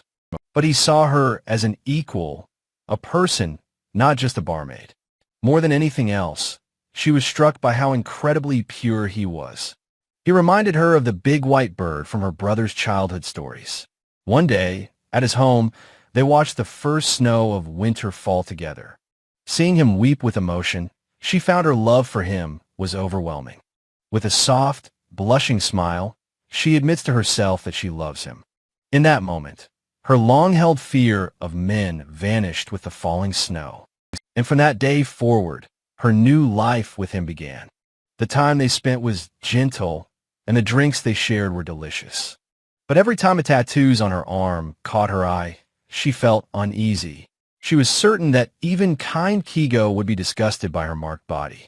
She confided her insecurity to Sarasa, who promised her friends would support her. Gathering her courage, she went to him, ready to reveal her past. But in the face of his purity, she lost her nerve, unable to meet his eyes. She knew she had to tell him someday, and then he called her name. He knelt before her with a flower, proposing with a famous Lancaster love poem. Below them, their pup Ash looked up, thinking it was a wonderful proposal. Tears of joy streamed down her face as she accepted, vowing to be his son. He had protected her from a cockatrice, just as her brother always had. A brief flash of memory shows her brother shielding her from their father's rage. Another memory shows her kneeling alone at her brother's simple grave. She knew then that she could no longer hide anything from him. In their room in Tyrant, they sat down to tell each other everything. But as she prepared to speak, she was overcome with anxiety and began to cry. Kigo, his hands trembling with anger at her pain, began brewing a potion. He handed her the glass, telling her to drink it and check her body. As she drank, a dazzling light surrounded her, and her tattoos began to disappear. She stared at her reflection in the mirror, shocked to see her unblemished skin. She laughed, amazed that her lifelong complex could be erased so easily. She realized her husband must be an incredible magic user and thanked him tearfully. He earnestly vowed to protect her, body and soul, and her love deepened. As they share a passionate kiss, a delivery boy bursts in, interrupting them. A flustered Kigo shoves Urina out of sight, telling her to lock the door. She knows he loves her, and she resolves to love him even more in return. She whispers his name, Kigo Okuda, the most precious name in the world. Kigo reflects that while he hadn't noticed her insecurity, he had seen the tattoos. He had been surprised at first, but simply assumed they were local fashion. He tells her that even if she had a handicap, he wouldn't dislike her. He thinks of his old world, preferring this directness to draining online communication. He felt, for the first time, that he could love someone with a pure heart. They stopped their wagon by a frozen river, deciding to rest for the day. Suddenly, a large, furry monster with multiple tails bursts from the river. Kigo yells for Urina to stay back as he charges forward to intercept it. He feels a familiar, dangerous aura as the beast prepares to attack. A grin spreads across his face. It's another giant urchin, a monster he knows well. He raises his shield, bracing himself to block the creature's volley of deadly spines. With Urina providing the perfect opening, Kigo prepares for a decisive strike. He plants his foot firmly, letting out a determined battle cry. His massive Wolverine thundersword erupts with crackling electrical energy. He shouts that he isn't finished yet, continuing his relentless assault. After their victory, they celebrate their flawless teamwork with a happy high five. Kigo announces he'll start dinner while Urina prepares their nightly bath. He decides to cook with the special pasta he purchased in Tyrant. He prepares a rich sauce of garlic, wine, and fresh sea urchin roe. Urina marvels at the incredible aroma of the finished pasta dish. They share a bite from the same fork, savoring the new creation together. Overwhelmed by the exquisite flavor, they both weep with culinary joy. Under the stars, Urina playfully wipes a stray bit of food from his cheek.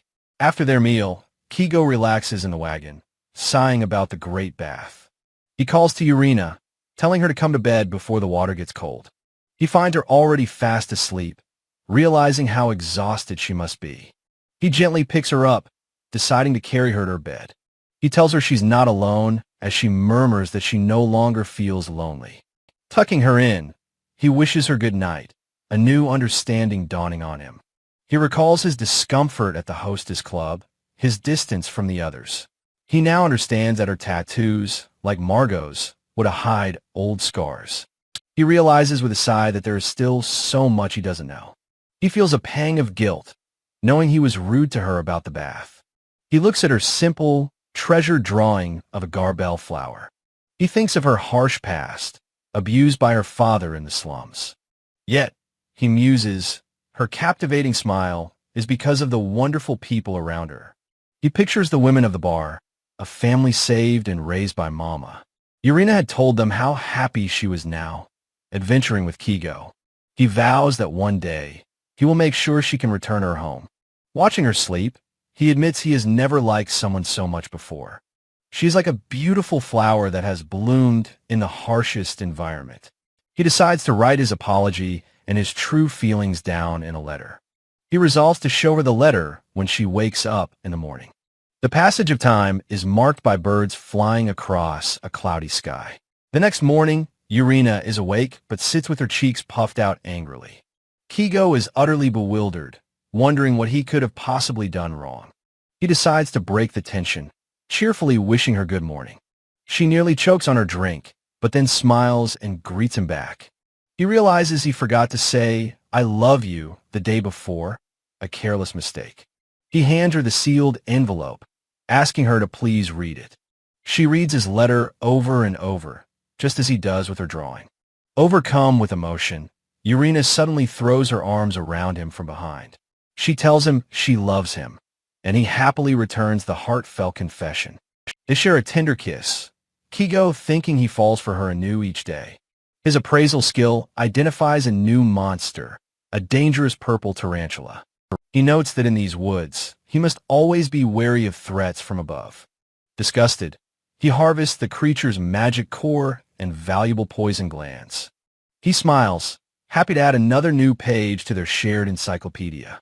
He returns to the wagon, but is met by Ash's anxious whining.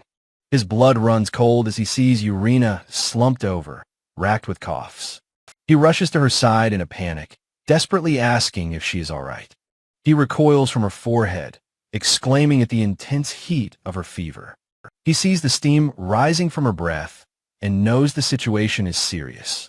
Smoke rises from the wagon's chimney as they make camp for the night. Deciding not to travel further, he places a cool cloth on her forehead.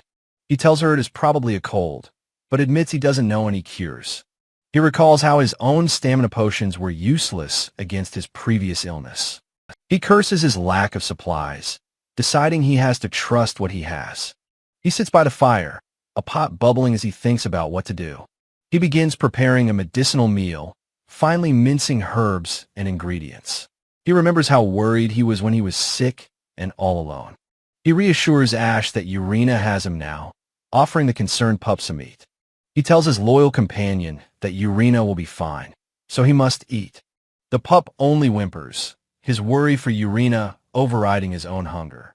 Kigo understands, recalling how Ash had refused to eat when he was sick.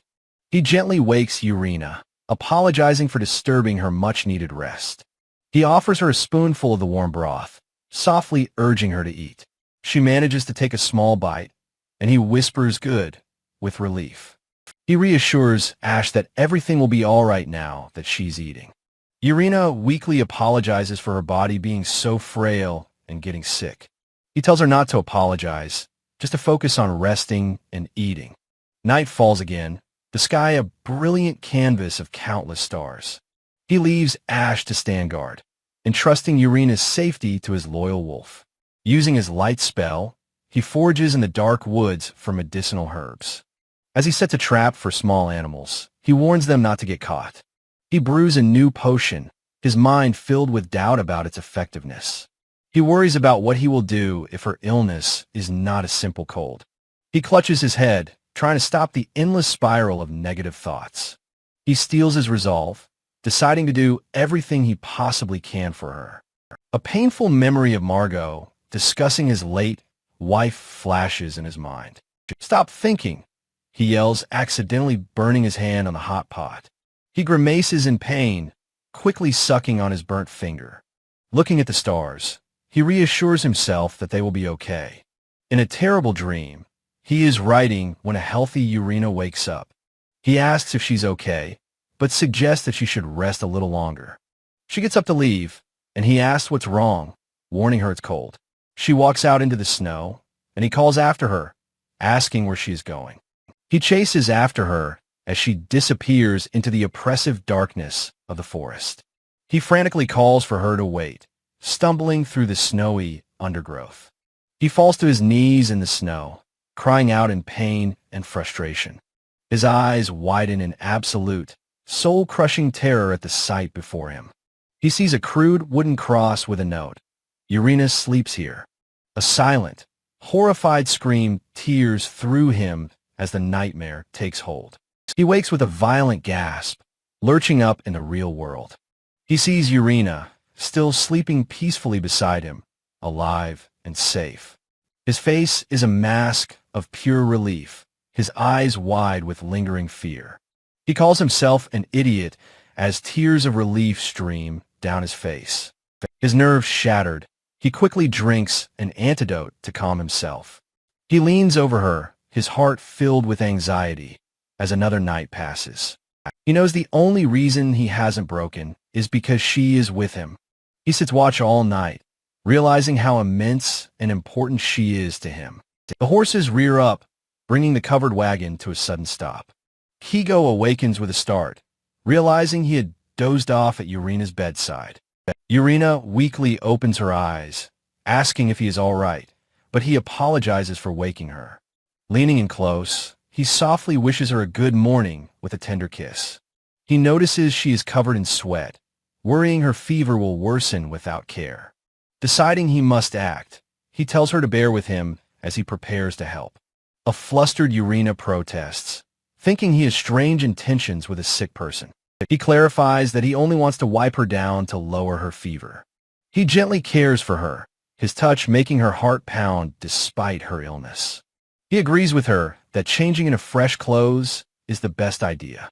With the ordeal over, Urena's stomach lets out a loud, healthy rumble. Kigo smiles, relieved to hear the undeniable sound of her returning appetite. He tells her to get changed while he goes outside to prepare a meal. He prepares a special meal, hot milk with herbs and a nourishing antidote soup. As Urena eats, he washes their clothes, telling her to take her time. She offers to help with the chores, but he quickly forbids it. He carries her back to bed, insisting that her only job now is to rest. Later, Kigo and Ash find they have caught a wild rabbit in a trap. He decides this will be the perfect meal to help Urena regain her stamina. He roasts the rabbit with plenty of garlic, confident that she will love it. The irresistible aroma soon attracts the attention of the great wolves of the forest. Kigo calmly offers a piece of the roasted meat to the magnificent beasts. The entire wolf pack soon gathers, behaving more like large, expectant dogs. Urena eats the rabbit with gusto, exclaiming how delicious the meal is. Kigo decides they must leave after their meal, as they cannot linger here.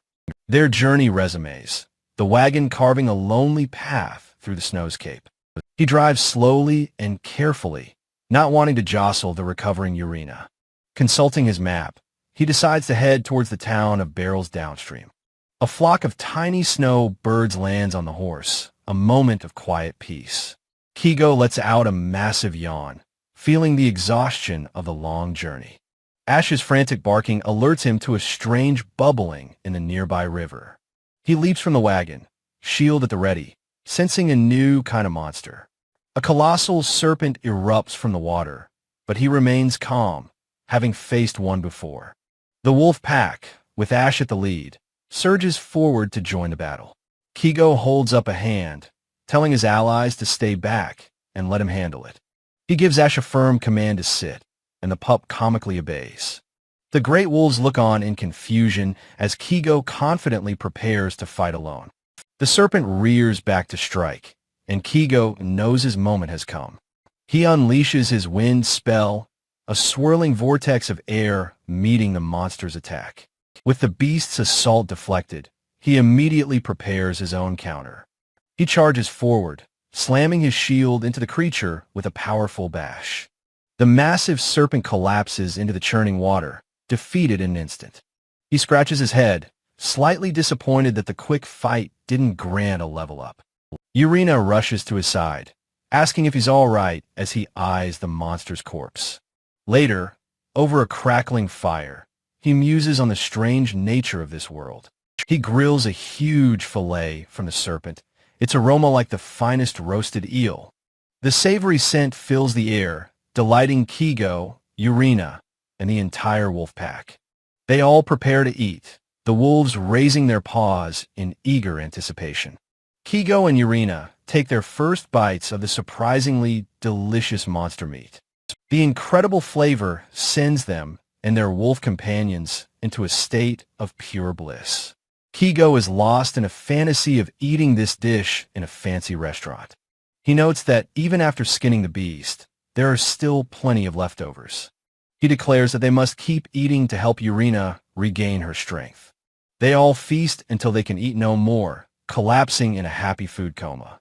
He places a hand on Urena's forehead, relieved that her fever is finally gone. He tells her to go on ahead into the wagon while he prepares for the night. Inside, he hangs their laundry, feeling that their normal life has finally returned. He sinks into his portable bath, letting out a sigh of pure contentment. He gazes up at the magnificent, star-filled sky, which seems especially bright tonight. Getting out, he reflects that traveling fills every day with fresh discoveries. He thinks of his old, reclusive life, a time he couldn't have imagined such days. Urena calls his name, handing him a letter and asking him to read it. He reads her heartfelt words, a confession of her deep love and gratitude. A warm, gentle blush spreads across his face as he finishes her letter. He tells her he loves her too, awkwardly picking up ash to hide his shyness. Urena embraces them both, creating a warm, happy huddle of their new family. That night, they sleep peacefully, finally back to their normal, happy life together. In Lesta, a shadowy figure stands over the body of a fallen knight. Heinrich tells the defeated Donnie that the Baron's greed has led to this moment. In the days that followed, Donnie noticed Heinrich's men making suspicious movements. One day, Donnie finishes his guard duty, ready to hand off to his second-in-command. He is suddenly ambushed from behind, betrayed by his own trusted men. His sword clatters to the floor as the traitors easily overpower him. The traitorous Gil reveals that information about Kigo's limb restoration potion has leaked. Gil sneers that Lord Heinrich would never ignore such a money-making opportunity. Donnie grits his teeth in silent fury, realizing the depth of the betrayal. Cast out into the snow, he curses his own powerlessness and apologizes to the Baron. He remembers the Baron's final command to him, to protect Kigo Okuda at all costs. He finds his way to Kigo's old homestead, where he is met by Juno and Elsa. He explains the terrible news. Heinrich has seized control and is hunting Kigo. Juno and Elsa listen with grim faces, grateful for the warning Donnie has brought. They explain they are also being watched by Heinrich and cannot go to Kigo. Despite the risk, they grasp Donnie's hands, vowing to help him in his quest. Elsa gives Donnie a horse and supplies, items Kigo had left behind. Juno provides him with one of Kigo's miraculous water daggers for the journey. They know Kigo was heading for Tyrant, but his current location is a mystery. They decide Donnie's best course of action is to go to Tyrant to find his trail. Fully equipped, Donnie prepares to leave, promising to report back with any news. Juno and Elsa wish him well, thanking him for taking on this dangerous mission. As he rides away, Donnie reflects that Kigo truly has the most wonderful friends. He travels north for days, camping in the wild and pushing his horse onward. He encounters only weak monsters, like goblins half buried in the deep snow. He finally arrives in the town of Tyrant and checks into a familiar inn. He makes his way to the Adventurers Guild, but is shocked by what he finds. A wanted poster for Kigo and Urina is on the board with a crude drawing. He overhears other adventurers discussing the massive 20 gold piece reward for information. He connects the greedy nobles on the poster to Kigo's miraculous healing potions. He decides to pretend to accept the quest in order to gather more intelligence. Back at his inn, he writes down what he's learned. Kigo had stayed in Tyrant. He meticulously documents their activities, noting they had watched street performers. Donnie mused that his target seemed to be sightseeing before getting to business. An informant mentioned Kigo wanted to eat a giant urchin, which Donnie found absurd. Still, he reasoned the young boy would have no cause to invent such a lie. If Kigo was hunting aquatic monsters, his path must surely follow a river. Donnie finished his letter, satisfied that his deductions would lead him to his quarry. He decided to send a message to Elza's inn, using a trusted messenger bird. Releasing the bird, he vowed they would soon rendezvous with their friend, Kigo. Donnie then departed from Tyrant, his cart following the river through the snow. He soon discovered the remains of a camp, littered with giant urchin shells. Gazing east, he guessed Kigo was likely heading toward the town of Bailey's. While tracking, he heard locals gossiping about a very affectionate couple by the river. Donnie continued his methodical search, camping at night and following Kigo's trail. He found a massive scale, impressed that Kigo had hunted a servant here. The scale was fresh, yet he felt a strange, unsettling presence on the wind. He saw many merchants on the road, feeling confident his reunion with Kigo was near. In Lesta, a smug Heinrich made a move on his chessboard, having read a report.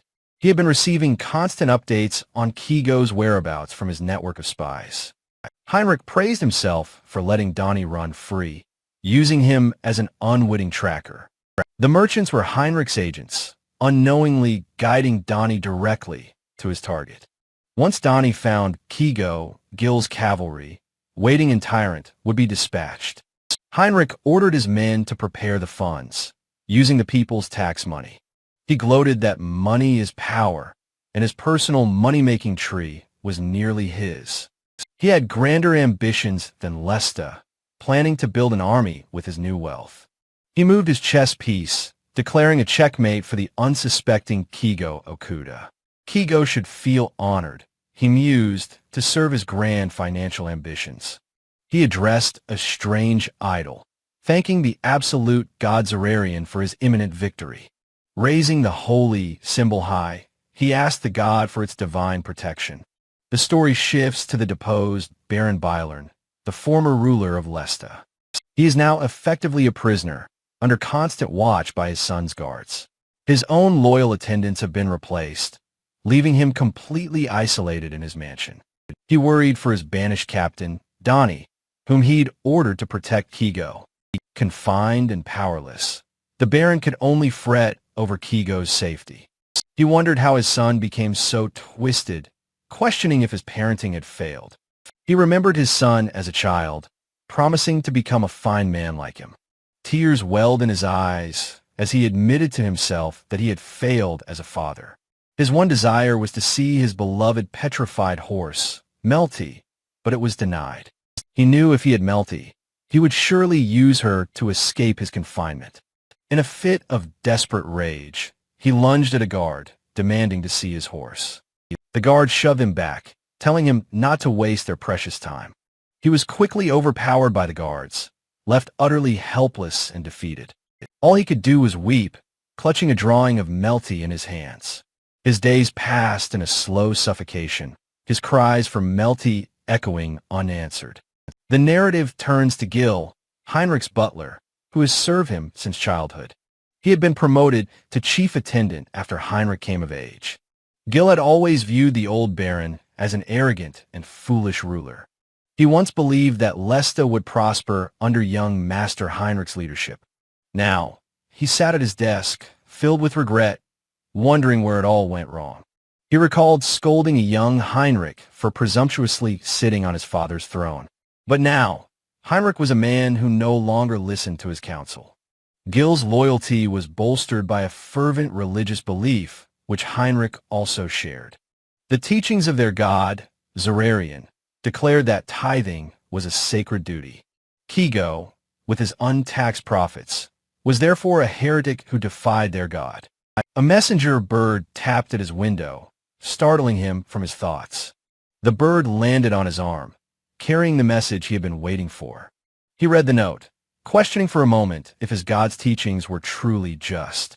His doubt passed, and his resolve hardened as he stood to act on the news. Gil rallied his men, vowing to capture Kigo and save his lord from ruin. In Tyrant, Kigo proudly showed Urena the oyster sauce he had successfully made. They huddled by a fire in the inn's outdoor kitchen to prepare their meal. Kigo carefully brushed the rich, savory sauce onto chicken skewers on the grill. He happily announced the start of their oyster yakitori party. As he offered a piece to Urena, he noticed a small figure nearby. A timid child was peeking at them from behind a brick wall. Urena quietly told a surprised Kigo that a slum was just ahead of them. She kindly welcomed the orphan girl, who slowly stepped out of the shadows. As the girl approached, Urena greeted her with a warm, disarming smile. Kigo's face contorted in an expression of absolute shock and disbelief. The young orphan girl was heavily pregnant, her thin dress dirty and worn. "I'm an idiot," Kigo stammered, covering his mouth in shame at his own ignorance. He had never imagined that the life of an orphan could be so wretched. Overwhelmed by the brutal reality, he broke down and began to cry. The orphan girl gently comforted him as he sobbed Urena's name. Urena asked Kigo if she could give the girl the present he had made for her. She drew the magical water dagger he had crafted with his own hands. She explained that in this world, even getting a drink of water costs money. The orphan girl watched in amazement as the dagger produced pure, clean water. Kigo, still unable to look her in the eye, handed her a plate of food. He asked the innkeeper to give the girl a warm room for a few days. He realized with a heavy heart that orphans must be everywhere in this world. Urena quietly instructed the innkeeper not to mention their act of charity to anyone. Kigo decided to trust Urena's judgment as she understood this life better. He reflected that, having grown up in peaceful Japan, he could never have understood. Later, from their window, Urena called out to him, pointing below. The orphan girl was waving up at them, and Kigo, humbled, waved back. Suddenly, a shout echoed from the street. Someone was searching for them. "Pursuers!" Kigo cursed, grabbing Urena and pulling her into an alleyway. They ran right into Donnie, who waved cheerfully, glad to see they were safe. Over a small meal, Donnie explained that the Baron had been captured. Kigo realized Heinrich was truly after him, and they couldn't stay here any longer. He thanked Donnie for the warning, deciding they would leave for Bailey's at dawn. The next morning, their two carts traveled together through the deep snow. Having Donnie as an escort was incredibly reassuring for Kigo and Urena. They continued their flight, following the river downstream into an uncertain future. One night, a sleeping Kigo was jolted awake by Ash's frantic, desperate barking. Their camp was suddenly swarmed by a chaotic horde of men on horseback. The darkness was filled with shouting and the clash of steel. They had been caught. Kigo quickly told a frightened Urena to hide in the wagon with Ash.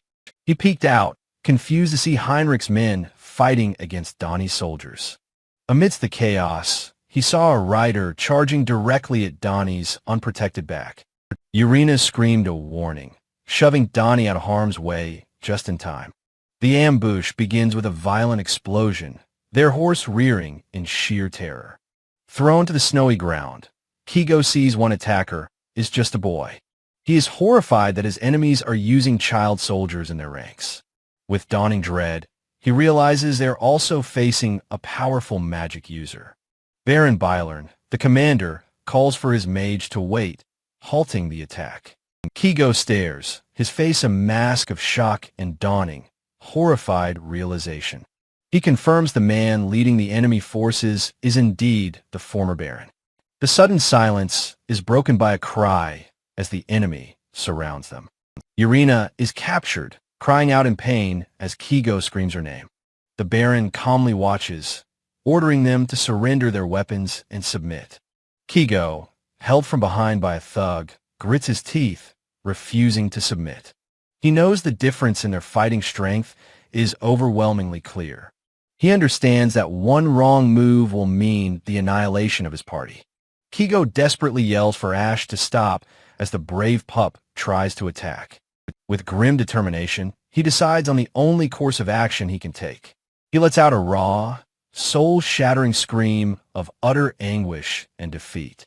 On his knees, he surrenders, shouting that he is their only target.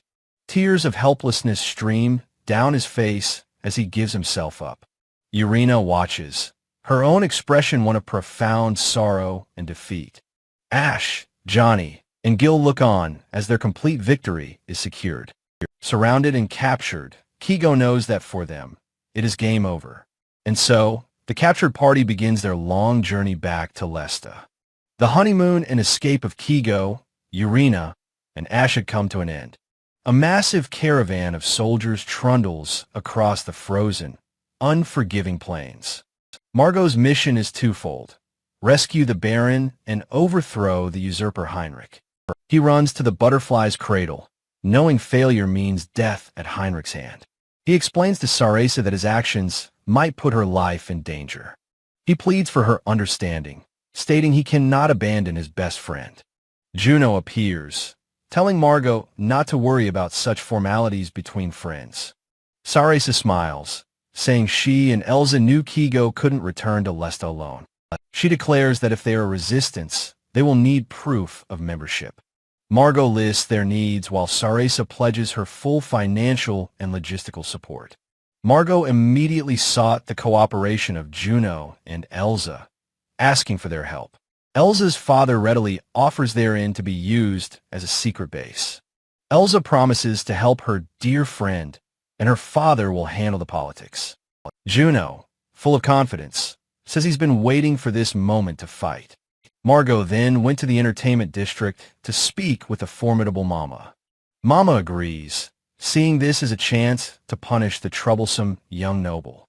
She promptly kicks out her patrons, declaring the bar closed for the night. Mama rallies her hostesses, telling them to gather information for Yurina's sake. The women of the district are a powerful network, and many men are devoted to them.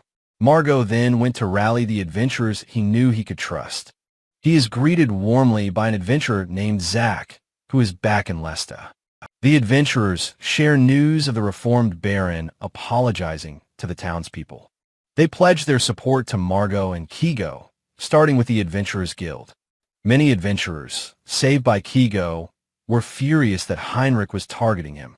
The townspeople are outraged to learn Heinrich has imprisoned his own father. The people remember Kigo and the Baron's kindness, and pledge their support. One man declares he is done silently enduring Heinrich's oppression and exploitation. The crowd roars its agreement, with one woman saying she is not alone. Margot realizes he is part of a community, bound by connections, not solitude. He thinks this is just like Kigo, and from afar, welcomes him home. Sarasa explains the proof of membership is a bracelet made from blue wolf fur. Margot ties the simple band of fur tightly around his muscular wrist. He looks up at the full moon and wonders if Kigo is watching. He flexes, declaring that the proof of membership is their fighting spirit.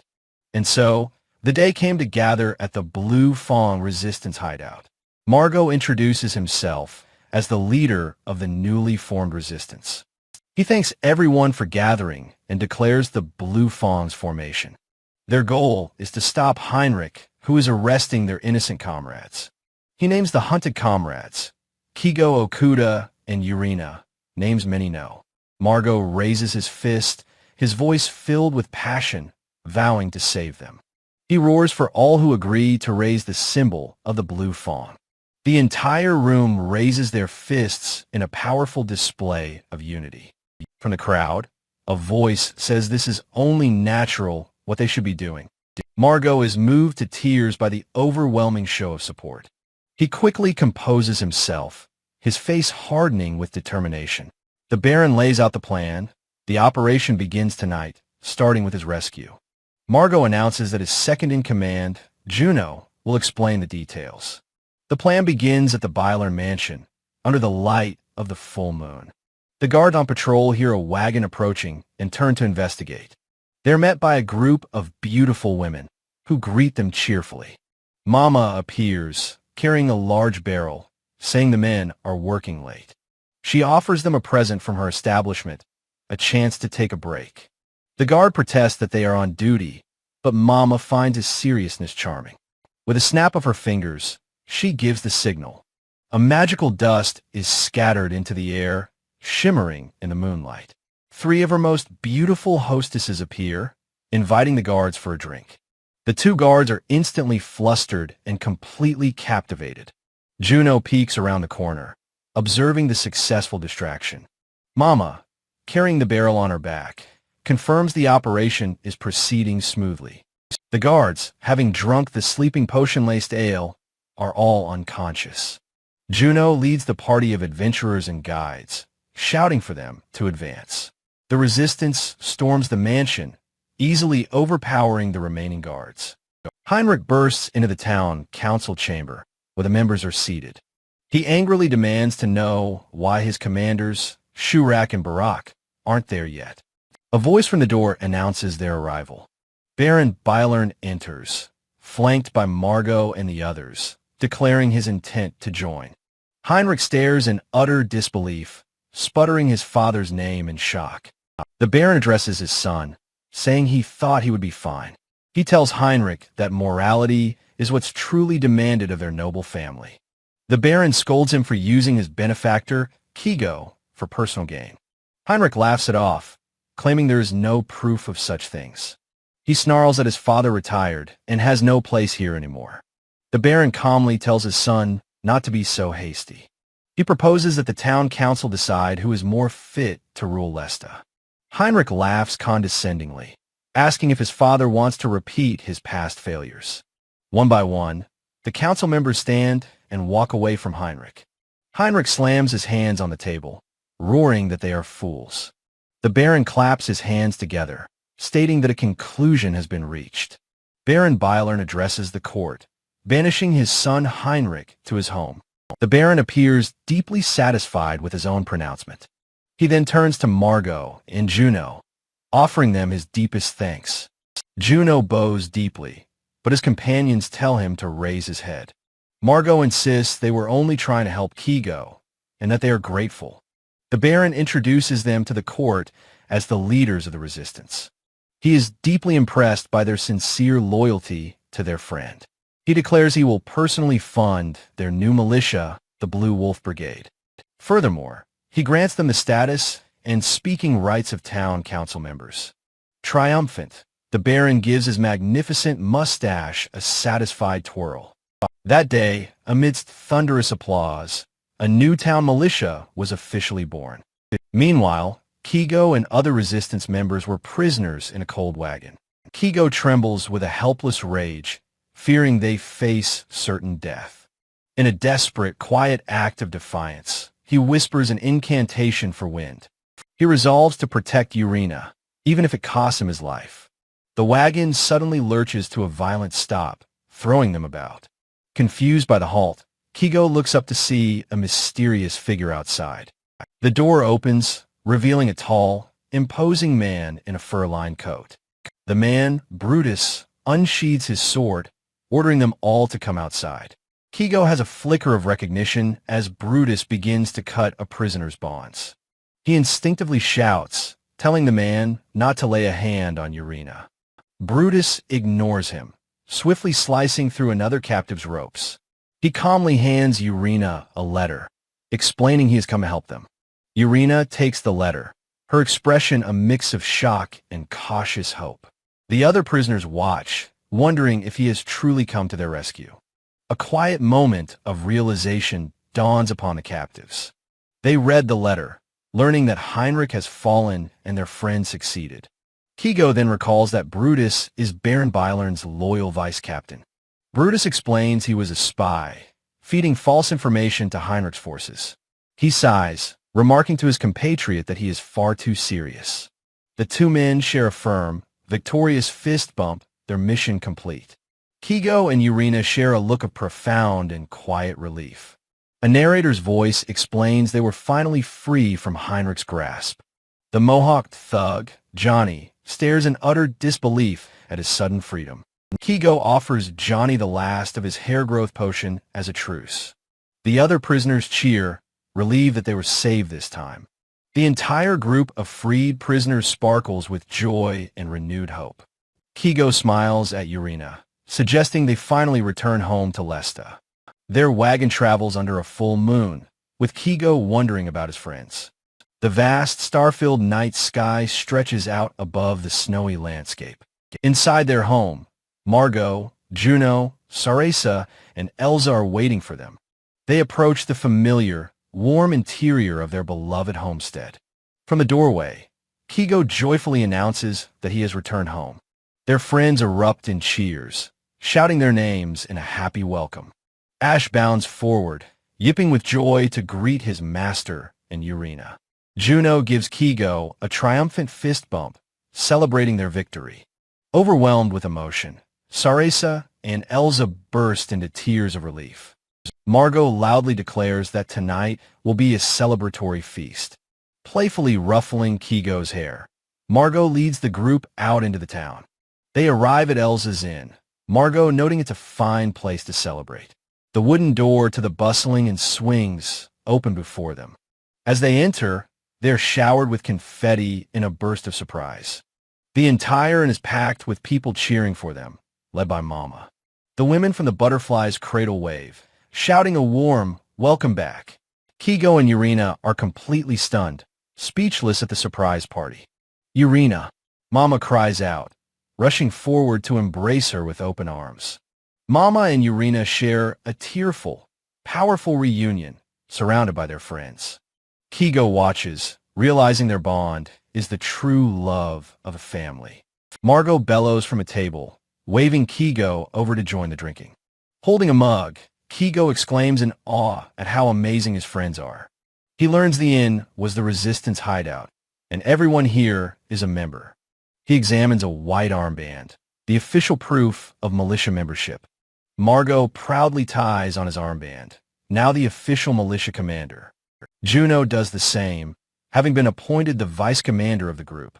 The entire Blue Wolf Brigade raises their mugs for a thunderous toast. Kigo is moved, realizing how many friends cared for him in his absence. Overwhelmed by this fact, he cannot stop a single tear of gratitude. He hides his tears with a loud laugh, proclaiming they're the absolute best. Later, Yurina helps a very drunk Kigo stumble back to their room. He sways badly, having had far too much to drink for the first time in ages. He dives face first onto the bed, immediately passing out from the festivities. The next morning, he grovels for forgiveness before a very stern Yurina. On the road home, Kigo is relieved that Yurina is safe from thugs. He looks upon his log cabin and declares that they have finally returned home. Inside, they find the house has been kept perfectly clean by Elsa. They sit down, Yurina remarking that their eventful honeymoon is finally over. Yurina remembers the letter from Mama, which Kigo eagerly asks to see. He reads Mama's warning that she will not forgive him if he hurts Yurina. He translates the letter, learning they could be targeted for valuable items. He is confused by the final line advising him to use actions, not words. Yurina shows him the small, delicate present that was included with the letter. She reveals a set of pure white lingerie, leaving Kigo shocked and sweating. Blushing, Yurina tells him he doesn't have to hold back any longer tonight. Flustered, Kigo tries to explain his intentions are more than just physical. He leans in and surprises her with a gentle, tender kiss on the cheek. Embracing her from behind, he softly suggests she go take a bath first. While she bathes, he decides he should prepare dinner for them. Outside, he frets nervously about taking the lead on their wedding night. He recalls Margot's ridiculous, drunken advice about having 3 kids at once. He shakes his head, telling himself it is far too early to worry about that. Staring into the fire, he admits he cannot even imagine himself as a father. He remembers Urina's past and wonders about the orphans in this world. He realizes that this world has many orphans, likely due to poverty. He imagines that simply giving them money would only make them targets. He envisions a system to educate them and give them self-sustaining skills. Once grown, they could earn a living, helping the town prosper. If the town's economy improves, people won't need to abandon their children. He looks up from his work, a determined new idea forming in his mind. He realizes he can use his old business experience to better this new world. He resolves to become a merchant to earn trust and enact his new plan. By the fire, Kigo considered his own lack of resolve. He dismissed his thoughts, focusing on his night, then heard a noise. Annoyed at the interruption, he wondered who could possibly be there. He stood and cast a simple light spell to see outside. His face contorted in an expression of pure, utter shock. Behind the gate was Heinrich, the Baron's son, shivering uncontrollably. Heinrich explained he was exiled from Lesta and had nowhere else to go. Kigo knew that leaving him out there would mean certain death. He looked at the confused noble, an idea forming in his mind. Two massive wolves appeared, flanking the terrified, trapped young noble. Since Ash was sleeping peacefully, Kigo knew there was no hostile intent. A wicked grin spread across his face. He would have some fun first. He cruelly taunted Heinrich with a warm fire and hot tea. Heinrich finally broke, begging Lord Kigo to save his life. Inside, Kigo offered food, noting his guest's surprising resilience. Heinrich devoured the meal, his proud demeanor completely gone. Kigo dried Urina's hair, warning Heinrich he would face their wrath. A sudden, loud scream echoed from the homestead's chimney. Heinrich was in the bath, crying out as Kigo brought him a tray. He wondered if the scars on his back were from a whip. After passing out, Kigo told him not to sleep in the bath. He offered the exhausted man clothes and a place to sleep. Heinrich shyly thanked him, showing a surprisingly soft side. Kigo wished him good night, but he was already fast asleep. Kigo believed in karma. Good deeds would be returned in kind. He told Urina that despite what happened, he wouldn't seek revenge. Taking revenge, he reasoned, would only create a new cycle of hate. Urina silently offered him a comforting drink. He wasn't cruel enough to abandon a man on death's door. She smiled warmly, telling him that was just who he was. He smiled back, accepting that he was a soft-hearted man. Suddenly, chickens burst from the chimney, squawking in alarm. Heinrich struggled with firewood, learning that nothing is free. After throwing out his back, Kigo healed him with a potion. He told the healed noble to get back to work or leave. Heinrich grabbed an axe, determined to learn the meaning of labor. Kigo's attempts to teach him were more trouble than they were worth. With a look of grim determination, Heinrich finally chopped some wood. His days were filled with chores, failures, and diligent effort. Their strange, shared life continued for several more days. At last, Heinrich proudly presented a plate of perfectly cooked eggs. Soon, they were even going on morning fishing trips together. They began working side by side in the heat of the smithy. They fought as a team, defending the homestead from monsters. Kigo realized, with some surprise, that they had become friends. When Margot had come for his daggers, Heinrich had faced him down. Kigo intervened, brokering peace between the two proud men. In the end, they all sat together, sharing a drink as friends. Heinrich asked to borrow a bone for a game of fetch. As Ash happily chased the bone, Heinrich mused on their new friendship. He admitted that, in the end, he hadn't understood Kigo at all. Now, however, he felt he was beginning to understand him better. Kigo thought that Heinrich, having lost everything, became a better man. He remembered his old life, realizing now how unforgivable he had been. Urina felt that after losing everything, she had met good people. Kigo called him for lunch, feeling that he had finally changed. He admitted he couldn't see Heinrich's plight as a stranger's problem. One day, Heinrich approached him with a serious request. He held out a letter, filled with his long-held regrets. He couldn't keep troubling the newlyweds, Margot and Sarasa. He announced his plan, to go to Tyrant and become an adventurer. Kigo worried if Heinrich had the stamina for the 3-day trip. He stopped his friend, insisting on giving him severance pay. He couldn't sleep while knowing Heinrich might die on the road. He gave Heinrich a card, predicting his success as an adventurer. As an investment, he also gifted him fire and water daggers. Heinrich told him to take the entire cart, packed with supplies. As a final gesture, he pulled his family's rosary from his coat. Kigo asked if the rosary wasn't an important family heirloom. Heinrich smiled, saying he no longer had any need for it. Holding the rosary, Kigo understood his friend's resolve. Heinrich pulled the cart away, thanking Kigo for everything. Kigo watched until the cart was a speck in the distance. As snow began to fall, he stood alone outside his home. Irina came out, noting the cold and Heinrich's talk of rebirth. Kigo closed the gate, as Irina hoped to trust without selfishness. He looked out into the snow, wondering about his own path. He remained a recluse, still avoiding the nearby town of Lesta. Irina found him on the balcony, greeting him warmly. She presented a sweater she had knitted, a gift of her affection. He tried it on, moved by the kindness of his new family. A quiet, melancholy expression settled on his face. She took his hand, knowing he was lonely now that Heinrich left. He pulled her into a hug, insisting he was fine. He realized she must be lonely too, far from her old friends. He kissed her, promising Margot's family would welcome them in town. In the warmth of their home, they embraced passionately. Her dress fell away. There was nothing left to fear now.